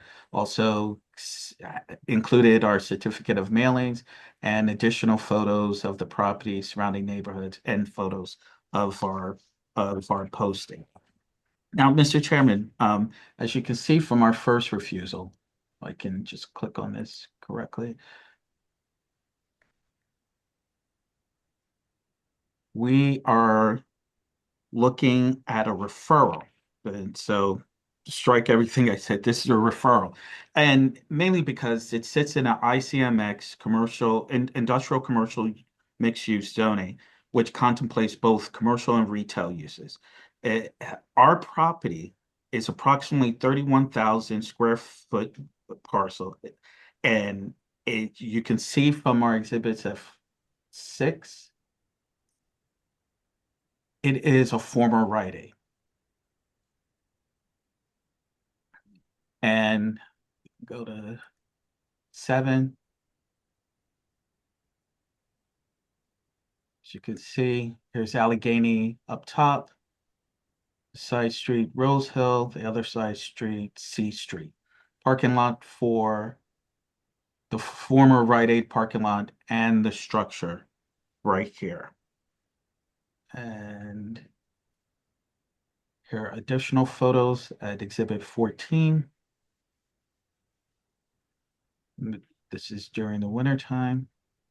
And this is clearly on Allegheny Avenue. This photo I find significant because it actually shows the board exactly what what an ICMX district should look like. It is a combination of commercial and industrial uses, and our proposed use will fit right in. Now, given this, I want the board to just note that AutoZone is the nation's retailer for automotive parts and accessory, operating more than 6,000 stores across the United States, right? Sounds like a commercial, but they got that way because they actually serve local communities every day, and they've done that for decades. This particular site will operate from 7 a.m. to 10 p.m. The store will be staffed with no more than 8 employees per shift. And AutoZone, like in most of their locations, they're committed to hiring locally, which I think that will be a boom for this area, considering that Rite Aid just closed, and we can step right in and promote the economic vitality in that neighborhood. Now, we will have construction, but members of the board, our construction is only limited to 4 months. Why? Because, let's see, if you can see from our appeal, we are far from, here from our PIF. Can we see it? We are not doing any construction of any kind. We are taking an existing detached structure. We are not asking for any dimensional relief. We're not even asking for signage in this application, right? With that, we believe that we satisfy section 14-3037 of the code, because with that, we're not creating congestion. We're not overcrowding our land. We don't compromise light and air. We don't tax our utilities.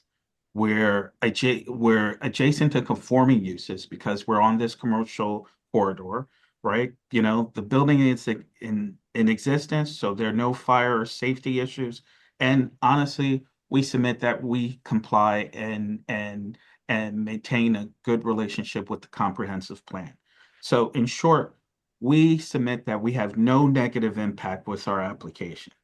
And the fact that we're bringing this building back to life, we know that this will help the surrounding community. Now, I touched on it real quickly, but we did get the support of the council person, as we can see here. And we did get the support of the local RCO, which is here. Aside from that, right, I believe that this application is right for the board to grant. And with that, I would like Cassandra to be elevated so I can just talk to her. Already paneled Chair. Okay, thank you. Cassandra, are you there? Yes. All right, I think the board chair would like to swear you in. State your name and spell for the stenographer. Cassandra Peeler, CASSANDRA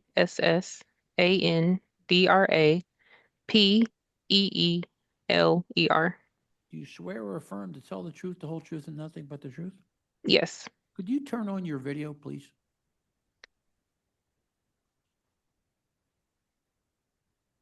Not sure if I'll be able to. Let's see.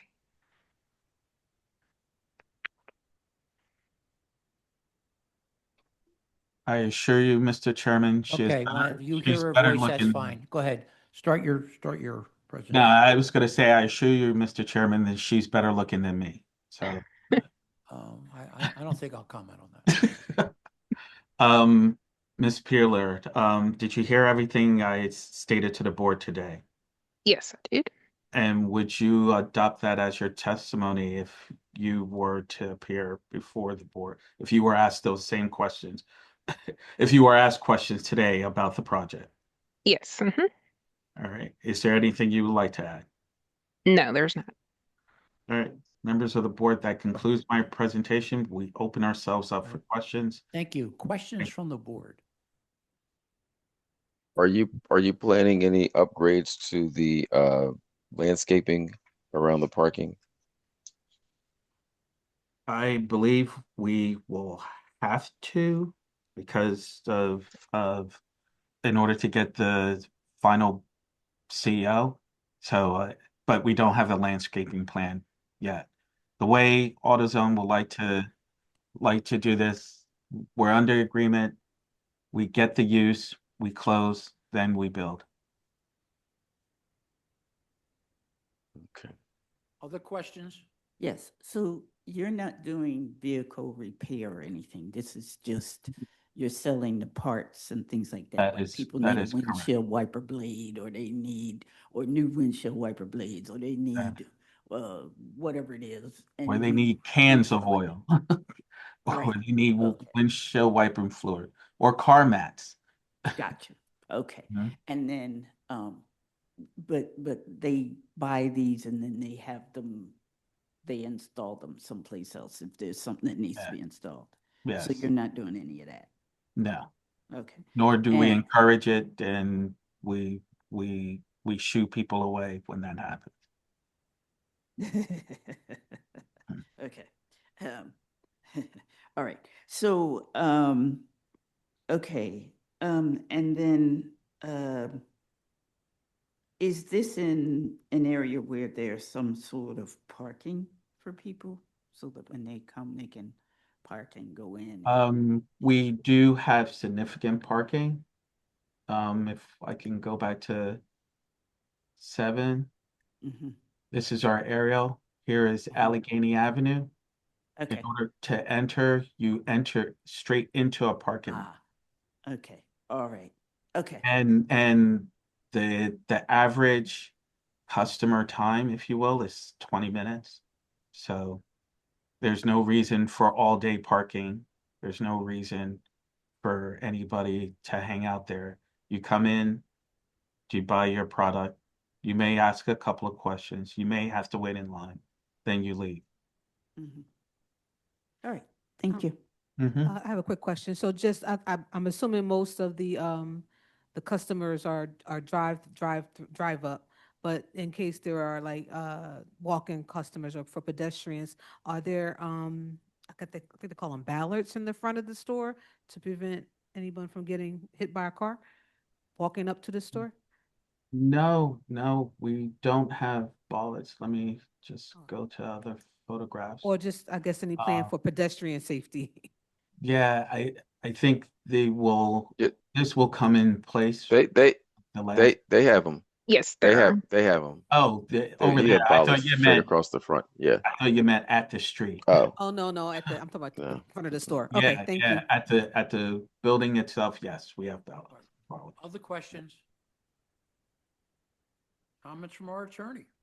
Yes, you mentioned the agreement of sale. It looks like it was signed on March 12th of 2025. Mhm. Is that still active? Mm-hmm. Is that a yes? Yes, that's a yes. Okay, and what is its length? Like, when does it expire? Cassandra, when does it expire? Let me check in our documents.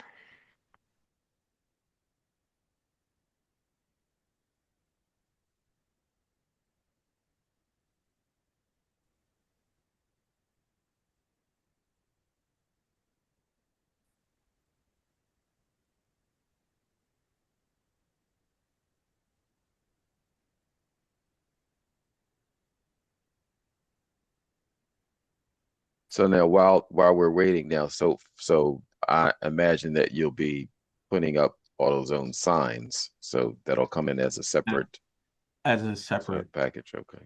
Yeah. Okay.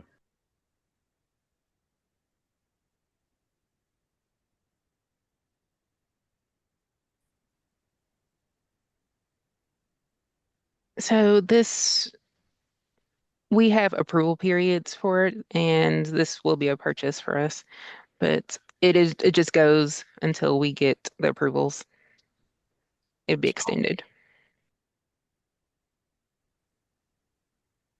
So it, I presume you it- have a zoning contingency, is that what? yeah, so it stays active until the buyer decides to extinguish it. Gotcha. Okay, thank you. Questions or Mhm. comments from the virtual audience?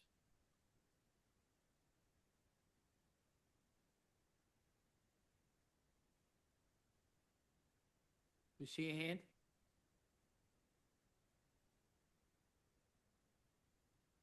Planning Commission.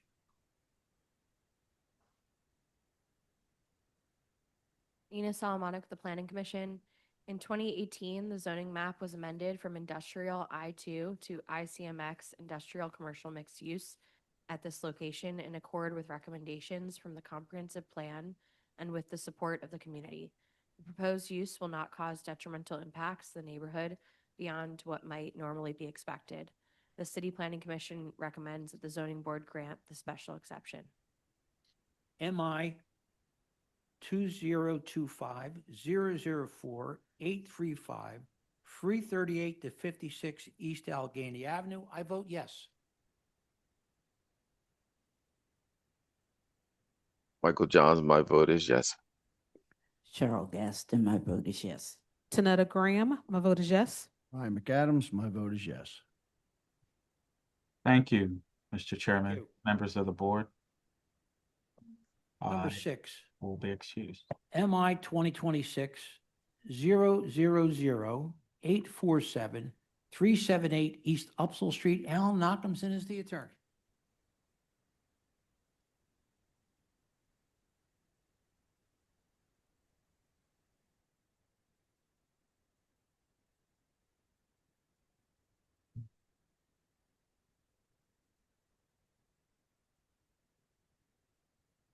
So I think I had 3 in a row with you, am I right? I do too. Okay. Could you state your name and spell for the stenographer? Alan Nachumson, A-L-A-N, last name Nachumson, N-O-C-H-U-M-S-O-N. Do you swear or affirm to tell the truth, the whole truth, and nothing but the truth? I do. Could you identify your client in relationship to the property? My client is Above and Beyond Daycare, and in the virtual audience is its owner, Lois Johnson. Oh, there you go. Yeah, please. There's a letter of support from East Mount Airy Neighbors, RCO.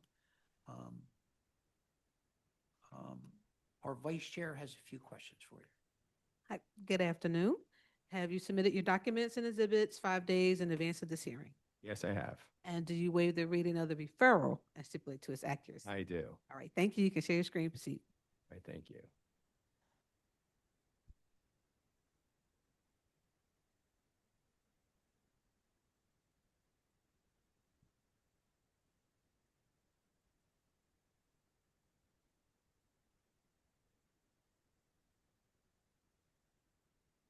All right, let me see, it's taking a while. Oh, here we go. So again, I represent Above and Beyond Academy LLC. It's a daycare in the East Mount area section of Philadelphia. And we're here to present this with Ms. Johnson to my left. I have 13 exhibits here. We'll go through them. I'll have some questions for Ms. Johnson regarding it. And again, as the Vice Chair stated, this is a referral. So as the board knows, this use is conditionally approved under the City of Philadelphia zoning code. This is a CMX1 property. So the standard here is that we have to show that our use is no worse than what you would typically expect of a use of this type. This property has been used as a daycare since 2012. Ms. Johnson has owned it since 2019.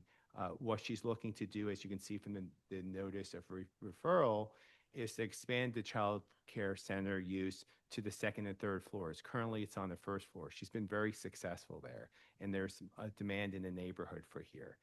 As you can see, this use was approved in 2012, where it was on the first floor. So we're doing an extension of that use. As the chairman stated, we have a letter of support. We had unanimous either support or non-opposition, both at the community level as well as the RCO board level. It was a very extensive letter. It was a great discussion about Ms. Johnson and her 20-plus years of childhood education experience.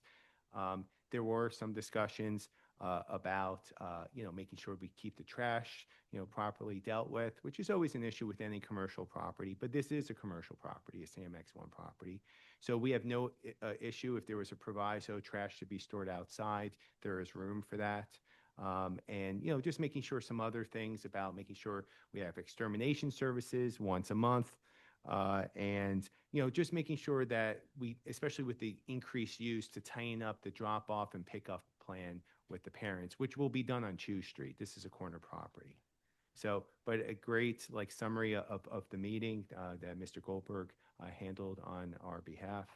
And then we just have the history of the property. You can see there's a zoning permit to allow for this use on the first floor. Again, we're just tripling the size of our facility, and we're excited about that as well. And then just a little bit about, Ms. Johns, Ms. Sheena, sorry, Ms. Sheena. So I would ask for her to be sworn in. Maybe she can give a little bit of Could you background. please state your name and spell for the stenographer? Lois Sheena Johnson, LoisSheena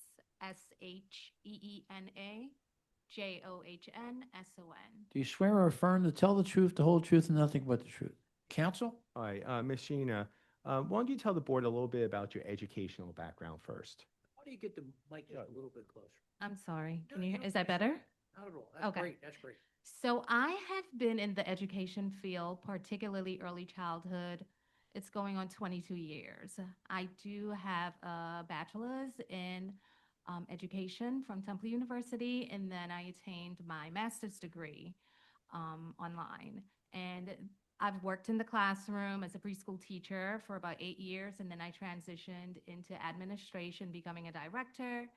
And my husband, my family, they saw that this is something that I'm very passionate about. So I really, really enjoy working with the little ones, my preschoolers.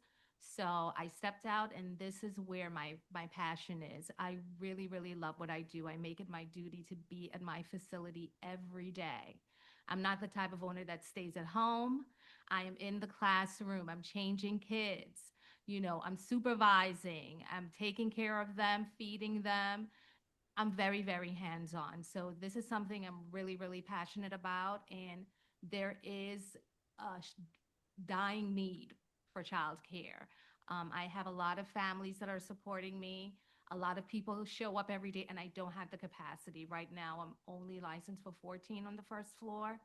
And I see, some parents have to make a decision which child they would want to enroll, because sometimes I have one slot. And being located right next to an elementary school, it's like, oh my gosh, I have an older kid that can go across the street, but then my baby has to go somewhere else. So I'm really trying to give back to the community. It's something, like I said, that I'm really, really passionate about. And I just want to create a school where the children are safe, where the children are emotionally, psychologically, and cognitively developing, and just to make families feel comfortable, because I'm a mom too, and I want children, when they come to me, to have fun. I want them to learn, and just make the parents feel comfortable. So that's really my goal. Again, me being passionate about what I do, and this is something that I really, really want, working out for not just myself, but for the neighborhood. So I have on the screen here a little bit of literature about your Yes. daycare facilities. So why don't you explain to the board who the children are in terms of age ranges, and a little bit about the programs that you have at the facility? So it is a very structured program. One thing that I tell my parents, if you're looking for a daycare, this is not the place. We don't babysit. So I enroll children ages 1 to 5. When they turn 1, they transition to kindergarten. Allowing me to expand will allow me to probably take on infants. But for now, it's ages 1 to 5. We do have a curriculum which I spearhead. I do all the lesson plans. We follow the creative curriculum. Everything is hands-on. It's structured around themes. There is a lot of science. There's a lot of STEM activities, arts and craft. We have a lot of outside support coming in, like I will plan fun things now that it's the summertime. I have an outdoor playground that is secluded. Everything is private. It's on our property. So the children, they can do indoor as well as outdoor learning. Yeah. I- And these are the age Yes. ranges, right? I am also very open to children of all learning disabilities. I have worked some years with Elwyn as a special instructor, so I do allow outside support to come into my building. I've worked with speech therapists, I've worked with occupational therapists, children with IEPs.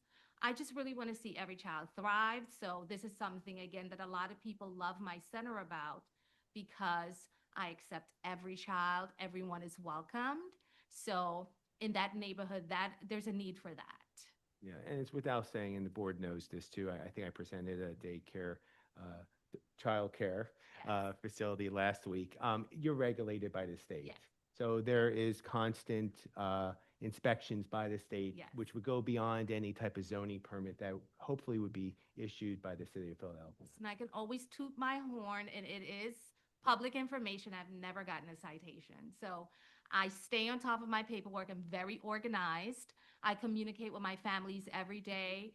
I'm sure my attorney will mention my wonderful reviews, which I've never asked parents to do. We have a 5.0 rating. So everyone is very, like I said, they're very happy and pleased with the service that I provide. How many employees do you have? So it's myself and 2 teacher assistants at the moment. Okay, and then obviously if you expand Yes. your facilities, you would have to expand the amount of employees, which is dictated by the state Exactly. and regulated and inspected by the state. So at the moment, I don't know how many kids I will be eligible to enroll with the expansion. They would determine that when they come in and measure, my capacity. It's all based on their measurements. Right, and then what are your hours of operation currently and expected? So at the moment, most of my kids, they get there by 8 o'clock, by 4 o'clock, they're gone. But on paper, I would accept children from 7 until 5. I don't see in that neighborhood, I don't get a lot of inquiry for super early hours. 6:30, typical daycares would do 6:30 to 6. I haven't had any requests for those extended, but it's not going to be a 24-hour daycare. A lot of my families are working families. I do provide service for children on subsidy as well, but in that neighborhood, I feel like there's more working families who are very interested in finding, quality care. All right, and then you mentioned the private playground. We'll see that in the pictures. And then we'll talk a little bit later about the pickup and drop off with the pictures. It'll be more illustrative. But you also have, obviously, this time of year, you do have a summer camp, right? So it's a lot of fun learning. So that's an example of one of my cooking classes. I had a magician come, a magical theater come. I try to do a lot of face painting activities. I throw a little carnival for them in the backyard. So everything is enclosed. It's on our property just to ensure safety. All right, great. And then here we have a menu for breakfast and lunch with Mason Meals. Can you explain who Mason Meals are and how you facilitate food activities at the center? Okay, so I do not prepare any meals on site. Food is delivered 3 days a week, Monday, Wednesday, and Friday.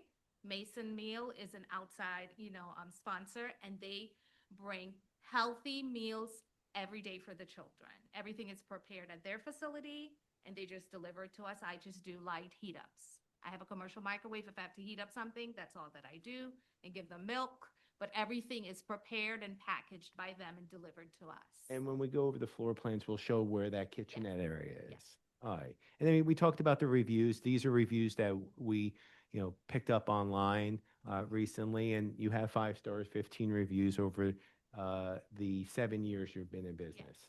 And again, to reiterate, this has been an active child care center since 2012, before you. Correct. All right. And then maps of the area, this is for the zoning board, but this is CMX1 property, and we would be allowed this by way of referral. Again, just a map, Google map, photo as well. We're at the corner of Chew and Upsell. Okay. And then the pickup and drop off is on Chew, right? Okay, and this is the front of your property that you do business currently on the first floor. That's on Upsell, right? And then this is the side of the property, right? That's on Chew, right? And then you have 2 entrances. This is the primary entrance where you would go, parents would go, and then your front office is here, right? And then here's the secondary entrance too. All right. And then pick up and drop off is right here on Chew. All right. And then this is the property since 2015, showing that it hasn't changed in any bit. This is Upsell Street to the right of the property, to the left of the property, Chew to the right of the property, and to the left of the property. And then, proof of posting for today's hearing on both public streets. The interior photos, we just want to give some photos, but you can see it's very alive, very organized, very extensive in terms of toys. Very inspiring. This is the kitchen area that you were talking about, right? Yes. All right. And then just our plans and drawings, pretty straightforward. This is the first floor we were talking about. So this is the main entrance. This is where your front desk is / office, right? And then this is the Chew Street side. This is the Upsell Street side, right? And then this is the kitchenette area, right? Yeah. And then this is the main area. And what's in here? It's a back classroom. I don't typically use it because I don't have infants. I start with age 1 to 5. So that's like a little area if you want to take in a small group of kids, you can take 3 at a time in there. It's another All right. desk. Cool. And then, and I don't think the picture illustrates it well, but your garbage is stored back here somewhere, In the right? backyard, close to the playground. And then There's get- an area, there's a whole lot back there that we also own. Yeah, and so you would have no objection to trash storage outside as a proviso? Exactly. Okay. And then we met with the community on June 2nd. You were there, right? Yes. With Alex. And we mailed that notice in mid-May, and we have proof of our email where we sent it to the coordinating RCO, showing that we mailed it to 150 addresses. These are the addresses we mailed it to, proof of mailing to those addresses, our application for special exception. The deed to the property showing Fanders Investments LLC is the owner of this property, and then our certificate of tax clearance. I'm going to stop sharing my screen, and we'd be more. Oh, did I miss anything? No. Hours of operation, garbage. I think we did everything. All right, we're done. Did she adopt your Oh, that's right. True. Can you? No, Oh no, she actually. Oh, that's right. You I have a couple of questions. You heard everything I had to state today about your zoning matter. Yes. Is it true and correct? Yes. And do you adopt it as your own testimony? Yes, I do. Thank you. Questions from the board? So, how many bathrooms do you have? So on the first floor, 3. I have 2 in the main classroom and 1 in my office. So 3 bathrooms. And then for the additional floors? So upstairs, it would have 2 on each floor. Okay, so you'll have 6 bathrooms, Mhm. and you're basically estimating that you're gonna probably, what, triple the number of children? Correct. Maybe yeah. maybe on each floor, another 14, since the first floor is 14. Mm-hmm. So maybe 14 on the second, 14 on the third.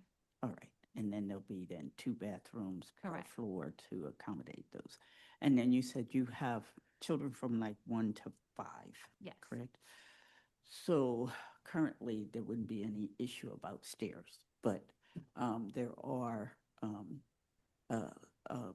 regulations which deal with the whole idea of younger children and self-preservation and the idea of steps, you know, Right. so that they are somewhere where if something were to happen, they don't have to try and deal with steps. So you've made provisions for that, or you're going to make provisions for that. I definitely will. And then we would have to allocate the first floor for maybe the younger toddlers. Mhm. So the children that are more balanced, when they, transition to probably age 3, then they can move upstairs. Gotcha. And, with this stairs, they have railings and, to connect both of the floors, there would be a little staircase that they build. But children will always be supervised, always with railings.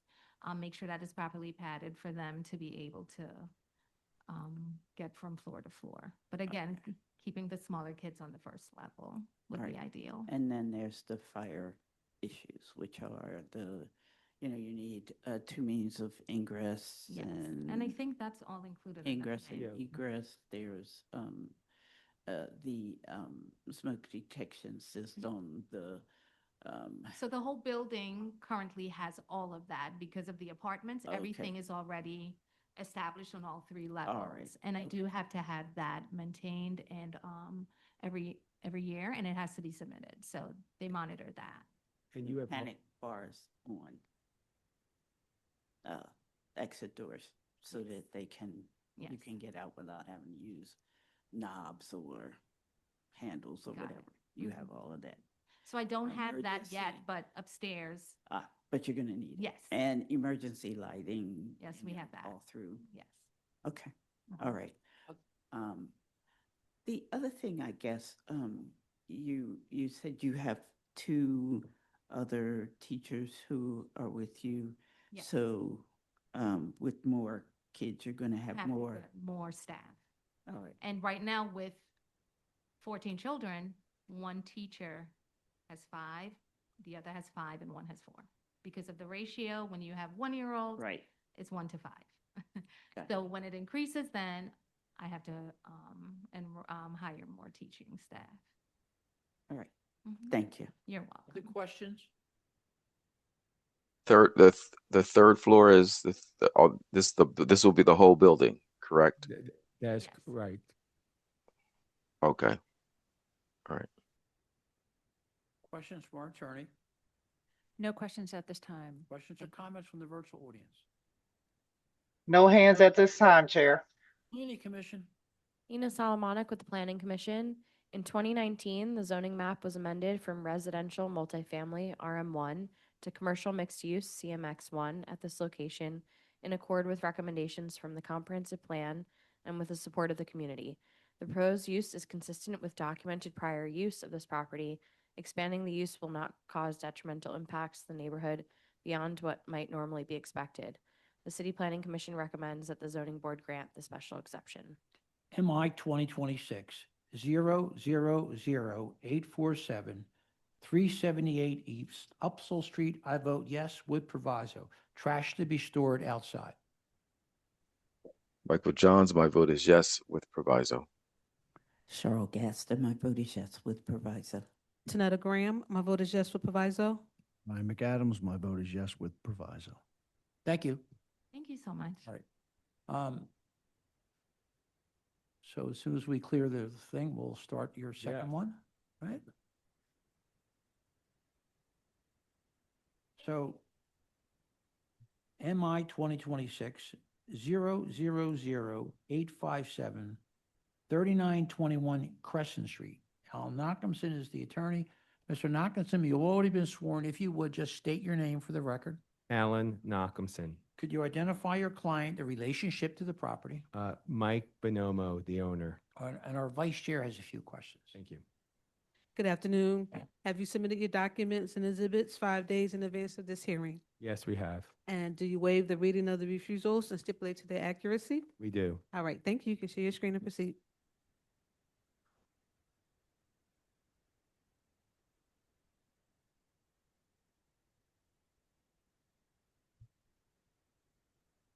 Okay, so we're here regarding 3921 Crescent Street.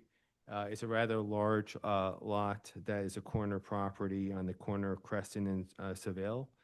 We're looking to subdivide it. Currently, there is a 3-unit apartment building on the corner of Seville and Crescent, and to the right of it are 4 non-accessory garage units. With a curb cut that's 45 feet wide. What we're looking to do is subdivide the property into 3, where you have the 3-unit apartment building as property 1, and then each of the single-family structures with front-loading garages, which you can see on your screen, as properties 2 and 3. We have 14 exhibits that we'll present to the board. At the conclusion of my presentation, I'll ask that Mike Bonomo, the owner's representative, virtually raise his hand to be sworn in. I'll have a few questions for him. I also have Logan Dry, the architect's representative, who can answer any technical questions about this project. And now there is this letter of support from Wissahickon Civic Association. That is right, and I do believe it may even be unanimous support and It a is, well-attended, me too. yeah, well-attended meeting as well. So this is an RSA 5 property. The lot size is over. I don't know if it's 2,000 square feet for parcel 1 and 835 for parcel B and 806 for parcel C. Cumulatively, that is a rather large parcel, and we're looking to subdivide it again, as I stated. We have two refusals. The first is really form over substance, where we're taking a legal curb cut of 45 feet wide. We're reducing it to two 12-feet wide curb cuts for each of the single-family structures. That means we're decreasing the size of the curb cut, adding potentially two new cars on the public street, but we're getting a refusal because of the off-street parking. So that's the first refusal. The neighborhood was pleased that they got two cars back on the street, proposed at least, so I don't think they had any objection to that. So that's the first refusal. And the second refusal has to do with lot size, where 960 square feet, according to this refusal, which I don't know if it's completely right, it may be 1440, but let's just stay at the 960 for us. But it's not out of character. There's other lots of equal size, and it keeps the continuity of the block because we have a similar width to other lots as well. And actually, our width is a little bit even wider than the other single-family structures. It's just a shallow lot. So those are our two refusals. Again, a very well-attended meeting and overwhelming support. Another group that's very sophisticated that gave a nice summary of this proceeding. So if the board saw that, it's completely accurate. There were two things that we promised to do, and we worked with Ms. Emerson, counsel, to make sure that those provisos were kept. Because usually these type of provisos are not, but we wanted to make sure we could because we promised it. And she said if we put it into the revised plans, it would. So we're adding convex mirrors on each curb cut, for safety purposes. We just want to make sure when someone's backing up that there's not going to cause any issue with pedestrian traffic or vehicular traffic. And then the second refusal has to do, agreed to not use vinyl siding. We were told that if we put those in there, those are enforceable provisos. They're also in our site plan as well. And so because we promised the group that, and we said if we can do it, we'll try, and we did. And then just the history of the property, the 3-unit building's legal, right? So we're not legalizing that. We're just taking the 4 non-accessory parking spots and making those into 2 single-family structures, which is more in conformance with the RSA 5 zoning classification. Here's just to show we have a housing rental license for 3 units for that one, property. And then you can see like there's some non-conforming lots here, not, nearby in terms of lot size. All smaller lots nearby. So we saw like a half a dozen or a dozen of those. And then it's not out of character also to have parking, front loading garages and such. So 3913 and 3915 Terrace Street, which is nearby, 126 East Street, which is nearby, 123, 125, 127 East Street as well, and so on. And the 4035 and 45 Crescent Street, which is a block away, also has, off-street parking in the front. And then maps of the area again, this is an RSA 5 property with a legal triplex, legal non-accessory, garages. We're just trying to go more in conformance with the RSA 5 zoning classification by having single-family structures. This is our property from Crescent Street. As you can see, this is the multifamily unit that's legal. You can see the 4 non-accessory parking stalls. Closer look at that, showing that in 2012, those stalls existed. Then the hearing notice posters, proof of posting on both public streets. And then this is our property from Seville Street. To the right of the property on Crescent, you can see we kind of face like a wall. It's not the easiest thing to sell, but we're hoping our client can. Crescent Street to the left of the property, Seville Street to the right of the property, Seville Street to the left of the property. And the interior photos, just want to give you a flavor of some of the photos of the, the triplex. I didn't go comprehensively. We didn't provide floor plans because we're not legalizing this, but I just want to give you an idea of what it looks like inside. And then our architectural plans and drawings, and we have Logan Dry on if you have any questions, but we have a mix of materials here of paneling. I would assume some type of wood AZAC and some stone. And other than the lot size, everything else is conforming. You can see that there's a breeze, like a path an alley path for the units or parcel C from a building code perspective, and parcel B, their path is an easement over parcel A. And then the trash for the triplex would be stored outside as it is now for that triplex. And then we could just look at the first floor plan. They're side by side, parcel B and parcel A. You can see that each has an interior parking space here. Not much going on the first floor, just mostly a powder room. It looks like parcel B also has a home office and a gym. And like I said, they each have powder rooms. You go up a flight of steps. The second floor are open floor plans here for kitchen, dining room, living room for both units.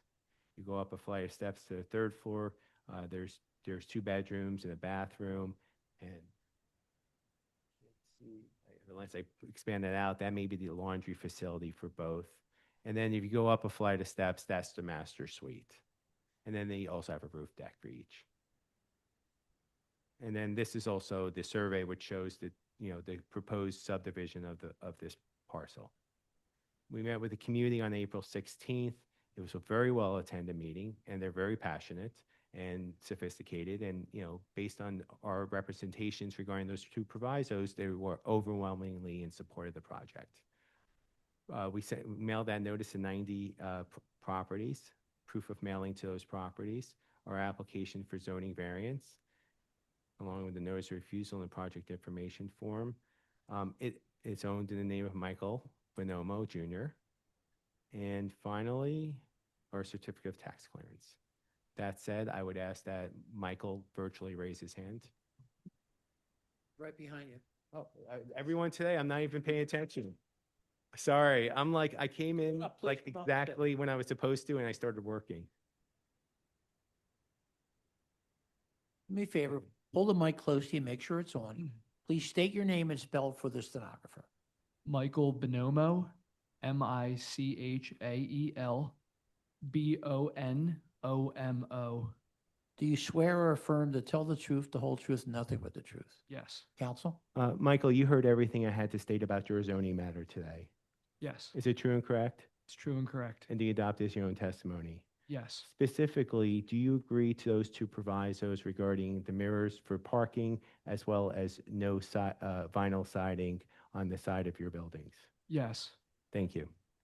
And that was put in the revised plans, right? That was in the Okay, revised right, plans, yes. right. Questions from the board? Was the apartment building on the corner, right? That was the corner one? Mhm. Okay, thank you. Yeah. Other questions? No questions right now.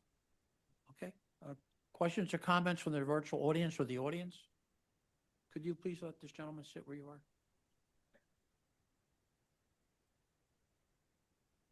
Hi, could you please state your name and spell for the stenographer? Of course. My name is Ian Abrams. That's IANABRAMS. Do you swear or affirm to tell the truth, the whole truth, and nothing but the truth? I do. Are you a neighbor? I am a neighbor. Please proceed. I'm actually on the same block as the proposed development. I'm here representing the coordinating RCO. I am the chair of the zoning committee. We are unequivocally in support of the project, and we appreciate deeply the respect that Mike and Alex isn't here today have given us in coordinating with our needs and our demands. And I believe that this project will remove the semi-blighted facade of the triplex. They've agreed in a CBA to help us resolve that, as well as make other community-facing benefits. And we believe that this is also a very reasonable ask in terms of the variance. The lot size variance, although it's a new line item, is only 15% compared to code. And the reduction from 4 to 2 parking stalls while making everything much more safe, I think is an important add. I also want to note, since I didn't hear it in Alan's presentation, Crescent Street is roughly a 3-car wide street that's double parked. And there's traffic going in both directions. So having these convex mirrors will make it much more safe as cars enter and exit the carport, and for the pedestrians, of course. Thank you very much. Would you want to cross? No, I do want to put on the record too, I did forget about that. While it's not an enforceable proviso, Mike did agree to clean up the facade of the apartment building. I just want to make sure that was on the record as well. Yes, yes, we, Mike, Alex, and I have a CBA. Yeah. Okay. Is there anyone else in the virtual audience?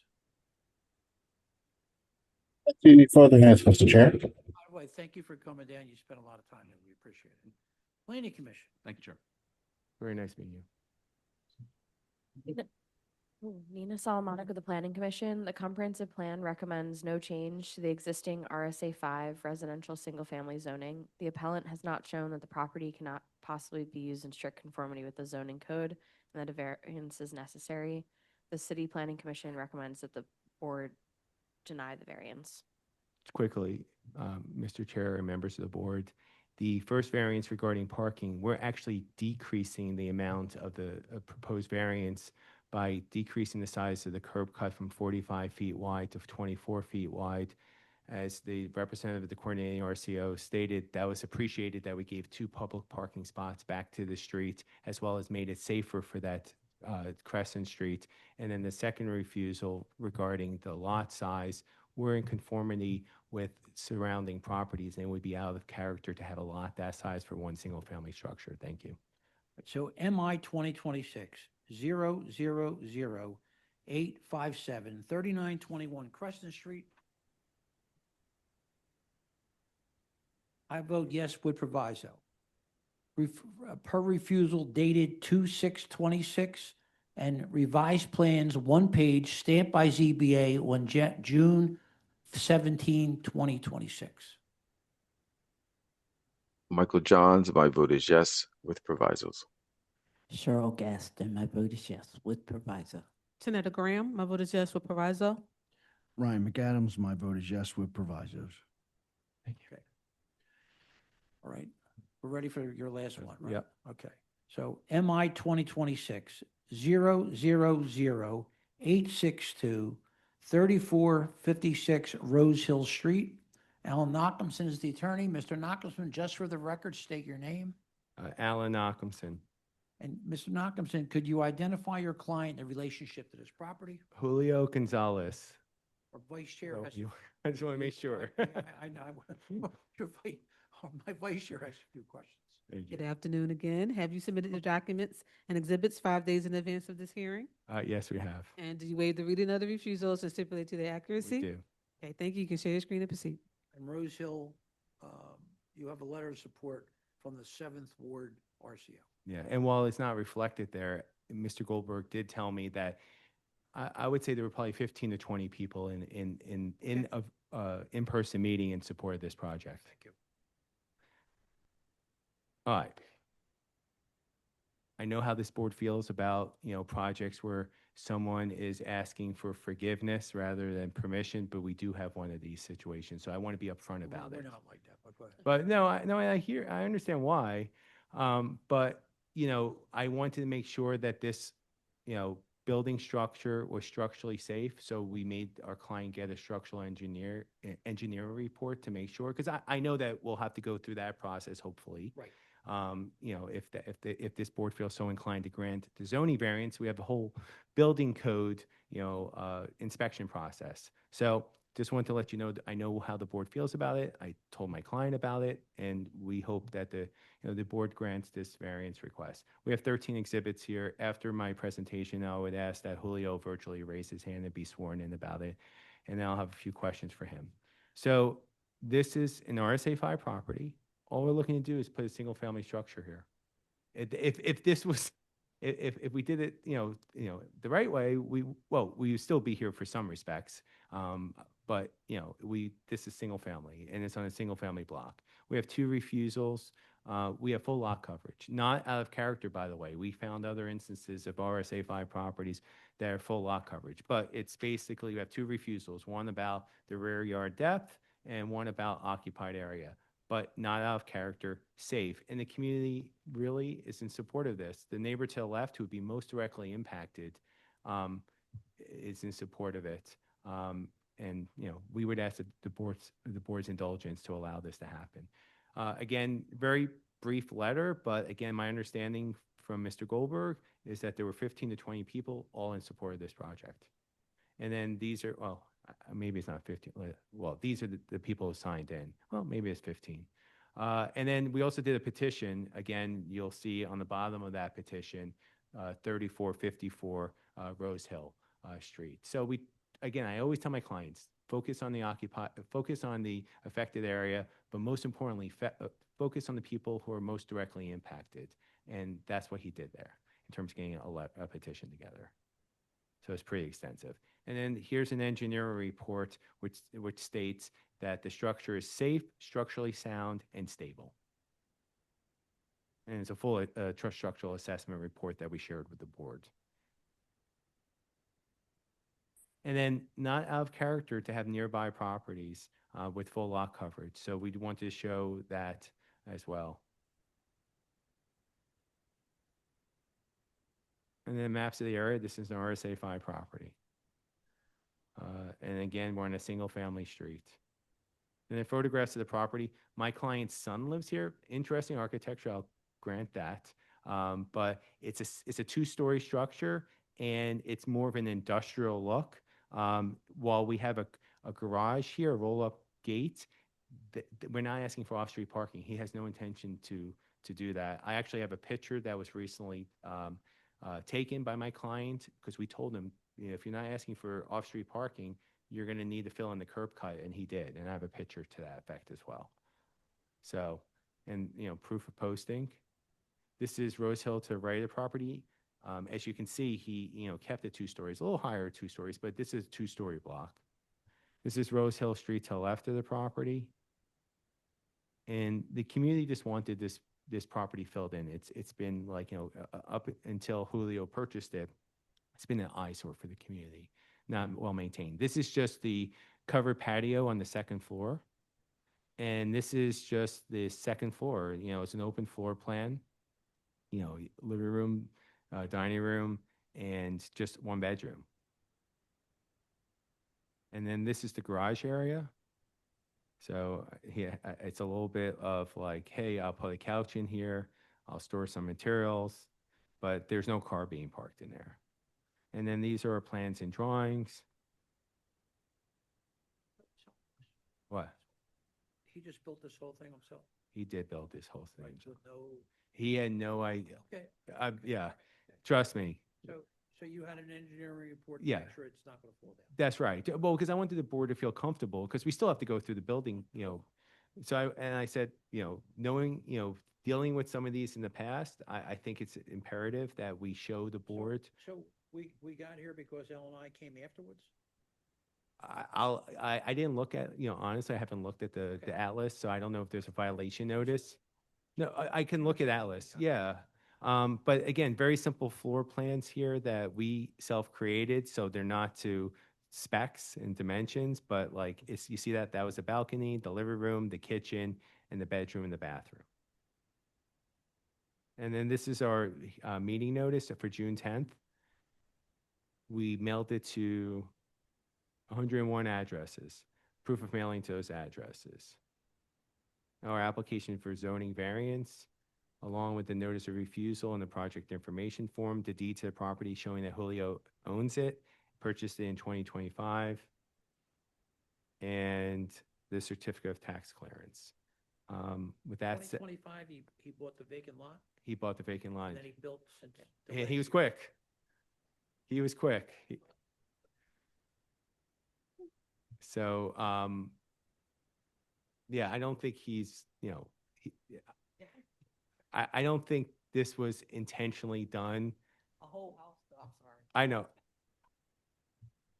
Okay, so somehow your clients never know.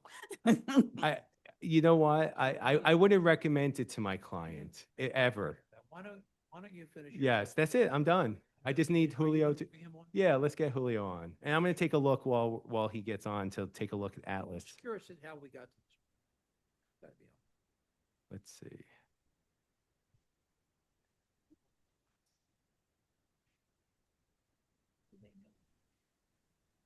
Can't get that.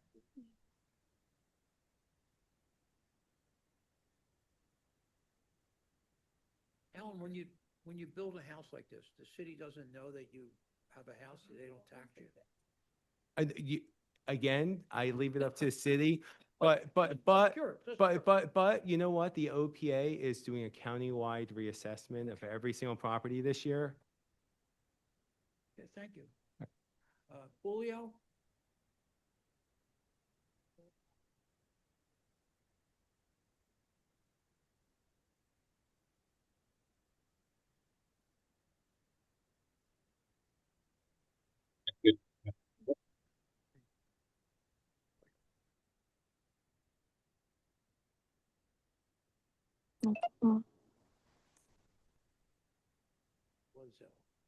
Hey, how you doing?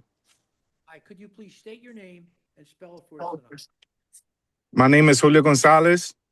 My first name is Julio. My last name is Gonzalez, Gonzalez. Do you swear or affirm to tell the truth, the whole truth, and nothing but the truth? Yes, Mr. Knockings? Yes, Julio, you heard everything I had to state today about your zoning matter. correct. Is it true and correct? Yes. And do you adopt it as your own testimony? Huh? Do you adopt it as your own testimony? Yeah. Okay, so I know the board's going to ask this. Did you know that you needed permits to build this structure? No. I didn't, to be honest, I didn't build it. I bought it like that, already built. Oh, I finished it. That was my first property. Okay.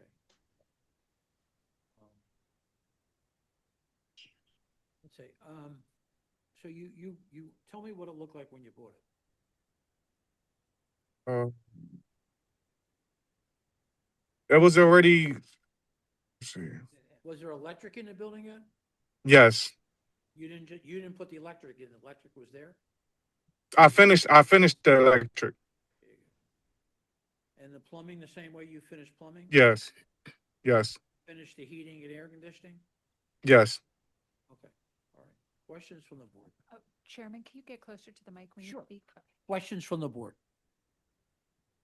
So, can you go back to the floor plans? and So this- remember, John, before you ask a question, I just want to let you know our firm created these floor plans. So these I are the- understand. I understand. Alan, I know your floor plans by now. I just want to know because So this one is actually this actually one is a little more readable than most, but getting better. but so yeah. So this project is not unlike another project that we saw not that long ago, where the property was built right to the property line with a window on it that had that window was part of a bedroom, so there was an issue around egress. You're right on the property line. It's very problematic in that it goes completely to the property line. Even though, I mean, the first floor is just storage, so it is what it is on the first floor. But having a bedroom and no separation from the property line, although it's an alley, having no separation, no rear space behind that window is very problematic for me. So this is an issue. So I will say this, and I know which case you're referencing that we handled before. I asked the architect, and because I stated this could be an issue, and he stated the difference with this case and the previous case is that the previous case there was no alley, so we were landlocked, and so when we had openings on the party wall, or I guess the back of it, or maybe there was the side. Actually, I think it was the side. It was a party It was wall. the side. Mhm. Yeah, this one is in the rear on the second floor where there's an alley. And I said, well, we can get this approved, but what happens when we go in front of L&I again from a building code perspective? The architect told us that there should be no issue. Again, I brought that up. I specifically asked that question because I don't want to have a situation where we get approval for something where it can't work out, and the architect was insistent that this is a legal use based on the Philadelphia Code. Okay. Are there steps coming from I that don't bedroom from the second know floor down that to the that's alley? true, but There's a flight of steps. It's an internal staircase right here. External on the outside. but There's no no, but that external doesn't go to steps. the alley. If Okay. there's if you have to jump into the alley, You gotta I mean, jump out the like window. that's kind of what you're saying, right? You got to jump out the window. That's still problematic not to have a separation between your property line. And I mean, we had another issue just like this with another property I saw that last week. where they didn't have their proper rear yard depth. So it's the same sort of issue. I saw that the same type of design with Miss Threet, right? I think that was it I last week. believe so. Yeah, so we looked Yep. at that too. And yeah, so Okay. yeah, so Other questions from the Go. board? Questions or comments from our attorney? Not at this. Questions or comments from the virtual audience? Chair, I do not see any hands raised. Cover it up. Planning Commission. Nina Solomonic, the Planning Commission. The comprehensive plan recommends no change to the existing RSA 5 residential single-family zoning. There are no unique circumstances or physical conditions that would prevent it from being used in strict conformance with the zoning code. The Planning Commission recommends the board deny the requested variance for minimum yard depth and maximum occupied area. So I'm always inclined to defer to the board. If the board has concerns, I think it would be better to know now than with a vote. So good. No, I was gonna say, like, is there a way that even leading to the alley that there's another door on the first floor coming out the back? Well, that's, I know we would go right to the alley, but If that's what the there's no board, other way to get out of the first floor. Yeah. Besides the front door. Right? that's correct, Board Member Graham. So I think I really want to have some conversation with the board about Mhm. this. I mean, we get decks that are built, but this is a whole house built. And I appreciate you getting the engineering and all that, but I mean, this whole thing was done in with no oversight, no anything. And I think I'd like to sit and talk to the board. Put on this on the 8th at 2 p.m. Thank you. All right? I mean, but I just think we just got to figure out where we want to be with this. Thank okay? you. Thank you. And thank you. And I'm still here for the 3:30 list. I have one. You got one at 3:30? I do. I have, Okay, all right. yeah, Well, Folsom. Well, I think there's people anxiously waiting to get up here. Yes.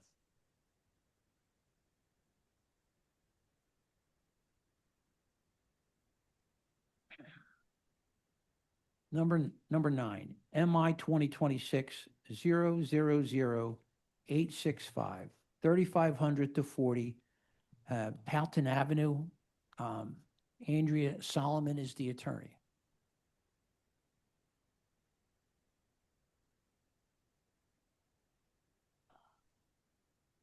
I see the RCO has a non-opposition letter.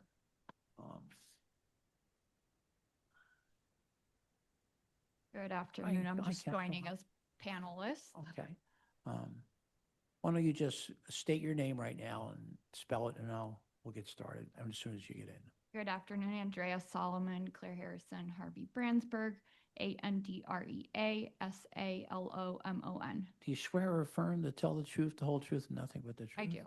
Our vice chair has a few questions for you. Good afternoon. Have you submitted your documents and exhibits 5 days in advance of this hearing? We have. And do you waive the reading of the refusal and stipulate to its accuracy? I do. Okay, thank you. You can share your screen and proceed. Thank you. Again, good afternoon. My name is Andrea Solomon. I'm here on behalf of the owner, Carriage House Owner LLC, the owner of the subject property, 3500 to 40 Powelton Ave, commonly known as the Carriage House. It's a historic building, and this application is for the reconfiguration of the existing units to return it back to a prior configuration, its original configuration, and add an additional 9 units where there are now 2-bedroom units.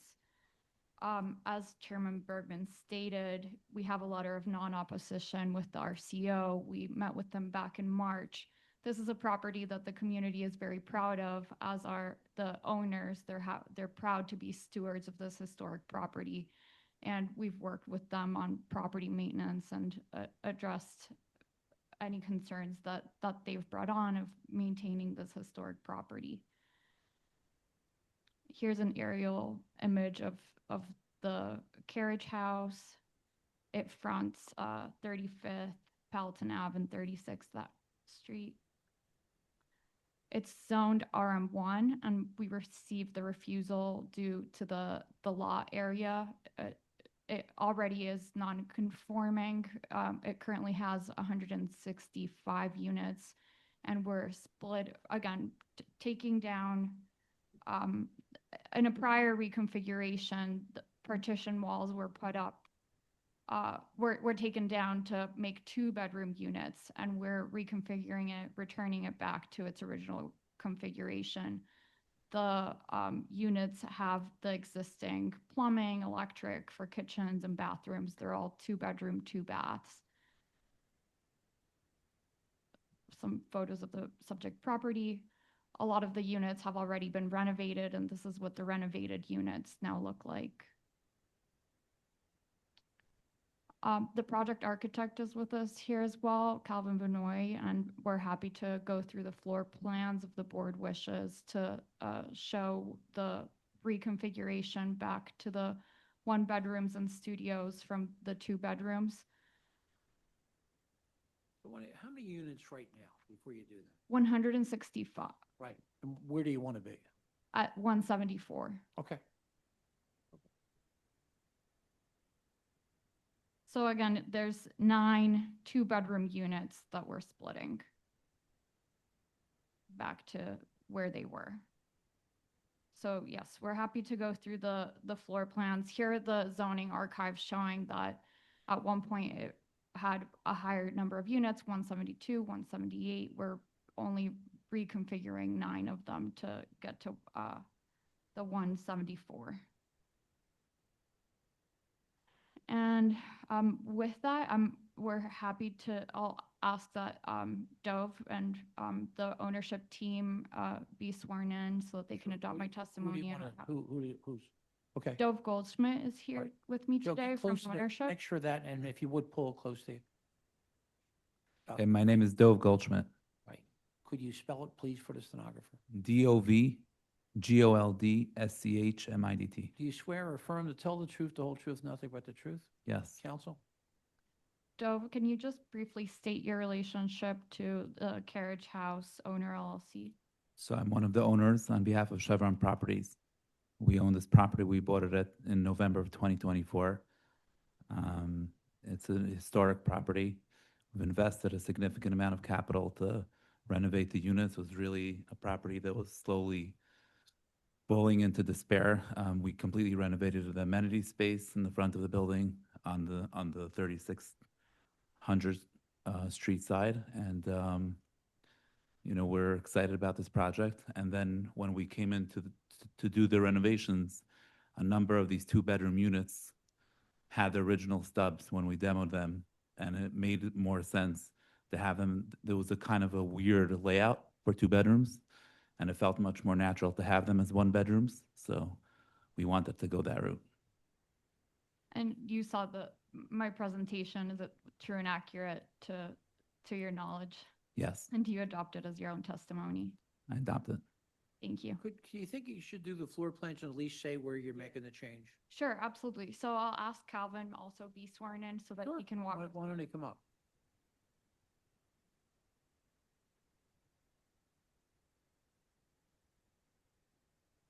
Hello. Calvin Vinoy. Hi, could you please state your name and spell it for the stenographer? Yes. Sorry. Calvin Vinoy, AIA, CALVIN, V as in Victor, ANNOY. All right, do you swear or affirm to tell the truth, the whole truth, and nothing but the truth? I do. Counsel? Calvin, do you want to just walk through these floor plans and presentation your office prepared and talk about the division? Sure. Do you want to go to the enlarged floor plan so we can see them a little bit better? Yes. I think that they're there's either 4 or 5 distinct floor plans in this presentation where we are showing a split. Yeah, if you can scroll down to the. So here we're showing an RC, a ceiling plan, Sorry. It's okay. Having trouble navigating it. So yeah, the 2 plans here are the existing plan on the right with the proposed demolition in dotted lines of the entry door, which you can see kind of in the middle there, and then other doors and closets throughout and renovations of a bathroom. That's being converted into 2 units, which are on the left, the plan on the left. Those entry doors are the original locations. Those kitchens are the original locations. Those bathrooms are the original locations. And, you know, I think it is a much more natural floor plan because it was the original floor plan. We're not converting a kitchen location into a closet. We're not, you know, it feels like a better flow throughout. And so, yeah. Yeah. So there are a couple of configurations, but they all are similar in that they are the existing 2 bedrooms that were once converted from 1-bedroom apartments. Is that right? That's correct. Yeah, 1 bedrooms or sometimes they were studios. But I'm not sure if any of these are. I think it'd be helpful if you said, this is why we're doing it. I haven't heard that. Yeah. Like, you know what I mean? Like, why are we putting 9 more units? And I'm not sure the answer. Yeah, one is the natural flow of the spaces. They're a Okay. little bit awkward in the configuration. I think also in this neighborhood and Dove or Gershon, I'm sure you can speak to this. There's just more of a market for 1-bedroom bedrooms, okay. units than the 2 bedrooms. Okay. All right. Anything else you want to present? Well, we're happy to take any other questions from the board. Questions from the board? So when you get done with this, there will still be some 2-bedroom units, or how is this going to work? Or what's going to be the breakdown? How many 2 bedrooms? How Yes. many 1 bedrooms? How many studios? This is the existing mix right now with the 165. So there still will be a total of 21 2-bedroom units where there are now 30. Okay. We have to make this a little bit bigger. So that Oh, I can- absolutely. Okay. All right. Okay. All right. Gotcha. Okay. All right. Thank you. Other questions?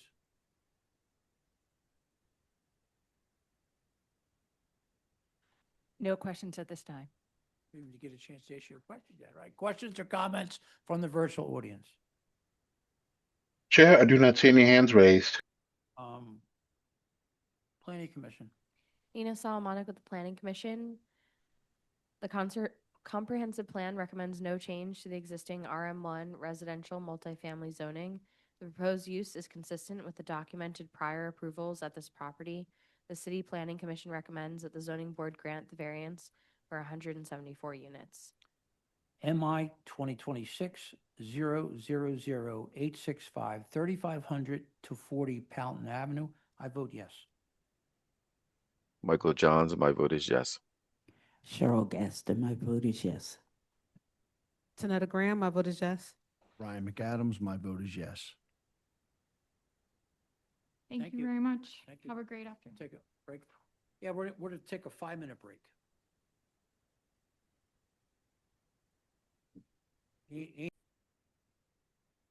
Good afternoon, everyone. We're back. So number 10, MI 2026-000-872, 3949 to 63 North 7th Street. Rachel Pritzker is the attorney.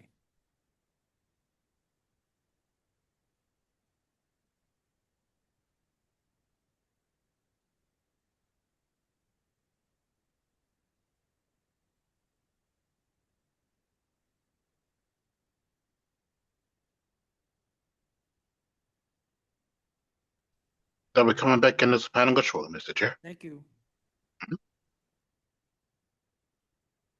Good afternoon, or I guess good Afternoon. evening. Yeah, yeah, you know what? Well, yeah, we're going to call it evening almost. All right. Could you please state your name and spell for the stenographer? Yes.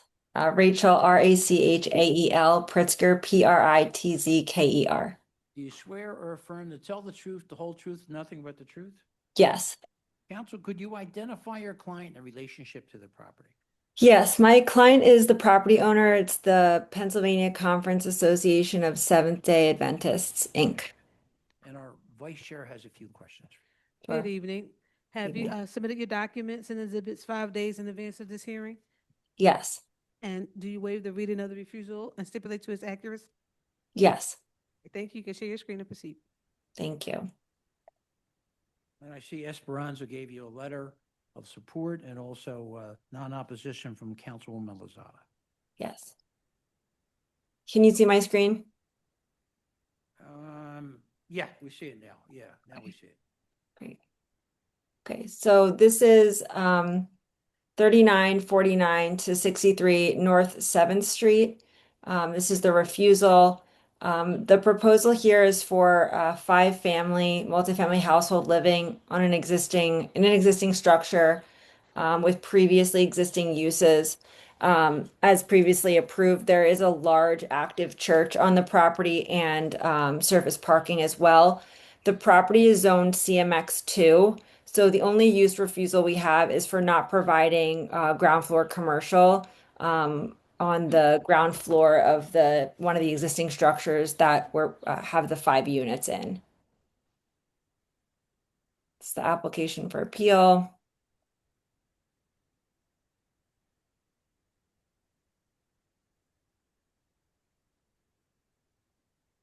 Deed.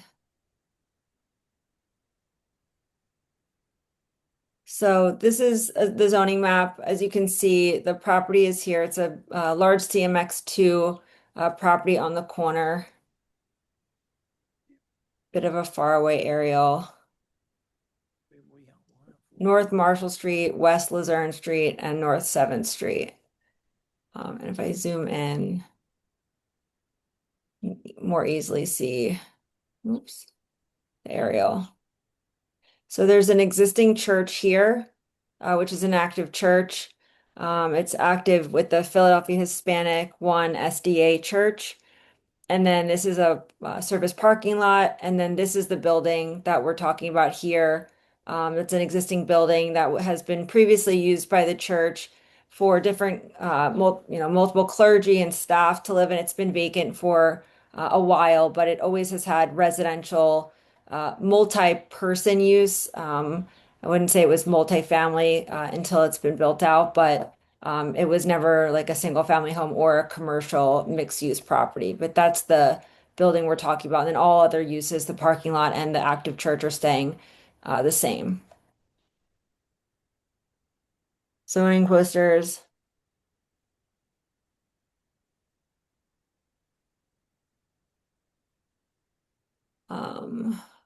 Some photos of the property. So before, I guess these are more of the posters on the church.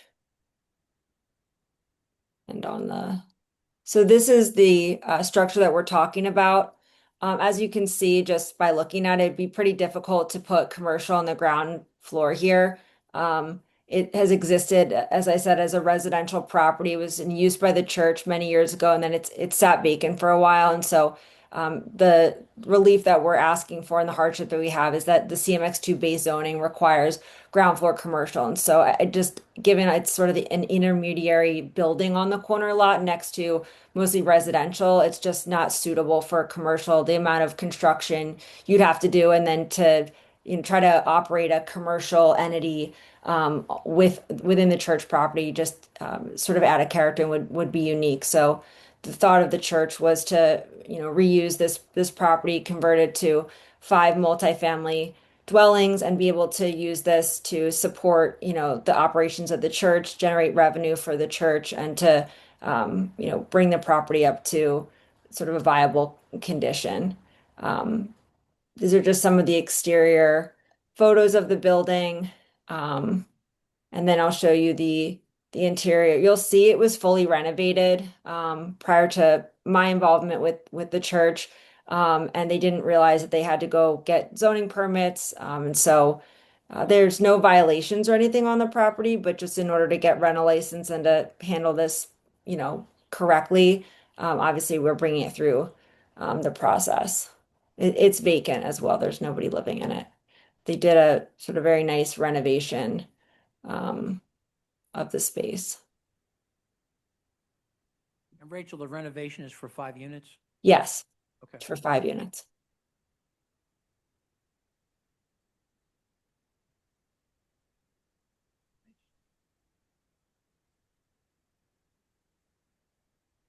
Kind of similar layouts, similar finishes.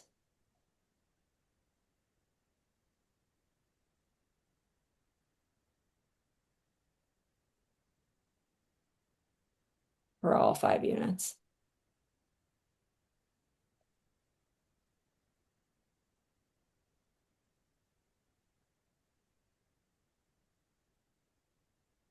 We did, here's the part in the code where we're seeking relief. Again, CMX2 requires 100% of the first 30 feet from the property line be commercial.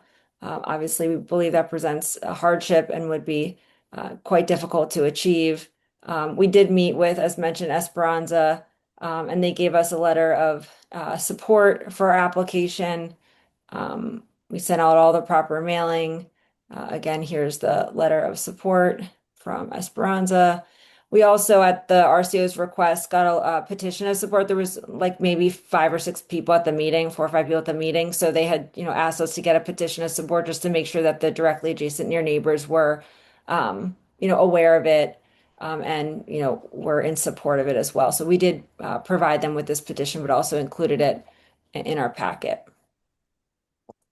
Lastly, I just want to bring on Eric Quick from Harmon Deutsch. As the board well knows, when you do these illegal conversions, you need to make sure that from a building code perspective that you can meet all the requirements for egress, life safety. So we always make sure that the client gets engaged with an architect so that they walk through the building and make sure that obviously prior to Illinois coming through that they're aware of those rules. So if Eric can be promoted, just want to make sure he can go through the plans, the floor plans, and then if there's any questions that the board has from a building code perspective, it's a bit above my pay grade. I'll be back, council panelist, shortly.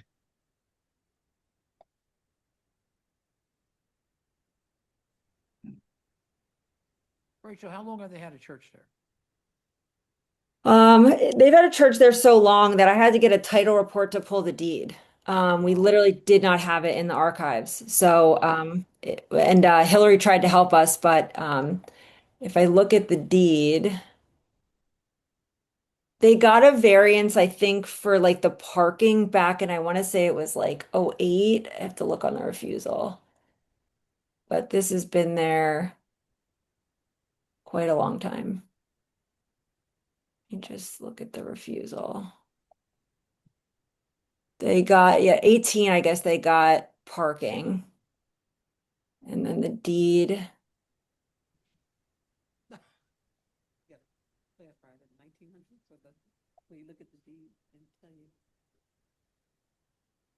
don't think so. You do, right? 1975.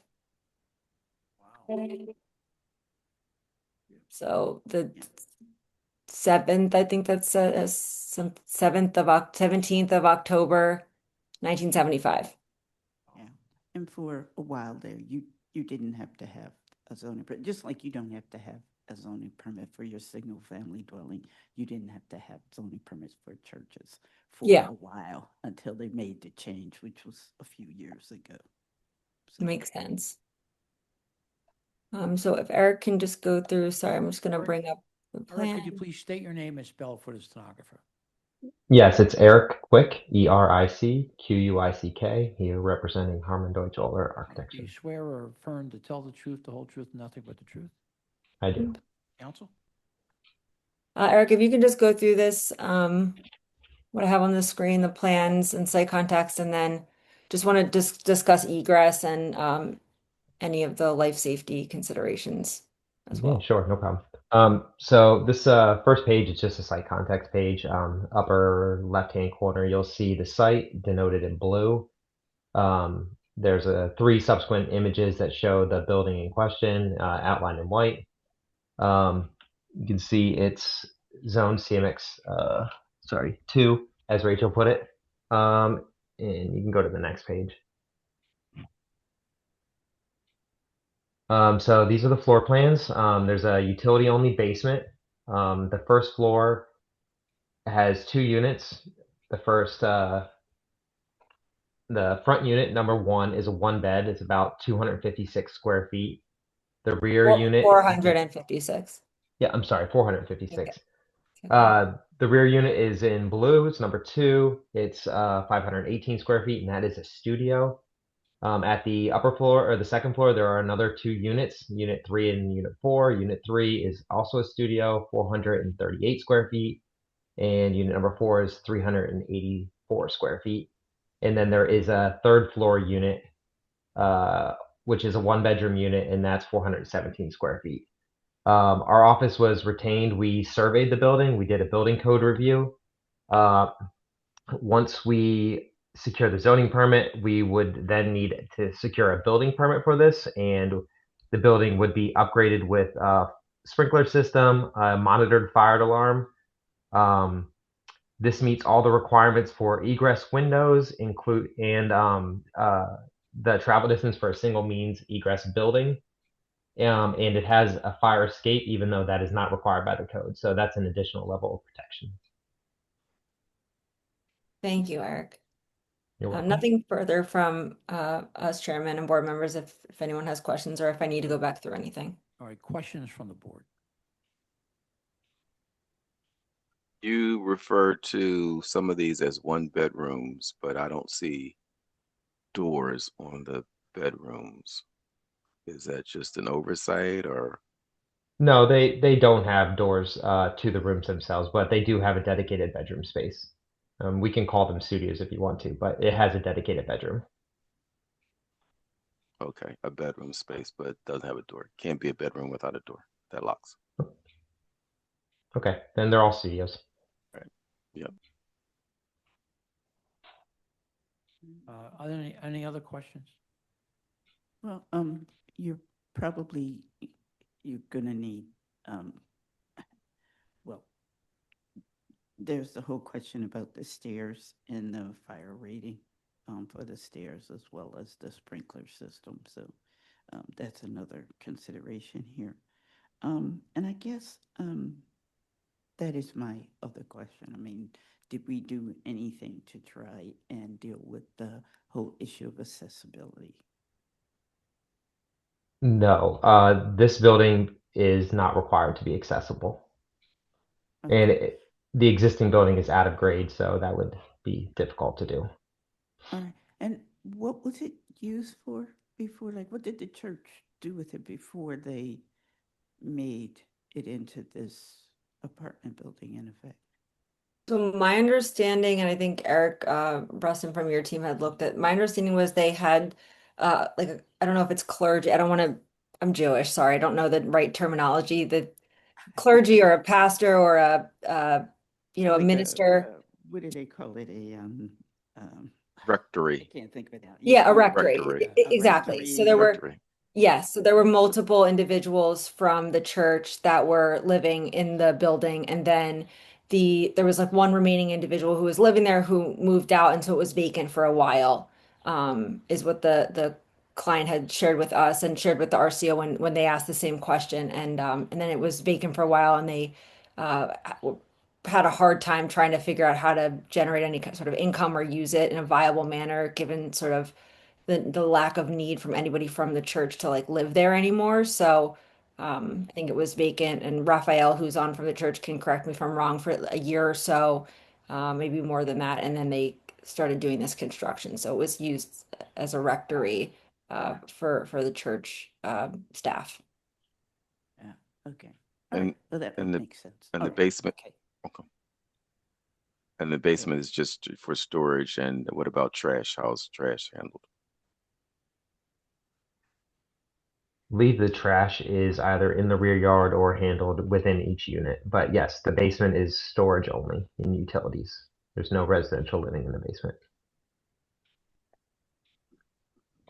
Just trying to see if we have a rear. Attorney? Yeah, if we could bring Raphael on, Okay, sure. that would be great. Yeah, I confirmed in my note the trash is in the rear. Okay.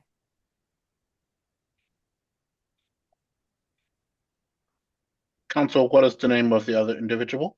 Rafael Rodriguez? Is he from the church? Okay, thank you. Yes, he's from the church. Rafael Rodriguez, please raise your virtual hand.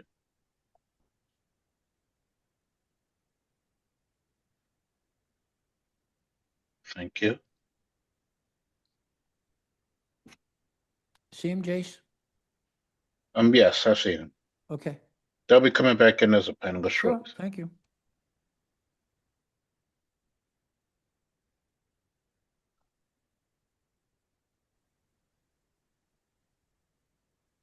Hello, Hi, sir, could you please state your name and spell it for the stenographer?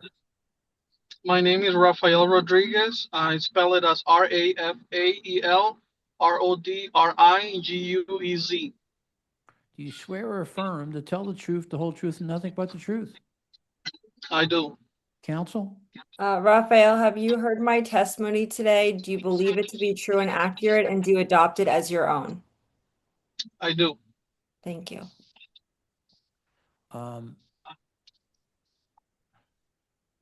Get questions from the board? Wait, more? No?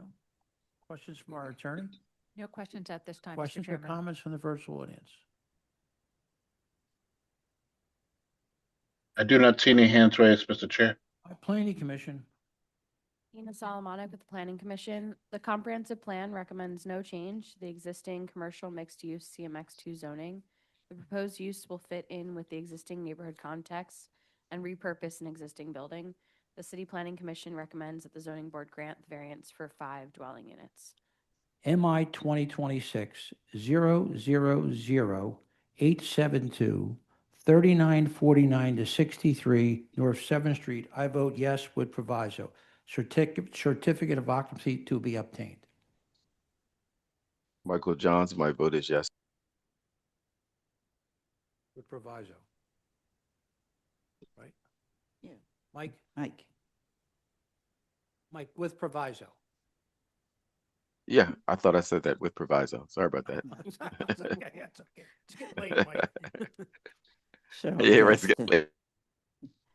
Cheryl Gaston, my vote is yes with proviso. Tanetta Graham, my vote is yes with proviso. Ryan McAdams, my vote is yes with proviso. Thank you, counsel. Thank you.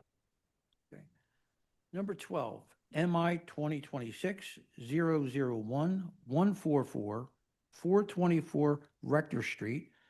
Gabriel Fellis is the attorney. There's a letter of support from Central Roxbury and a letter from Roxbury Development Corporation. Also, 86 people signed in petition.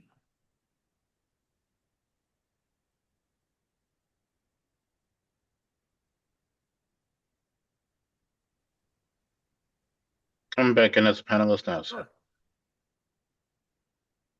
Good afternoon, Mr. Chair. Good afternoon, counsel. Could you please state your name and spell it for the stenographer? Yeah, my name is Gabriel Fellis, Gabriel. Last name Fellus. Right. Do you swear or affirm to tell the truth, the whole truth, and nothing but the truth? I do. Could you identify your client in relationship to this property? Sure. My client is John Cavish. He's the owner and operator of Tice Service Center, which is the tenant of the property. Okay. Our vice chair has a few questions.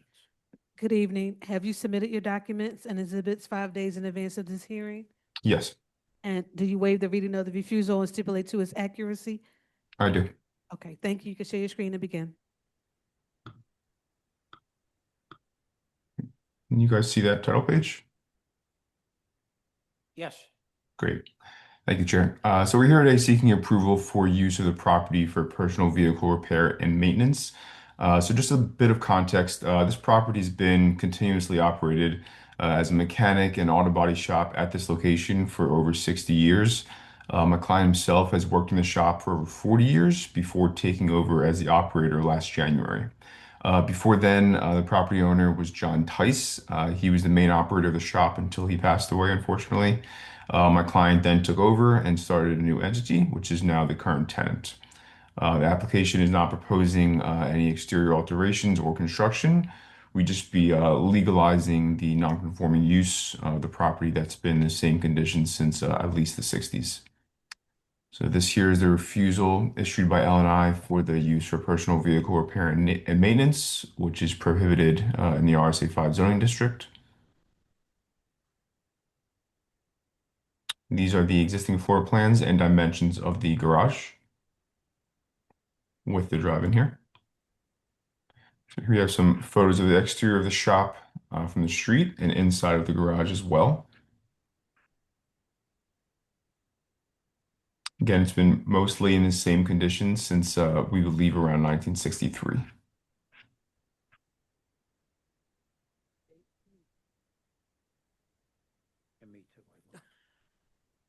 So here we have a little background on the service center itself. Like I mentioned, it's been in operation since at least 1963, and it's become pretty much a cornerstone business in the community.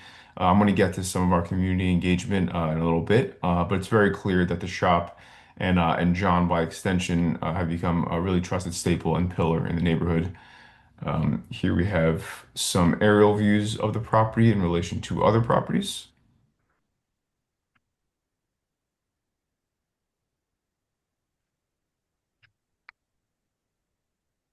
So here we have our zoning map. The property is zoned RSA 5, but it's located directly next to other RSA 5 properties that are currently being used for commercial activity, including it's actually right here is a warehouse for a plumbing and heating contractor at 422 Rector. So turn now to our community outreach efforts. As I mentioned before, the business has been a community institution for over 60 years. John's worked with multiple generations of neighbors. He's become extremely trusted and supported presence in the neighborhood. This is the notification letter that we sent out on April 17th in anticipation of our meeting with the Central Roxborough Civic Association on June the 4th. Almost 50 neighbors attended. I would guess roughly 2/3 of there were there specifically to support John in this project. The coordinators for that RCO can attest. It was very clear that John and the business are beloved in the community. Here we have their letter of support in the meeting summary. Community voted just about unanimous support for the project. There was one person who did not vote in favor. Apparently, he misunderstood what he was voting for, according to the meeting summary here. As you mentioned, he also gathered, John spoke with nearby neighbors. He also gathered 86 signatures of support from neighbors and customers.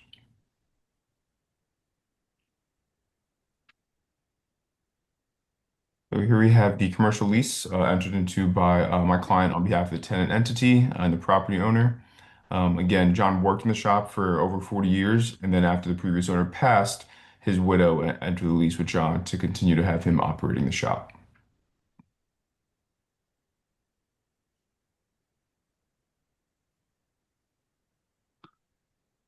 We here have the deed to the property, showing the property owned by John and Rita Tice, and Rita is the current owner.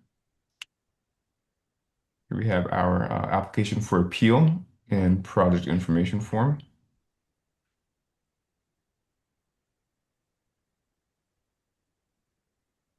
Here we have some pictures of the ZBA posters at the property, notifying the community of the hearing here today.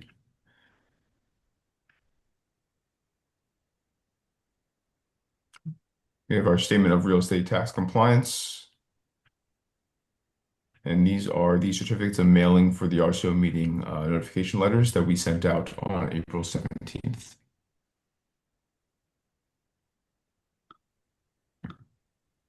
So with that, I'd like to bring my client, John Cavish, on to adopt my testimony and answer any questions you guys might have. You should be in the virtual audience.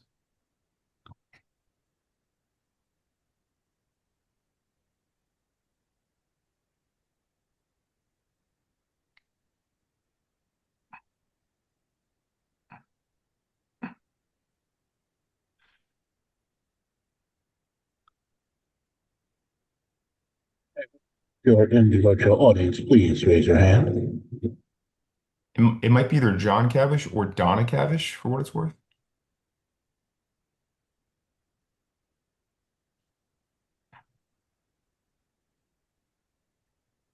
John Cavish is in the audience. Okay. I thought he said he was on, but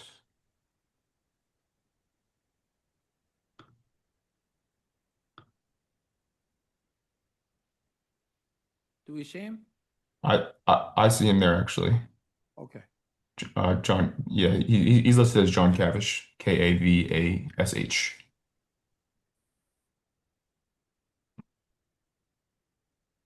Unmute. Okay. Hey, John, we hear you. Hi, Hi, John, could you please state your name and spell for the stenographer?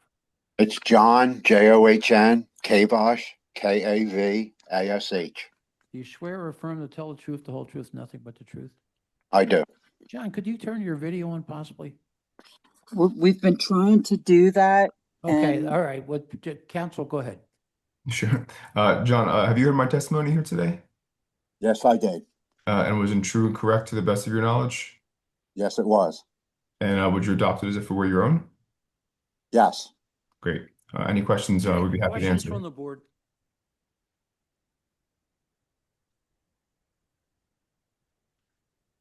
All right, I have to ask. I mean, the use has been there for that long and you have to come back and get zoning. I mean,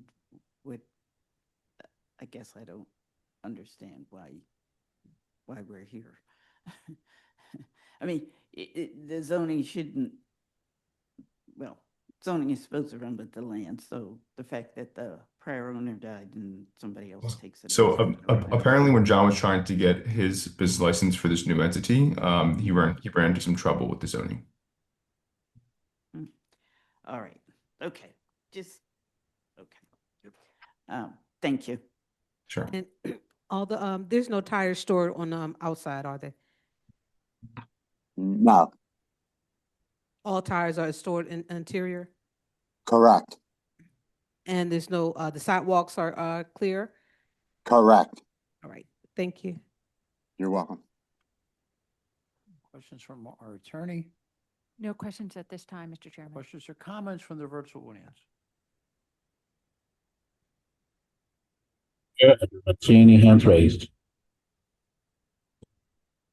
No hands raised? No, sir, no hands raised. Planning Commission? Nina Solomonic with the Planning Commission. The 2017 Lower Northwest District Plan recommends a zoning map change from residential single-family RSA 5 to industrial commercial mixed-use ICMX. The variance for personal vehicle repair and maintenance conforms to the recommended zoning. The City Planning Commission recommends that the zoning board grant the use variance. MI 2026-001-144, 424 Rector Street. I vote yes. Michael Johns, I vote yes. Cheryl Gaston, my vote is yes. Tanetta Graham, my vote is yes. Ryan McAdams, my vote is yes. Thank you, counsel. Thank you, guys. Thank Number you. 14 Thank you. Sure, thank you. Number 14, MI 2026-001-234, 3405 West Clearfield Street. Vern Anastasio is the attorney.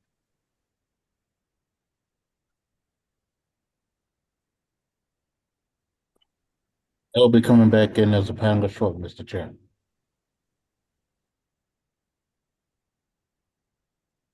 Good afternoon again, Mr. Chair. A couple times today. Yes, sir. For the record, state your name. Vern Anastasio, Anastasio, on behalf of Sharon Gallagher. Okay, our vice chair has a few questions for you. Thank you. Good evening. Good Have you, evening. submitted your documents and exhibits 5 days in advance of this hearing? I have. And do you waive the reading of the refusal and stipulate to its accuracy? I do.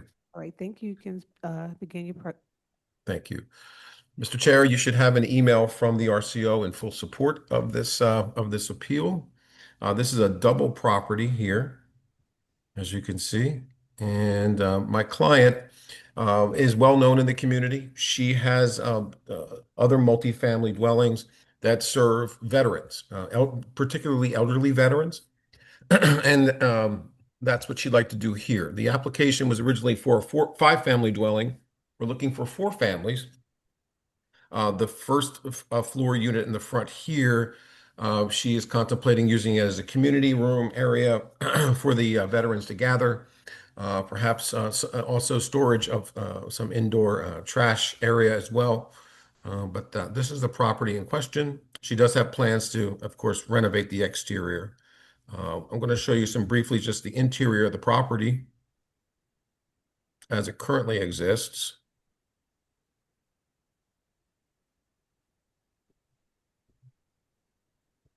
And then I'll show you the interior layout in the plans.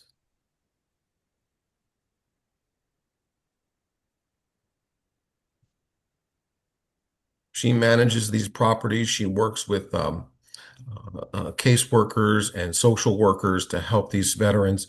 She's very connected to the local veteran community. We had a very well-attended RCO meeting, over 50 people in attendance, with several veterans that she's already talking to and working with. And it was an overwhelming vote of support. I did forward that email that we received from the RCO. Okay, we have it. So that's the property as it currently exists. It's been in major disrepair for quite some time, and she would like to renovate it inside and out to get that going. I'm gonna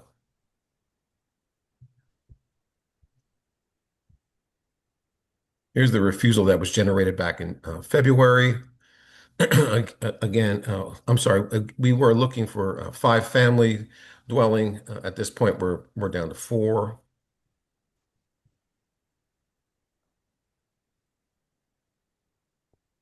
And I will pull up the plan for you to take a look at.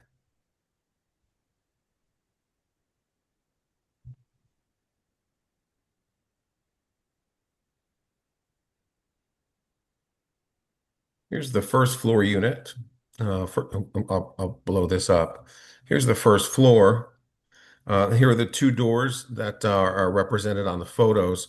This is the unit that she's considering turning into a community room for the vets. It would also be able to house some interior trash storage that would lead out to the rear yard. Here is the other side of it, Unit 2.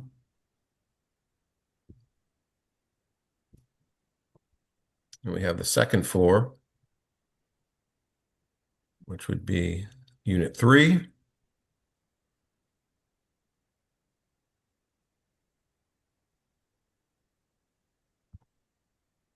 And the third floor, Unit 4.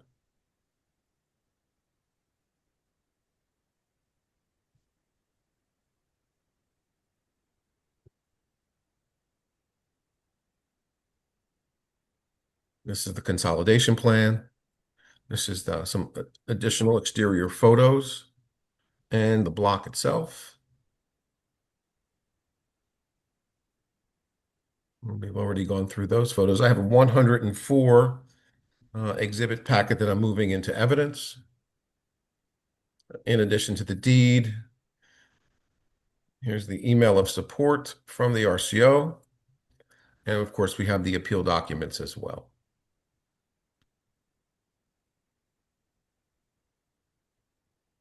This will be managed by my client, as discussed at the RCO meeting.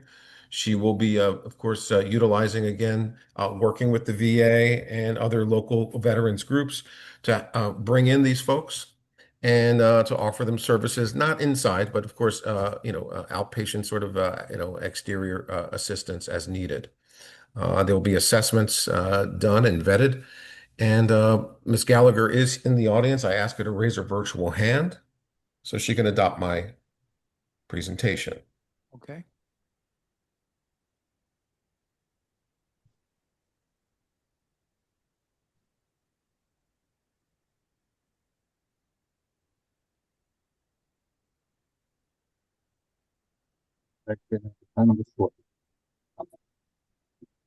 Ms. Gallagher?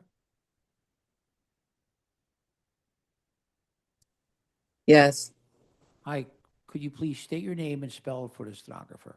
Sharon Gallagher, Sharon. Gallagher, Gallagher. Do you swear or affirm to tell the truth, the whole truth, nothing but the truth? Yes, Counsel? Ms. Gallagher, did you hear my presentation to the board this afternoon? yes, Is it true and accurate to the best of your knowledge? yes, Do you adopt it as your own testimony? yes. I'd like to give you an opportunity to speak because you did so eloquently at the RCO meeting. I know we didn't plan or rehearse any of this, but I think it would be beneficial to the board to hear, your vision and what you do and why you do it. Thank you. Sure. Okay. Thanks everyone for having me here. My plan is to turn the property into a multifamily property. In my family, you either had to be a nurse or you had to go to the military. So I chose to do nursing and take care of veterans the best way that I could. So this property is for vets only. And according to the city, they are desperately looking for 1-bedroom units for veterans. So that's my plan right now, is to get the place together for that. But it is down, both properties are RSA 5 properties, but when we went inside, there were 5 apartments inside. I don't think anything was done legally, but I want to make it legal. And just in support of veterans. I just want to get this place fixed up into 5 apartments and also offer a community room if possible for them to congregate. I already have a property now that has a veteran in it, and he's very instrumental in getting veterans help. He just pioneers and a great advocate for veterans. So I want to also, he's looking forward to move into the unit and also pull other veterans that are looking for housing into the units as well. They gather monthly, so that's why I wanted to do a community room so I can give a safe place for them to be. Ms. Gallagher, you would be seeking 4 units plus the community room, is that right? 4 units plus community. Thank you. I have nothing. And that veteran actually was one of the veterans that showed up at the RCO meeting, right? In addition to the immediate neighbors. Yes. Thank you. I have nothing further. Questions from the board? So Yeah, we're but talking quick 4 question. 1-bedroom units? Oh, go ahead. Yes, actually, right now there Right. are 3 units with 2 bedrooms, but with the extra bedrooms in the units, we were just going to make those rooms just an extra room for them, or either, somewhere where they can put storage or anything like that. But it would be considered 1-bedroom units. 1 vet per unit. 1 vet per unit, yes. Okay. 1 vet per unit. Okay. That was actually one of my questions. The other comment I think is great, to help veterans. With the community space on the first floor, you're not connected to the main hallway and the main stairway. So if vets want to utilize this multi-purpose room, they have to come outside. If it's raining, snow, you'd want to have a connection on the inside. Hopefully, if approved and you make these renovations, you provide some way that they can access without having to go outside to utilize the community space, particularly since some of the units are, not so big, right? Right. Understood. Yes. Is there rear yard space?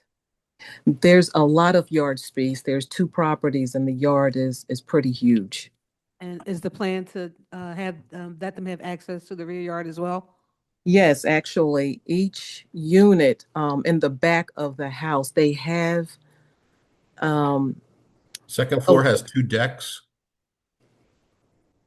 And the first floor does have a door to from the kitchen to one of the units to the yard. And then the first floor, which would be the community area, will also have a door to the yard as well.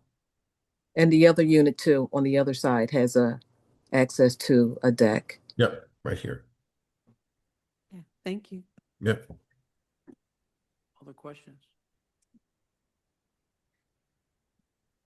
Um, Council. No. The community room, is that listed anywhere? Yeah. I Well, mean, no, it won't be a general community room for Well, yeah, but I'm for the just community. It'll wondering- be for the residents only. For the residents, I guess. Yeah. So do we have to put that? Well, I'll wait to hear from you. Okay, go ahead. I think, No, if it's if I may, community- Mr. Chair, I think if you say yes with proviso. Let our lawyer. Okay, I'll let your lawyer be your lawyer. I'll be Sharon's lawyer. Thank you. Thank you. If it's common space for the residents, we don't need to. We can just say 4 dwelling units. Okay. I believe that it was said they're going to be 4 bedrooms, I just want to clarify. Okay. 4 bedrooms, so we'd have to have a proviso. Well, four family dwelling. Yeah, maximum of 4 dwelling units. I got that. Yeah, I know. Hillary Okay. can proviso it. Questions from or comments from the virtual audience? That's what I was. Call the area. Chair, I do not see any hands raised. Ms. Solomonic with the Planning Commission. The comprehensive plan recommends no change to the existing RSA 5 residential single-family zoning. Oh, wait, is this Clearfield? Okay. The appellant has not supported the proposal for 5 dwelling units.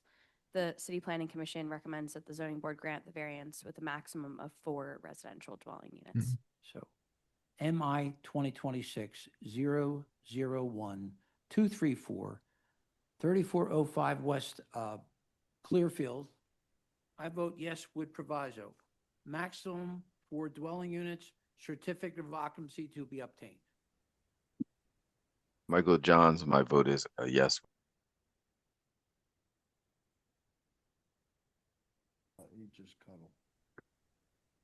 Cheryl Gaston. You need to say. Mike, you went off again. Did I? I don't know what's going on. My vote is yes with proviso. Can y'all better speak louder? You got that? Yes. Okay.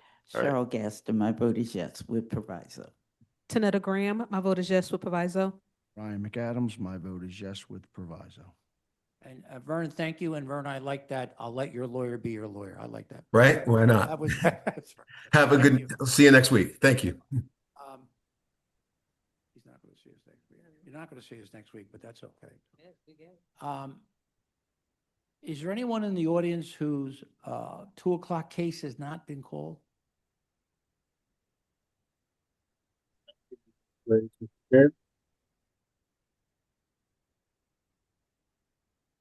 No hands?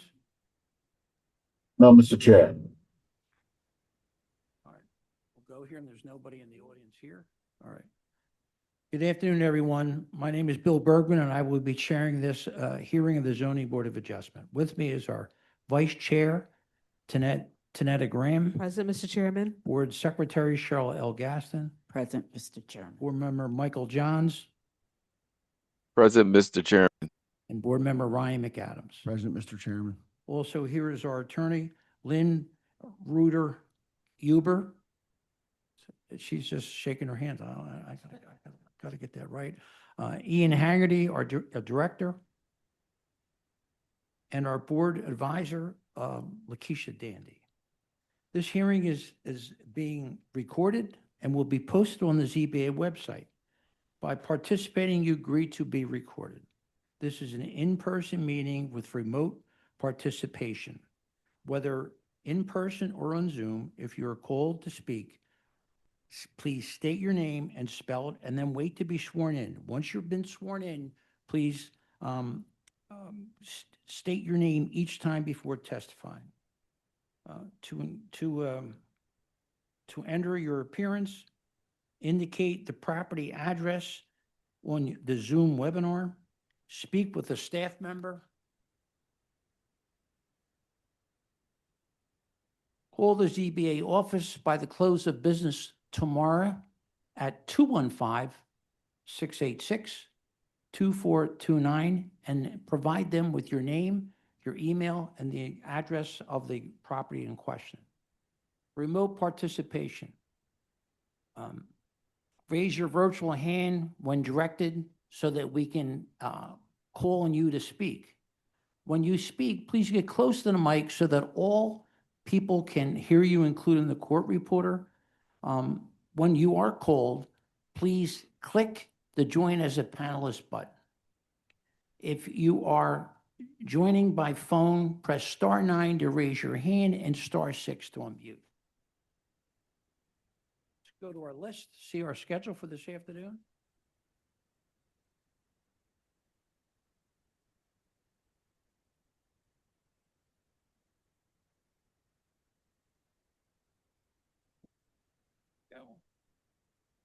Number 4, MI 2025-004-139, 3861 North 17th Street. This case is continued until 8/19/26 at 3:30 p.m. And MI 2026-000-294-8419, Hegerman Street. We have no exhibits. Sean Ward is the listed attorney, and Raymond and Eileen Longstreth are the listed owners. It's their first listing. Mr. Chair, this is Ian Haggerty. We do have a request for continuance from the appellant's attorney, Sean Ward. All right, so we will continue that until 8/19/2026 at 3:30 p.m. Let's go to our first case, number 1.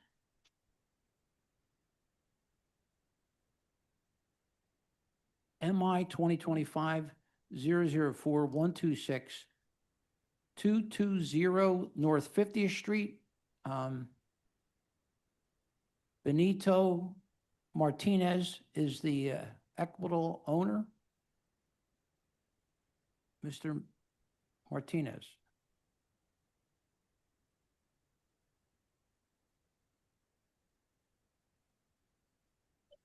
Again, as a panelist, Mr. Chair. Thank you. I appreciate it.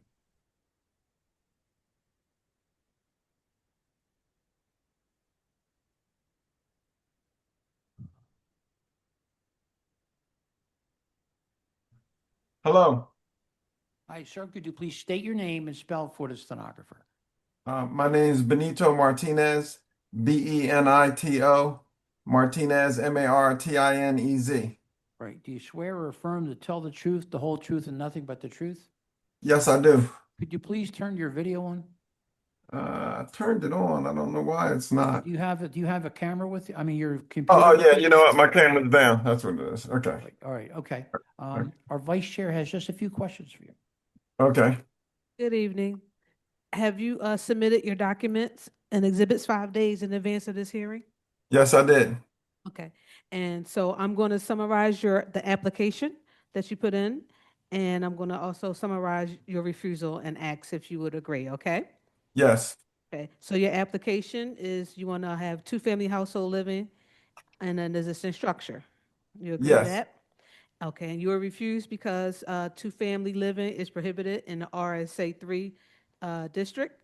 And also you needed RSA 3 requires 2 off-street parking spaces.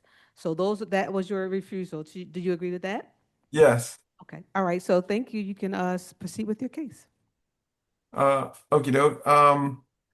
Yeah, I acquired this property. It's a pretty large property. It has a large backyard. It's a twin house, so it has a breezeway in between. So why don't you do this? Why don't you start showing your documents?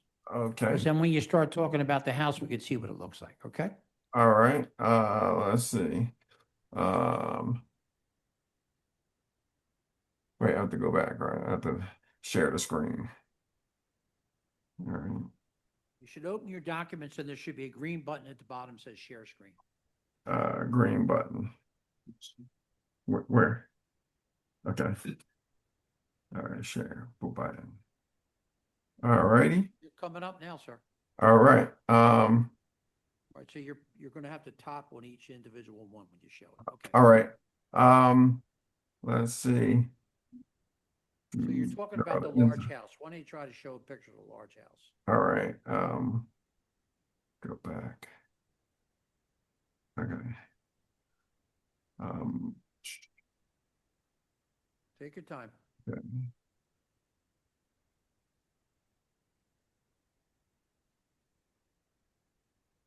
Okay, this is the front of the house here. This is the breezeway in between the house. Even the front has a nice sized yard. Obviously, the house is a total rehab because you can see the windows and stuff are missing. This next picture is the rear of the house. There's a big tree. Since the first time we came to zoning, we didn't have inside pictures, so we weren't able to move forward. And at that particular time, we were in the process of acquiring the property. So now we actually own the property. So we've cleaned up a little bit and started cutting the tree and stuff down. This is another shot from the rear of the property that shows the long breezeway in between the two houses. Um, if you look at the property adjacent, you'll see that you'll see all the windows that, just indicative that this house is, approximately 50 feet deep or so. Can you just take that up front? Because I don't want to deal with that.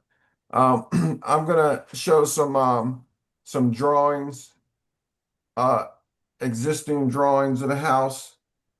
Where am I? Okay. These are a plot plan. Shows that the yard is about 55 feet deep, 19 feet wide. The house itself is, without the porch, is approximately 54 feet deep and 16 feet wide. The porch is an 8-foot porch, and the front of the house, including the front yard and the pavement, totals up to about 22 feet. So this is like an existing plot plan. This is how the house is designed now. You have the porch, you come into a vestibule, and once you come into the house about 20 feet or so, there's a set of stairs that turns and you go up to the second floor. There's a rear bedroom. The bathroom is, let's see, on the second floor. The bathroom is in between the rear bedroom, and then there's 2 middle bedrooms and a front bedroom. There is a living room, dining room, kitchen, and some kind of shed that's a part of the house. It's not like one of those sheds that's an extension. It's part of like the whole envelope of the house itself. So we have a drawing here that's not etched in stone, but it is sort of what we would propose at the house. How can I move this here? All right, there you go. This is kind of how we propose that the house would look once renovated if it was a duplex. You would enter from the original door into sort of a great space, and then you would go down the hall, and there would be 2 bedrooms and a bathroom in between the 2 bedrooms.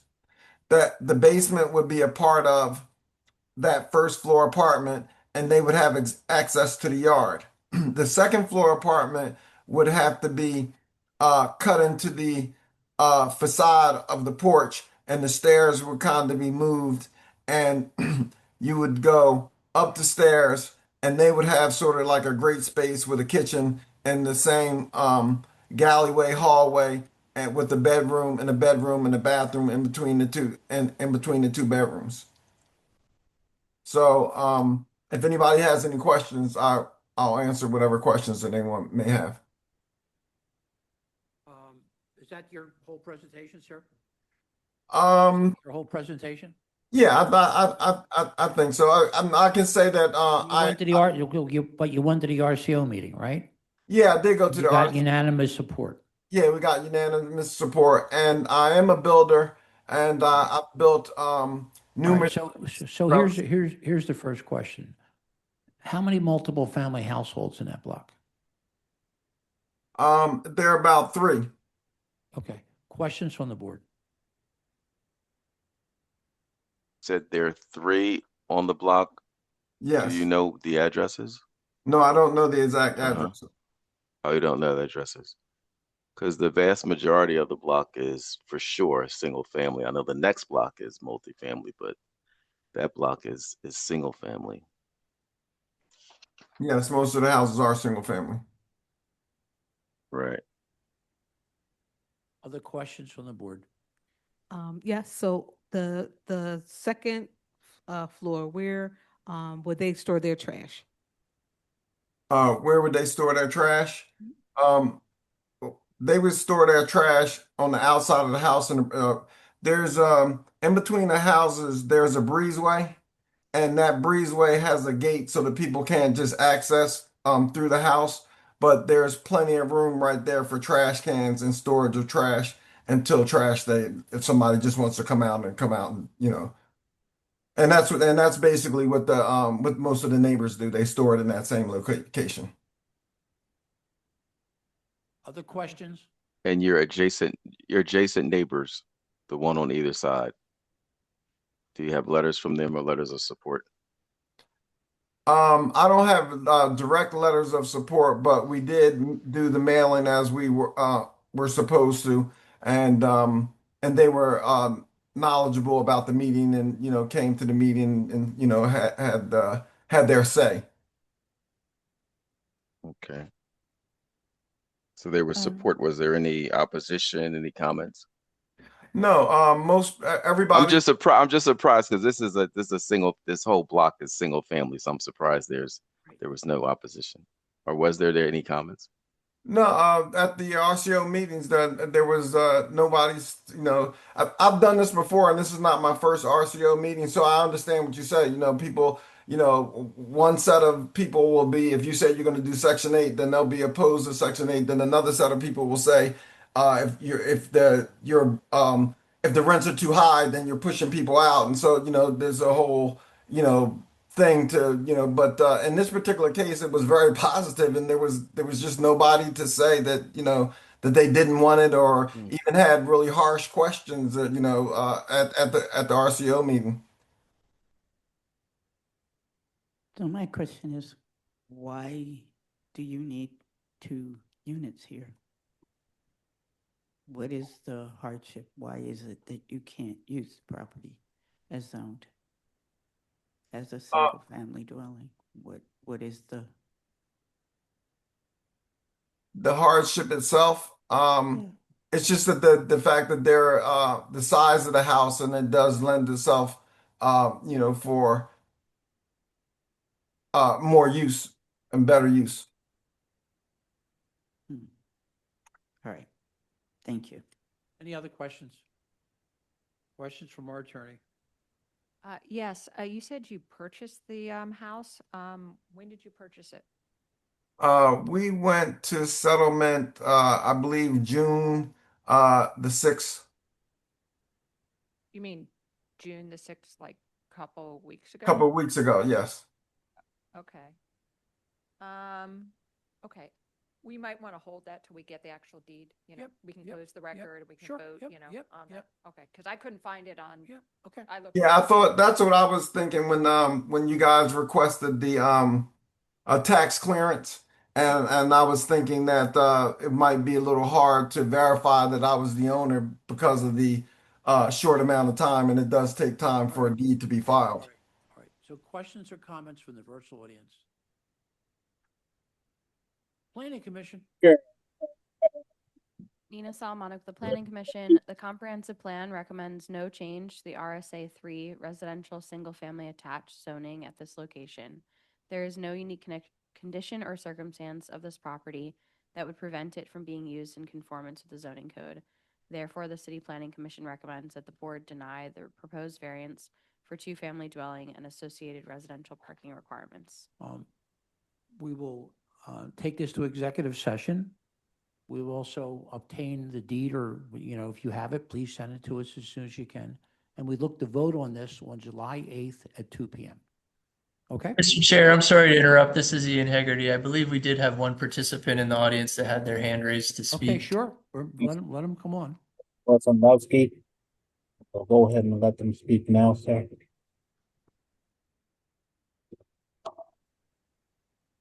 All Hi, good afternoon. My name is Laura Wesolowski. I'm a resident. Hold on one Um, minute. Listen, could you please, when you say your name, then spell it for the court stenographer? no problem. I was just going to ask. My first name is spelled Laura, Laura. My last name is Wesolowski, Wesolowski. Do you swear or affirm to tell the truth, the whole truth, and nothing but the truth? Yes, I do. Laura, are you a neighbor? Yes, I am. All right, please proceed with your testimony. Good evening. Yes, I was on the initial RCO call, and there were questions raised about parking. The 200 block of North 50th is not a full block. It's full on one side and about half the length on the other side. It ends at the intersection of Haverford 50th and 49th. And there is a city-owned green space on the corner opposite of the property in which we're discussing. My concern is always been about parking. There's not as many spaces as a full-size city block, and with every house on this block having anywhere between 2 and 4 cars, additional cars, 2 to 4 cars, will make it almost impossible to find a spot directly, on the street in which one lives. That was my biggest concern and still remains at this time. All right, thank you very much for taking the time to call us. We appreciate it. Is there anyone else? Mr. Chair. Planning Commission? Do you vote? You vote. Okay, so we're going to vote on this on July 8th, okay? Okay, I'd just like to comment on the parking thing. Because there is a green space there, there are more parking spaces available on that block than the average city block. And I'm there all the time, checking on different things and making sure that the property's in good order. Even like the second day I put up the zoning notice, even though I put it in a waterproof container, somebody ripped the sign out. So I was there the next day in order to be able to place a new sign. And parking has never been an issue. And I mean, I don't even have to park down the street. I'm always able to get a parking spot. The most I have to do is park across the street where the green space is. And so I respect what the neighbor has to say, but I've never experienced parking as being an issue on that particular block. Thank you very much. Number 2. Okay, yeah. Number 2, MI 2025 004 129 428 Larkper Street. Jennifer Bizzillo is the attorney. Where's that street?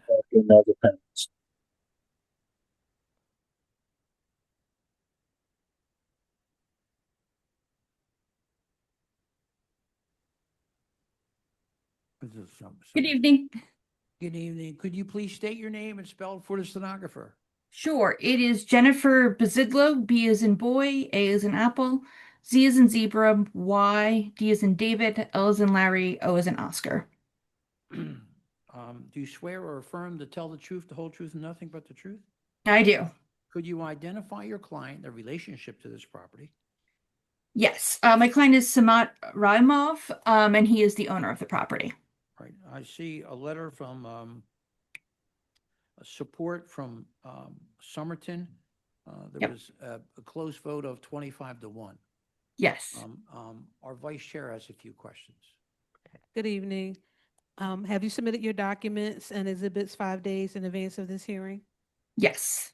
And do you waive the reading of the refusal and stipulate to its accuracy? I do. All right. Thank you. You can share your screen and proceed with the case. Great. Let's get going here. All right. All right. So I'm here today representing the property owners of 428 Larkspur Street. The property is currently occupied by some of their relatives, but they are planning to move in November of this year. Just as a little background here, with their multi-generational family. So we've submitted all the exhibits, deeds, proof of tax payment, the RCO letter of support. We also had 2 letters of support from near neighbors within like a block of this property as well. Notably, both of these people also had a very, very similar project approved last year, almost identical. So let's just go. You've probably seen the exhibits. Let me just start off my presentation then. So, this is the property on the right-hand side here, 48 Larkspur Street. It's an existing 3-story twin home, and it is located in the subdivision of nearly identical homes. As you can see from these twins, and I can also show you on you can see when you look down the street, they're basically all identical. There is a front garage on these on the lower level with an entrance door in the front, and then an entrance door on the side as well of these buildings. And interior, when there is not a conversion, there is a garage in the front and a family room in the back. So my client purchased this home in 2022. And at the time it did have the existing garage. These garages are extremely small. As you can kind of see from this very normal size sedan lined up next to this garage. They don't really fit modern cars, and most families in the neighborhood don't use them anyway. My client did convert the garage into a bedroom, and he did, and there hasn't been any complaints. There weren't any violations issued. He realized that this was an issue, and that we would need to get a zoning variance when he actually wanted to expand his driveway to have 2 cars parked in his driveway. And so that's where we are now. We submitted the plan. I'll get to the plan. That shows the widening of the driveway and the conversion of the garage into living space. As you can see here. This is going to be a bedroom, the bathroom, and then that's the existing living space that was there prior. So the only refusal for this project is essentially parking in the driveway. Because in this zoning district, you are required to have an off-street parking spot that is not the driveway. And because it needs, you're required to have an off-street parking spot not located in the first 15 space. Excuse me, sorry. Let me start again, stumbling over my words. The parking spot can't be located within the first 15 feet of the front yard. That is physically impossible without that garage because the first 15 feet of space here is basically right there. You can't fit a car between the building in that 4 feet of space. And so when you close that garage, you are creating a situation where the dedicated parking spot is now that front driveway. As I noted before, these garages are small anyway, and most of the neighborhood doesn't use them, and they de facto use their driveway as their parking spot anyway. We also have an expansion of this driveway so that there could be 2 cars. So in theory, our proposal of closing the garage and expanding the driveway creates 2 dedicated parking spaces where before we only had 1 permitted parking space. The reality is that that's the same. If you said that someone was parking inside and someone was parking outside, 2 for 2, 2 for 2, legally you're actually creating an additional parking space. The expansion of the driveway is by right. There's no variances needed for that. It is the parking on the driveway that requires the variance. This kind of conversion is extremely common in this neighborhood. This is within the notification area. So like within the properties that the city considers near neighbors, there are 31 other homes that have this conversion done, that have turned the former small garage into living spaces. And as I said before, even the ones that haven't formally converted these spaces, they use their garage for storage and their cars are parked in the driveway.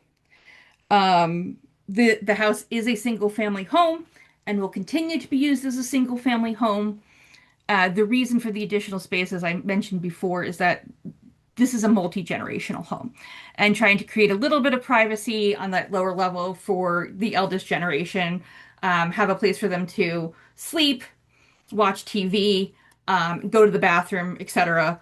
That they don't have to walk up the stairs, have a little bit of separation from the kids and the rest of the family.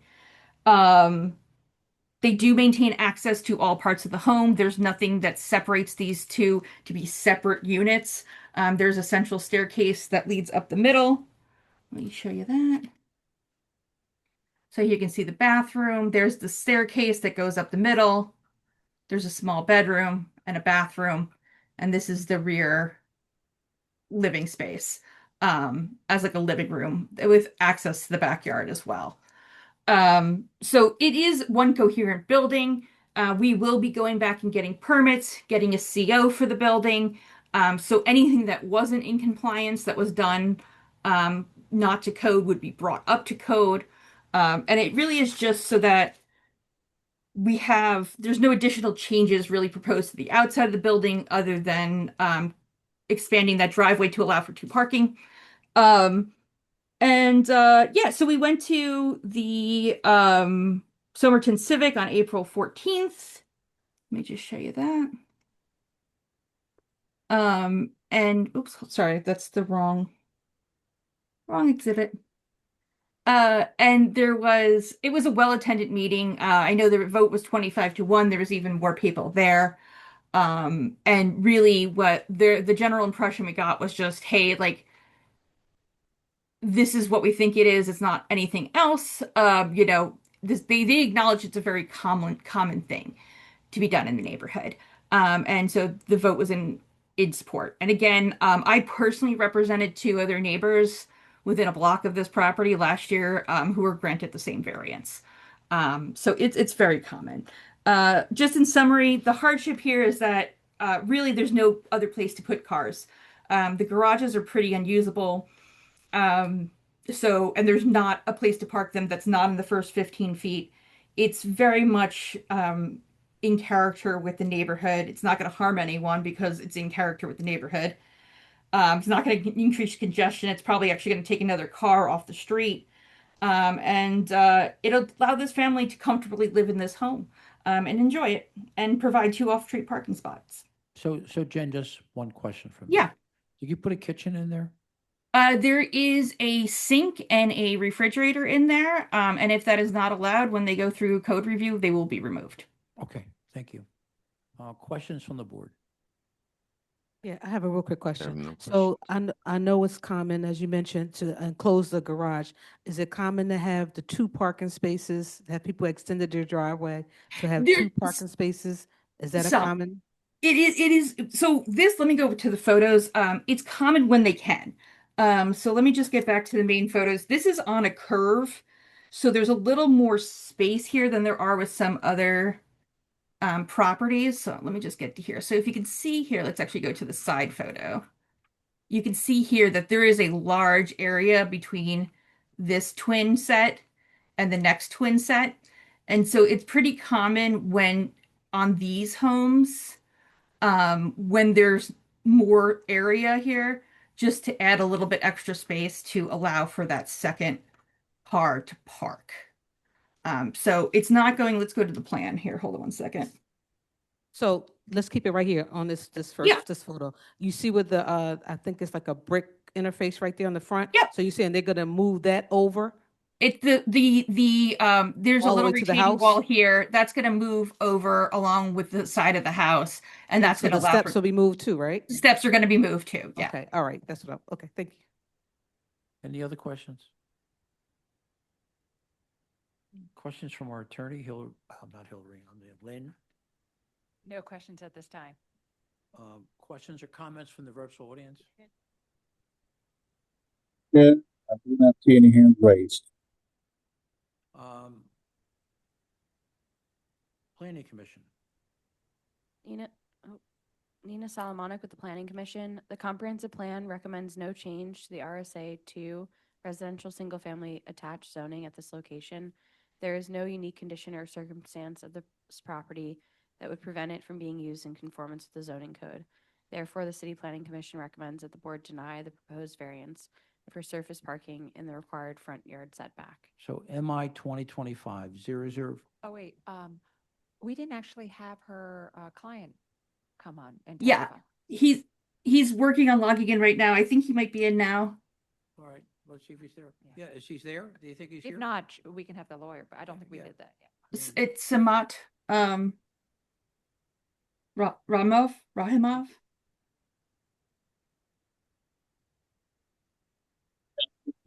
Chair, I do not see anyone in the audience. Do we see him? No, I do not see.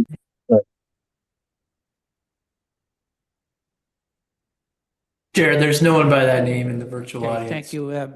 Jennifer, you are an officer of the court. Your testimony is fine with us. Okay, thank you very much. I know he's trying to get on, so I apologize. MI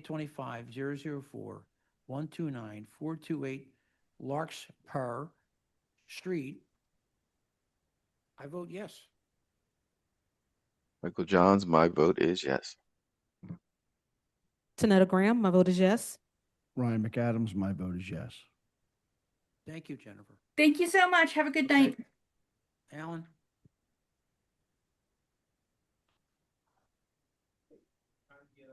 Oh, come on, Alan.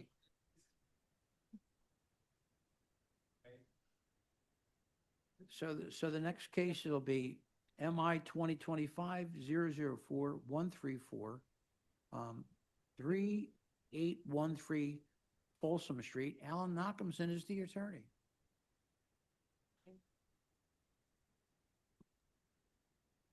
All right, close this out. They literally keep kicking me off. I'm going to loop. Are you seeing that? It's 5 o'clock. We almost 6. Have you seen that before? Yeah. Yeah, like I got kicked off. Are you on now? No, and it keeps going on a loop. right. Can Yeah. I, if someone has my presentation materials, I just go through it that way. Ian? Ian will pop through here. Yeah. I've never seen that before. The later we get, the more perky it gets. Let me try one more time. Ian? Let me try. Could you help Mr. Nachumson? Seems to be having a, No, it keeps going a loop. Well, I'll do this, and then hold on. Let me just make sure it has all my information. how far are we at? Oh, we're almost. You can see how. 6:32 was the last one. Yeah, it just keeps going in a loop. Yeah, I got kicked. Yeah, I have a packet. Yeah. All right, so he'll take care of that. So why don't we finish what we done up here? You've been here today, but still state your name for the case. Alan Nachumson. And could you identify your client, the relationship to this property? Yeah, my client is Heaven for All Mankind LLC, and my client's member is Heaven Thomas. Evan Thomas, okay. Our vice chair has just a few questions. All right, and thank then we'll you. be ready to go. All right, thank you. All right. Good evening. Have you submitted your documents and exhibits 5 days in advance of this hearing? I have. And you waive the reading of the refusal and stipulate to its accuracy? I do. Okay. All right. Thank you. All right. Before we start, have you met Lynn? No, I wanted to introduce myself. He's here a lot, Lynn. Lynn, as you know, he's here a lot. She's been sitting in the audience for the. Yes, I've been watching it to the left over there. That's right. She watches a lot. She learned a lot. Yes. Here you go. Here you go. Look at this. Okay, so this is 3813 Folsom Street. This board has heard this appeal before in 2021. Unfortunately, the zoning permit expired on its own terms because the building permit was not obtained. My client had some issues in terms of getting financing during the pandemic and all. So now she's prepared to move forward. It's the same exact project this board has heard before. If you go to the next page, we have 11 exhibits. We'll go through those. Again, at the conclusion of my presentation, I'll have Ms. Thomas, I'll have a few questions for her. Next page. So this is an RSA 5 property. It's a rather large lot of 1,120 square feet. We only have one refusal. We're proposing to have a triplex here. And as you can see in the notes, this board has granted a similar use on February 17th of 2021. Continue. So we received a letter of support, overwhelming support from Hope PHL. Kevin Brown is the NAC manager for that group, well-established group in West Philly. Continue. And the city council member, also supports or in non-opposition to this project. Continue. I also want to show you, previous support when there was a different RCO, Mantua Civic Association. They were also in support of the previous time that we were in front of the board. Property history, I wanted to show you that, we did get that support from the board in granting the variance back in 2021. Continue. Along with the zoning permit that was issued. And unfortunately, time ran out on my client, or she would be building this right now. Same refusal. Next. This is just the site plan of the property. Again, we have no dimensional variances, and these are 3 units.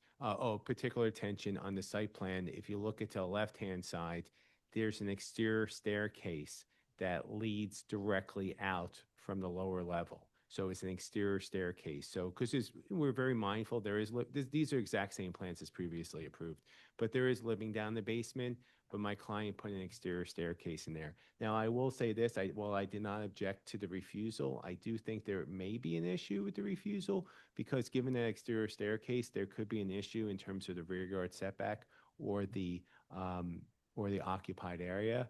Given where how the staircase is located. I just want to put that on the record. Next. So this is an RSA 5 property. There was something wrong. Folsom Street is in yellow on the plan. There are other multifamily structures nearby. 759 North 38 is 4 units. 755 North 38th Street is 4. 3750 Brown Street is, it says 32. 3801 Brown Street is 6. Next. And, we're very close to Mantua Avenue, commercial corridor. Next. Photographs of the property. So the residents here, according to Mr. Goldberg, were very enthusiastic to have this property developed. This was the last property on this block, and it's just been an eyesore to the community, and they're very excited that it's going to be developed. They were excited the first time in 2021. Now my client's prepared, ready, willing, and able financially to move forward with this project. Next. Then again, just showing the property hasn't really changed too much in the last few years. Next. And this is Folsom Street to the right of the property. There are porches here. We tried to have a porch with a more modern flair, and you'll see. Next. And this is to the left of the property. Next. And then this is a proof of posting for today's hearing, architectural plans and drawings. So again, if you can see the front top in the middle, we do have a porch area, a more modern, interpretation of the porch, but a porch nonetheless. The community really appreciated that we tried to respect the porch nature of the neighborhood. Next. And then just showing that, a site plan and how we are. I guess specifically, if you look, that's the staircase that is exterior. Next. Actually, I apologize. Go 2 back. I just wanted to show the elevations. You can see the top left. You can see how the elevation where it's like we're fully out of the ground on the rear where the steps are. So we're not dug into the ground. So basically there's light in there, there's a door, and there's also a window there. So again, from a safety perspective and a light and air perspective, while they are underground, and I don't have how deep they are underground because it's not in front of me, they want to respect the fact that obviously from a safety perspective, someone was able to get out. Next. And then we saw that. And then just the floor plans. So if you just walk in, I would say, let's see. So front door is the middle one. You walk in, there's a living room, dining room, kitchen, and a bedroom. You go down a flight of steps. There are multiple, that's to right. I'm sorry, the lower levels to right. There's what's considered a den area. We also envision that to be potentially like an office area. And there is like a flex space there as well for like maybe a guest room. But but specifically, if you look at the top right portion, there is exterior steps. Now, instead of doing unit number 1, which is a 2-bedroom, 2-bath, you go, up a flight of steps, which is floor plan number 3. That's a 2-bedroom, 1-bath. And again, you walk in, there's a dining room, a living room, a kitchen. There's 2 bedrooms, 1 on each end. There's a bathroom. Each of the upper level units have ventilated trash closets. The first floor unit has the outdoor space for trash. Next. And then this is the 3rd unit, which is on the 3rd floor, similar exact floor plan as unit number 2. And there's no roof deck. Next. And there's more of the elevations and kind of looking at it from a side view. Next. I think it's the same kind of from the other side. Next. So we met with the community. It was, according to Alex, it was a well-attended meeting. They understood that this was previously approved. They appreciated that the porch was there, and they did see a need for multifamily living in that neighborhood. Next. So this is just the hearing notice poster, notice, the notice of refusal, proof of the mailing, the application for appeal, along with the project information form and the notice of refusal. And there should be a couple more exhibits, just the deed to the property, showing that my client owns it, Heaven for All Mankind LLC, along with a tax clearance certificate. So there was a balance due, and my client just recently paid it. It was like $500 or something like that. And then there's proof of payment. There's 2 payments on there. Cumulatively, they equal, actually, I think they exceeded that amount. That's it. That's our presentation. If Ms. Thomas is in the virtual audience. What's his name? Heaven Thomas. Evan Thomas. Yep. Mr. Thomas. Council Chair, I do not see that individual in the virtual audience. It's been a long day. I know that she was supposed to be on. I hope as an officer of court you accept my testimony is true and correct. We take your testimony. Just one question. Yeah. I'm not saying this is a game. Is this the only 3-story property on the block? It is. And I knew the board was going to ask that. No, I know. It's true. I knew the board was going to ask that question. It is. It's the end of the block. And the community did not see much of an issue in terms of that. They rather had the extra bedroom on the 3rd floor. Other questions from the board? There was no roof deck, was it? No, I don't believe so. Yeah, I'm looking at the refusal. It does not reference a roof deck. You don't have a height refusal either, right? No, we're at 34 feet. Other questions from the board? Yeah, I know you don't have a refusal for the height, but the entire block is 2 stories, which is sort of problematic. And although it's the end of the group of houses that are there, you've still got the rest of the block on either side that's the vacant lot. It can be 2 stories, so it's kind of hard to justify. So I will defer to the board But as always. go ahead. That if the board feels so inclined to grant it with a setback of some sort, we would lose a bedroom, but I would defer to the board under those circumstances with a condition. We've done that before too. I don't think my client would be happy about it. Well, you're going to lose a bedroom. Yeah. I understand the board's position. Or you do something, or do something similar that's around the neighborhood, which is a mansard, which is done in other areas too. If the board, maybe we hold it and I can talk to my client. Yeah. Even if we hold it, why don't Yeah, I wouldn't have any issue with that. let's go through the process, right? Council? Yep. No questions at this time. Questions or comments from the virtual audience? I do not see any hands raised, Mr. Chair. Planning, do you want to take a position now, or you would want to wait to see what? You'll take a position? Yeah, yeah. Nina Solomonic with the Planning Commission. The comprehensive plan recommends no change to the RSA 5 residential single-family attached zoning at this location. There is no unique condition or circumstance of this property that would prevent it from being used in conformance with the zoning code. Therefore, the City Planning Commission recommends that the board deny the proposed use variance for multifamily household living. Right, so, why don't we bring it back? Okay.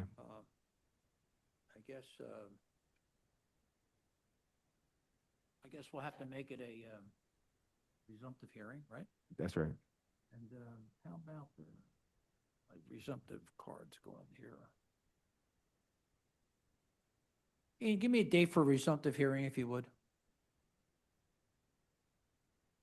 Wait a minute. Oh, no, wait, hold on. 8/2/2026 at 9:30 a.m. Thank you. Okay? Thank you. All right. Is there anyone else in the I'm audience? sorry, Chair. What was Good. that date? I'm giving it the resumptive date. Okay, can you repeat that date? Because I don't think that's a Tuesday. 8/12/2026, 9:30 a.m. 8/12, yes, to August 12th at 9:30. Right, yep, all right. Is there anyone in the audience whose case has not been called? Mr. Before Chair, I we do go- not see any hands. All right, before I go, I Thank think you. we should all thank Lynn. It's her first time with us. You get to join the I Missed Dinner Club. You know, when you work in this crew, you always, you never, you get done early once in a while, but you'll never get dinner. So this is the Missed Dinner Club. That's right. I know. I've watched you sneak out a couple times, but we want to thank you, and you fit in very well with the screen. And thanks to the staff, because All right. I said to Bill never complains in the back there. We gave him a late lunch today. We gave him a late here. Thank you very much, and thank you all. We appreciate you staying. And our planning person always gets to stay late. Thank you, All right. Mr. Chair. Good night, everybody.